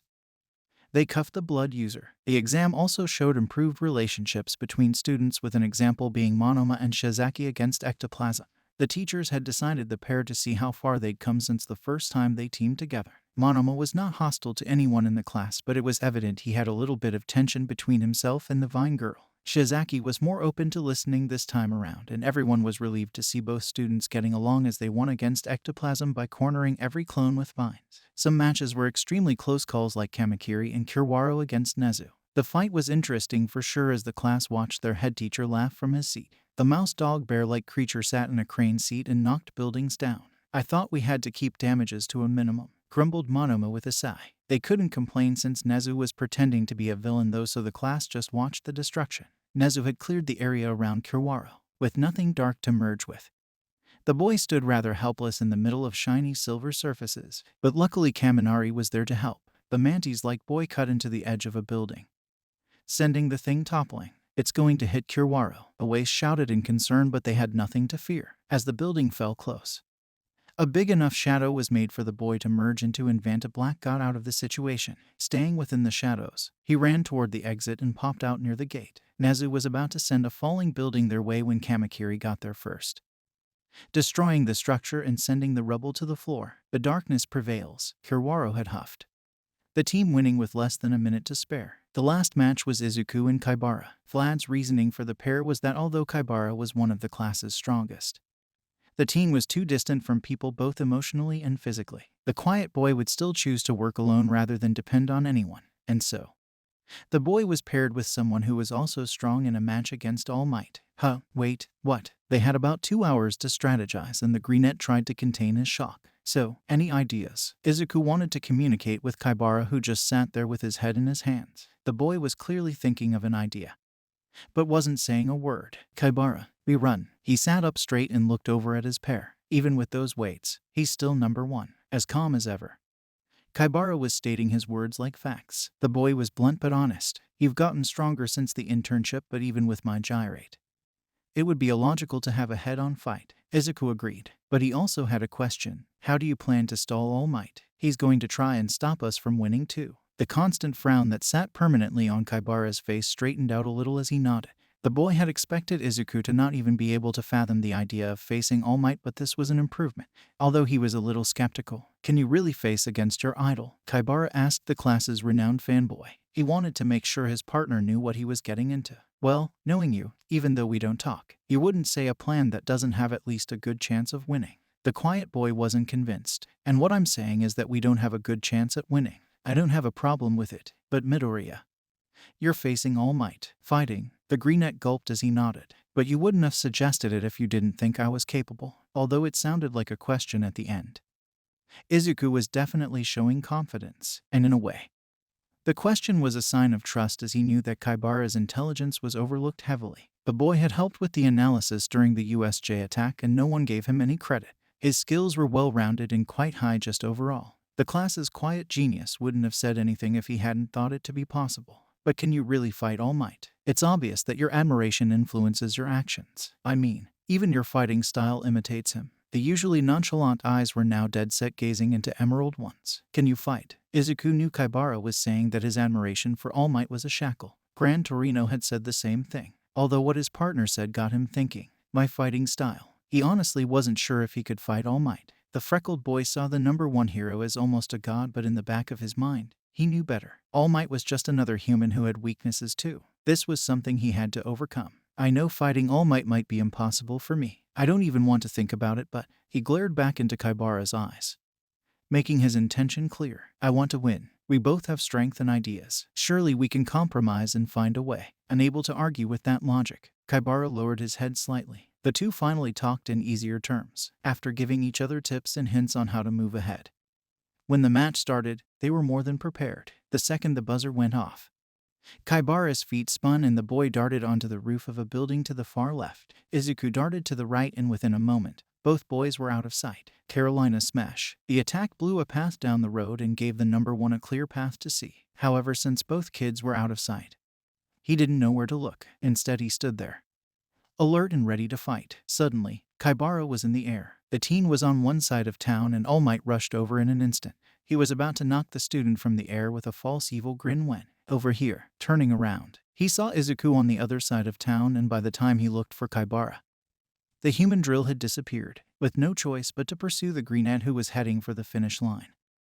All Might punched the air to send himself toward his successor. All Might, just before he reached Izuku, however, he turned to see that Kaibara had reappeared and was closer to the exit than Izuku was. New Hampshire smash. The process repeated multiple times as the two jumped out from random locations. Each time they were getting closer and closer to the exit. All Might had no choice but to pursue the visible one, as they would win if he left them alone. With their combined efforts, Kaibara was the one to drag his body through the surprisingly cute gate and secured their win. All Might sighed as he stood back up, steam gently rising from his form. They got me going from one side of town to the other to wear me out. Also to slowly get closer to the exit.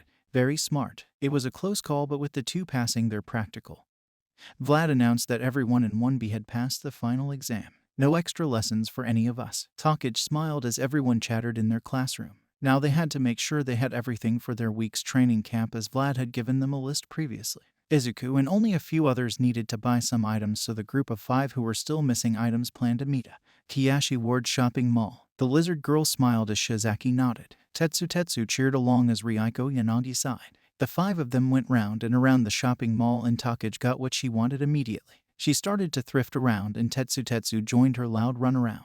Shizaki was near the rear with Izuku, and Yanagi was as quiet as ever. Eventually, though, the tall, silent girl opened up to Shizaki and the two started to talk. It was almost 3 and they wanted a break, so Takage went to go buy the group some drinks. Yanagi got dragged along as Tetsu and Shizaki wanted to quickly grab some bug spray. Izuku sat alone with all their shopping on one of the round benches and sighed. Phew, I got everything I needed. He could see groups of 1A students around the mall too and felt a little lonely as he looked up at the ceiling. God, UA students are always together with someone. Literally no one else was alone. Feeling an arm rest of his shoulders, Izuku almost yelped as he turned to look at Tamura Shigaraki. The villain's dry fingers brushed against his neck and the greenette shivered in fear. Why don't we talk? Izuku Midoriya, frozen in fear. Shigaraki had a firm hold of the student's neck. If all 5 fingers made contact with skin, death was guaranteed. Even more, before Shigaraki could be caught, the villain could kill potentially 30 or more people. Ruby eyes that spelled death were hidden behind light blue hair as Shigaraki just wanted answers. The leader of the league explained how he had gotten all the fame for Stain killing a UA student.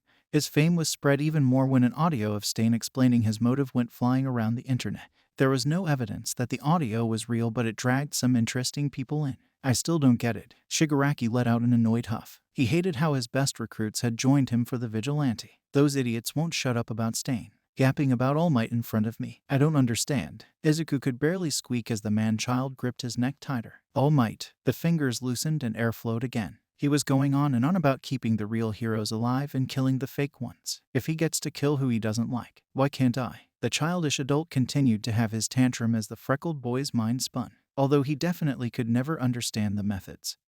The Greenette now understood why Stain had called them worth letting live. If you're telling the truth that he admires All Might too, I can understand that.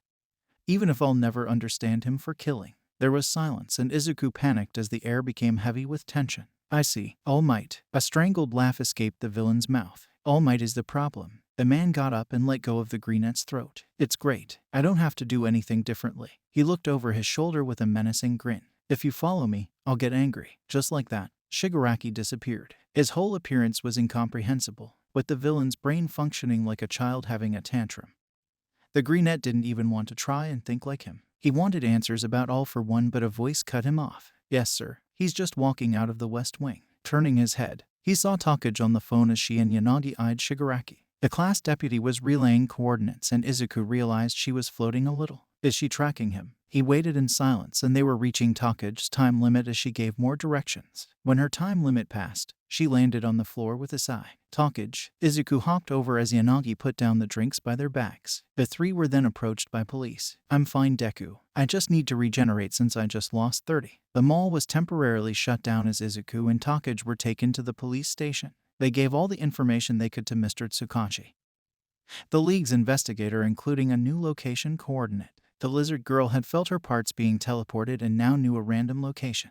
The detective thanked them for staying calm under the tense situation and the two were allowed to go home. It was supposed to be a shopping trip yet somehow ended up with them finding a villain hideout. The term ended and the day of the summer camp came crashing in. As the students lined up for the bus, Izuku could see that Bakugo was getting along better with his classmates. They hadn't spoken since their fight, but the tension between the two classes had gotten better since Monoma wasn't so hostile to the one of blonde.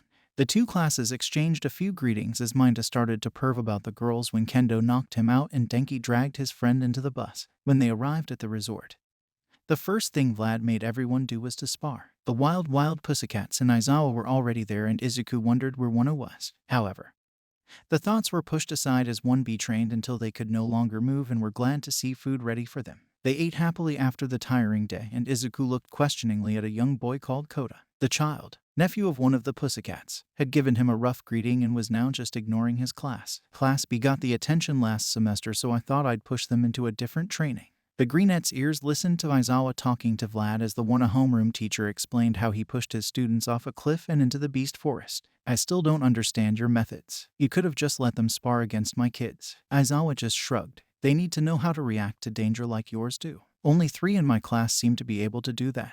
The tired man looked at his watch and sighed before getting up. Mine should be here soon. Have yours take the baths first. Vlad nodded and looked over to see that his class finished eating a while ago and was just talking now. Okay kids, go relax or something before you sleep. We're getting up early tomorrow. The class positively responded before heading to the open baths as Aizawa went to receive his own tired class. The first to make it there was Bakugo, Todoroki and Uraraka. Class A's tired but happy squeals over food could be heard all the way from the baths as 1B relaxed. When they were done, Izuku went to change and as he relaxed in the boys' room, a commotion could be heard. Popping his head out through the door, he saw Todoroki carrying Kota and Mineta. Both boys were unconscious. Concerned, Izuku walked over to help take the Kota from the bicolored boy's hands. What happened? Todoroki explained how Mineta fell from the wall after trying to peek at the girls and Kota was the one to stop the pervert. However, the kid accidentally fell off the separation wall too when Todoroki caught him in a wave of ice. The fall must have been a shock though and the child was now out cold.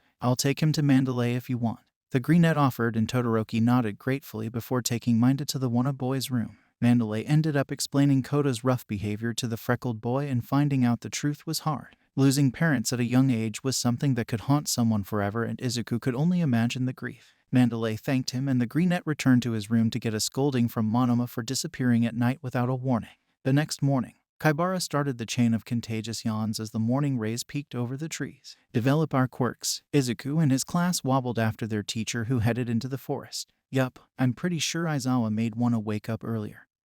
And they're already starting. So let's go. Takage's mind finally woke up and now had questions. Even if you say that we're going to develop our quirks out of the blue, All 20 of us have different quirks. How are we supposed to know what we're developing and how? Rin nodded his head in agreement. Can you be more specific? Vlad explained the importance of why their quirks themselves needed to improve as he strode through the woods. Break through your limits. The class looked over at one who were already screaming from their various exercises. Bakugu's explosions could be seen detonating from over a mountain as they turned their heads to see Koda trying his best to just scream and increase his vocal range. Everyone in Wano was already screeching in pain for overusing their quirks, and one beside as Aizawa walked over. Hell on Earth was just about to start. The wild pussycats were perfect for the job as Ragdoll's quirk. Search could know all the information of 100 people by just looking at them. Pixie Bob's Earthflow quirk could make their ideal training grounds. Mandalay's telepathy could give multiple people advice at once, and finally, Tiger's Pliabuddy meant he could put up a tough fight for anyone, as 1B dispersed into their own corner in the boot camp. Izuku found himself destroying his muscle fibers to make them grow back stronger. Every few minutes, Tiger would come to deliver a punch, and the greenette was often thrown into a tree, gasping for air. The freckled boy lay on the ground after receiving another punch. His mind was filled with everything, from the very beginning to when All Might first offered him the position as his successor, to what happened after hero training class. The explanation on how the quirk was passed around, the reveal on how the quirk came to be, and about All for One. Everything from the relationships between everyone and the inevitable fight every successor had to face. Stop it, Izuku. All that matters now is my own hard work. Getting up, he screamed out a battle cry before getting ready to fight against Tiger. Koda stood behind a nearby tree and saw the greenette doing everything he could to be a hero and scoffed with disgust before walking away. The exhausting day ended and no one wanted to make dinner, but eventually pulled through when multiple stomachs started to rumble. Both classes split up the work and progress was quickly made. Izuku looked around and saw Takage next to Yanagi as the two were peeling carrots and potatoes opposite Komori. Uraraka and Mina were cheering, and the greenette turned to see Todoroki gently lighting the fireplace with his quirk. So Monoma wasn't wrong. He can use fire. Huh. The curry was made and everyone ate heartily. The greenette walked out of the bathroom and smiled at the atmosphere. It was light and happy after the exhausting day when he noticed a figure walking off into the distance. Mandalay's voice could be heard calling, "Koda, where are you? It's time for dinner." He hasn't eaten. Without hesitation, Izuku went to grab a plate of curry and ran after the young boy's footsteps. After trekking around the back of the forest, he walked up a mountain path and saw the child sitting by the edge of a cliff. "You're hungry, aren't you?" Koda immediately stood on alert and started to yell, but Izuku paid no heed. "I don't need any. I don't want to hang out with you. Get out of my secret hideout." Secret hideout, huh? Looking around, the mountainside was really peaceful, albeit a little lonely. Trying your best to improve your quirk. It's gross. Calling each other stupid names like hero and villain. Just killing each other. Stupid. Izuku couldn't say anything as he realized Koda hated the very concept of quirks itself. The child was yelling at him to go away, and the greenette sadly smiled. As someone who was previously quirkless, the words hurt. Placing the plate onto the floor, the freckled boy turned to walk away. His voice was quiet as he left. "If you reject it that much, then it'll only be more painful for you." Koda watched the teen disappear as he muttered, "Shut up." The wind and the stars above were all that was left accompanying the child as he looked over the mountainside, unaware of the intruders stepping out of a portal. Thank you all for watching the video to the end. Now there are a few more things that I'd like to go over before the video ends. On behalf of We the Celestials, I'd like to thank the writer for this video, as well as the editor for this video. Their details will be in the description. If you're a voice actor, editor, or writer, or you're interested in becoming one of those, go to the Discord in the description of this video and hit up the head of one of those areas. We're always looking for members to join us. That's it from us for today's video. Thank you all for watching, and don't forget to hit that subscribe button if you're interested, and hit that like button if you liked the video. Until next time, peace out, mortals. Have a fantastic day. Hey, what is up, mortals? Season 2 Part 5. Just wanted to greet you guys by just saying sit back and relax. You're in for a treat, so we begin. Where's Koda? It had been 3 days since the camp started, and the exhausted students were making dinner. They were going to have a test of courage, but at that moment, the greenette's mind was filled with worry. He really hates being around us, huh? Next is the test of courage. Mina and a group of Wana students started to cheer when Aizawa cut off their happiness by dragging them back to the classroom. Sheesh, that's harsh. Takage whistled and Monoma nodded. If he and Shizaki hadn't cooperated, he would have probably been in the same predicament. After deciding that Class B would be the first to scare, Izuku excitedly bounced on the tip of his toes. They were permitted to use their quirks, and that only made it even better as hushed whispers were thrown around. Fifth pair to go. Ribbit Kitty, Uraraka Kitty, go. Pixie Bob directed the pair to go onto the forest, and the two held hands as screams filled the forest. Honuki popped his head out of the bush to compliment their section's latest scare with a laugh. Nice going, Kodai.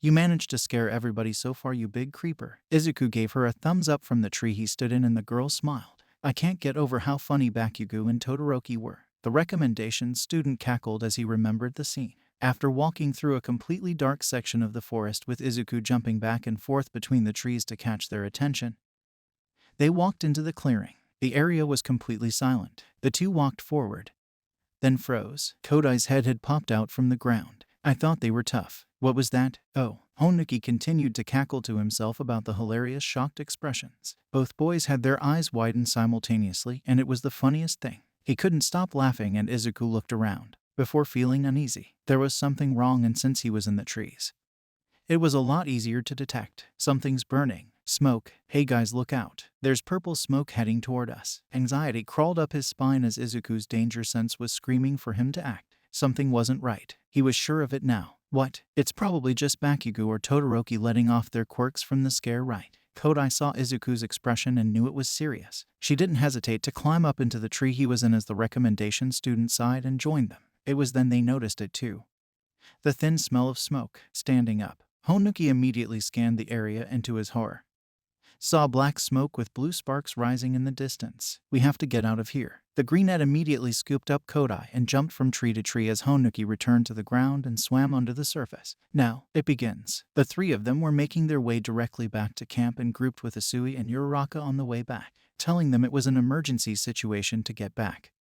The Wanna girls nodded. Everyone. Mandalay's telepath reached out to as many people as she could as she updated everyone on the situation. We're currently being attacked by two villains, and it's very likely there are more. Return to camp immediately. Weren't we going to her to be more safe? Honuki yelled as they ran faster, and no one could reply. That was when the rest of Wanna and the heroes came to view and the greenette stopped. Two villains were standing on top of the injured Pixie Bob's head, and Mandalay was instructing Kendo to lead the class away. However, her worried expression was all he needed as he realized a small figure was missing from the scene. Koda, mind spinning, he quickly turned to the others. Uraraka and Asui, right. Go with Kodai and Honuki to your class and head to the camp. I have somewhere I need to check first. And without letting them talk, the freckled boy turned away. Mandalay, I know where he is. Before anyone could say anything, the greenette immediately ran off, and out of worry, Honuki followed. Kodai was going to follow too, but decided to stay with the Wanna girls and return to the others. Everything was all jokes just a couple of minutes ago. And now everything was spiraling into chaos, trying to keep breathing to a minimum as they ran toward the purple gas. The sound of the bushes rustling stopped the two in their tracks. Tetsu, how did you get those masks? The silver boy carried Shizaki in his arms and quickly explained how Yaoyorozu was passing their scare section when the attack started. The creation girl was the one to make the gas masks, and Izuku exhaled slightly in relief. It was good to know that Oase was directing the mask supplier to the others since he knew their location. Here, take one. Izuku popped on the mask as he relayed the instruction to return to camp, but Tetsu shook his head. No, I'm going to fight. As a hero, I can't turn my back to wrongdoers. Honuki softened the ground and sank Shizaki and himself in before shrinking the hole. However, just before the ground swallowed the two up, the recommendation student passed back two gas masks. Here. What? Izuku was confused about what was going on and gave a skeptical look. We'll be underground so the gas won't reach us. You know there's no point stopping when he's on a roll. I'll help by taking Shizaki to safety. Deciding it was good enough, Izuku grabbed onto the two gas masks and Tetsu tightened the third spare on his waist. Honuki and Shizaki disappeared below the ground as the greenette regained their bearings. They were still only just in the poison gas's radius, and it was hard to see through the purple mist. However, the mountain wasn't hard to see, and the freckled boy was about to start running when Tetsu halted him in his step. Deku, turning to face him, the silver boy pointed at the deadly gas. You're smart. Tell me where the villain is. What? Why? The greenette looked at him like he was crazy, but after a pause, he thought about it. The poison gas is obviously someone's quirk, and by the quantity and density, they're skilled. This means there's a high chance the person behind it is weaker than Tetsu physically. It definitely would help more if people could see. Gritting his teeth, Izuku looked at the swirling purple and pointed at the center of the vortex. It was clearly more dense and thicker. They're probably right at the center, most likely. Measures to no incoming people. Maybe the mist could even tell them our locations. They'll have ways to retaliate. You can't do it alone, but it's reckless. But do you want to try? If there are physically strong reinforcements. Retreat immediately though, grinning at the option to fight. Tetsu nodded and the two immediately ran out of the poison gas reach, quickly heading up a tree to be above the gas. Steel was activated and Izuku let one for all run through his veins, drawing back a 5% punch. The greenette looked toward the center of the poisonous gas. You ready? Tetsu gritted his teeth and nodded. He was going to be like a cannonball, launching a surprise attack on whoever was at the center. Smash, just like that. The greenette headed toward his target and ran up the mountain. Koda, eyes widening. Izuku's body trembled with both anger and fear. The greenette had found the child, but not alone. Koda was dangling by the leg and held up by a manically laughing villain. The boy had no extreme injuries, but judging by the small craters that filled the area, the emerald eyes shone with anger. He realized the massive villain was toying with the child's life, wanting nothing else than to save him. The greenette was about to rush in when he realized a head-on attack would likely injure Koda too. He's already in that villain's hand. Plus, he would see me before I attack. I need to jump in somehow. Make him unsteady for even a few seconds, and run. The greenette silently ran up the hidden side path and past the platform where the other two were, quickly climbing to the top of the mountain. The emerald eyes locked on the villain who stood below. I haven't properly tested this out yet, but smash, landing feet first. The villain received a heavy kick to the face and the greenette wobbled a little on the landing. Koda fell to the floor, and before the freckled boy could stop to think about the beginning of his new style, his body ran forward, grabbing the child into his arms. The greenette leapt backwards as the villain stood up. I need to get Koda out of here. The villain was still dazed and Izuku quickly put the child on his back, immediately dashing off. Why are you here? Koda yelped and Izuku just smiled as he jumped onto the forest floor. The child was almost certain he faced death, yet here he was, on the greenette's back and capable of seeing the moon. Because I'm going to be a hero. I don't want anyone else to die on my watch. Izuku's words brought back memories and the child became quiet. Emotions he wasn't used to having bubbled up. The child buried his face into Izuku's back. They landed on the forest floor near and the student handed Koda a mask. The mist was still thick, but Tetsu must have got whoever was causing the mist. Muscular. The villain, who was just killing time by traumatizing a kid he found, shook his head with annoyance. The kick was not something that could knock him out, but the surprise did catch him completely off guard. Interesting, that kid was on the list. With a grin, the villain ignored orders to stay put and immediately jumped from the mountain. He landed with a heavy thud on the forest floor before heading in the direction Izuku ran in. The mist is lifting. They got mustered pretty quickly, with it being a lot easier to see and breathe. Todoroki let out a long sigh as he adjusted the unconscious Tsuburaba into a more comfortable position on his back. Let's avoid the finish line and go straight to camp. Don't tell me what to do, icy hot. The two could walk forward a lot easier now, but as they did, the blonde froze. Hey, who was ahead of us again? Takoyami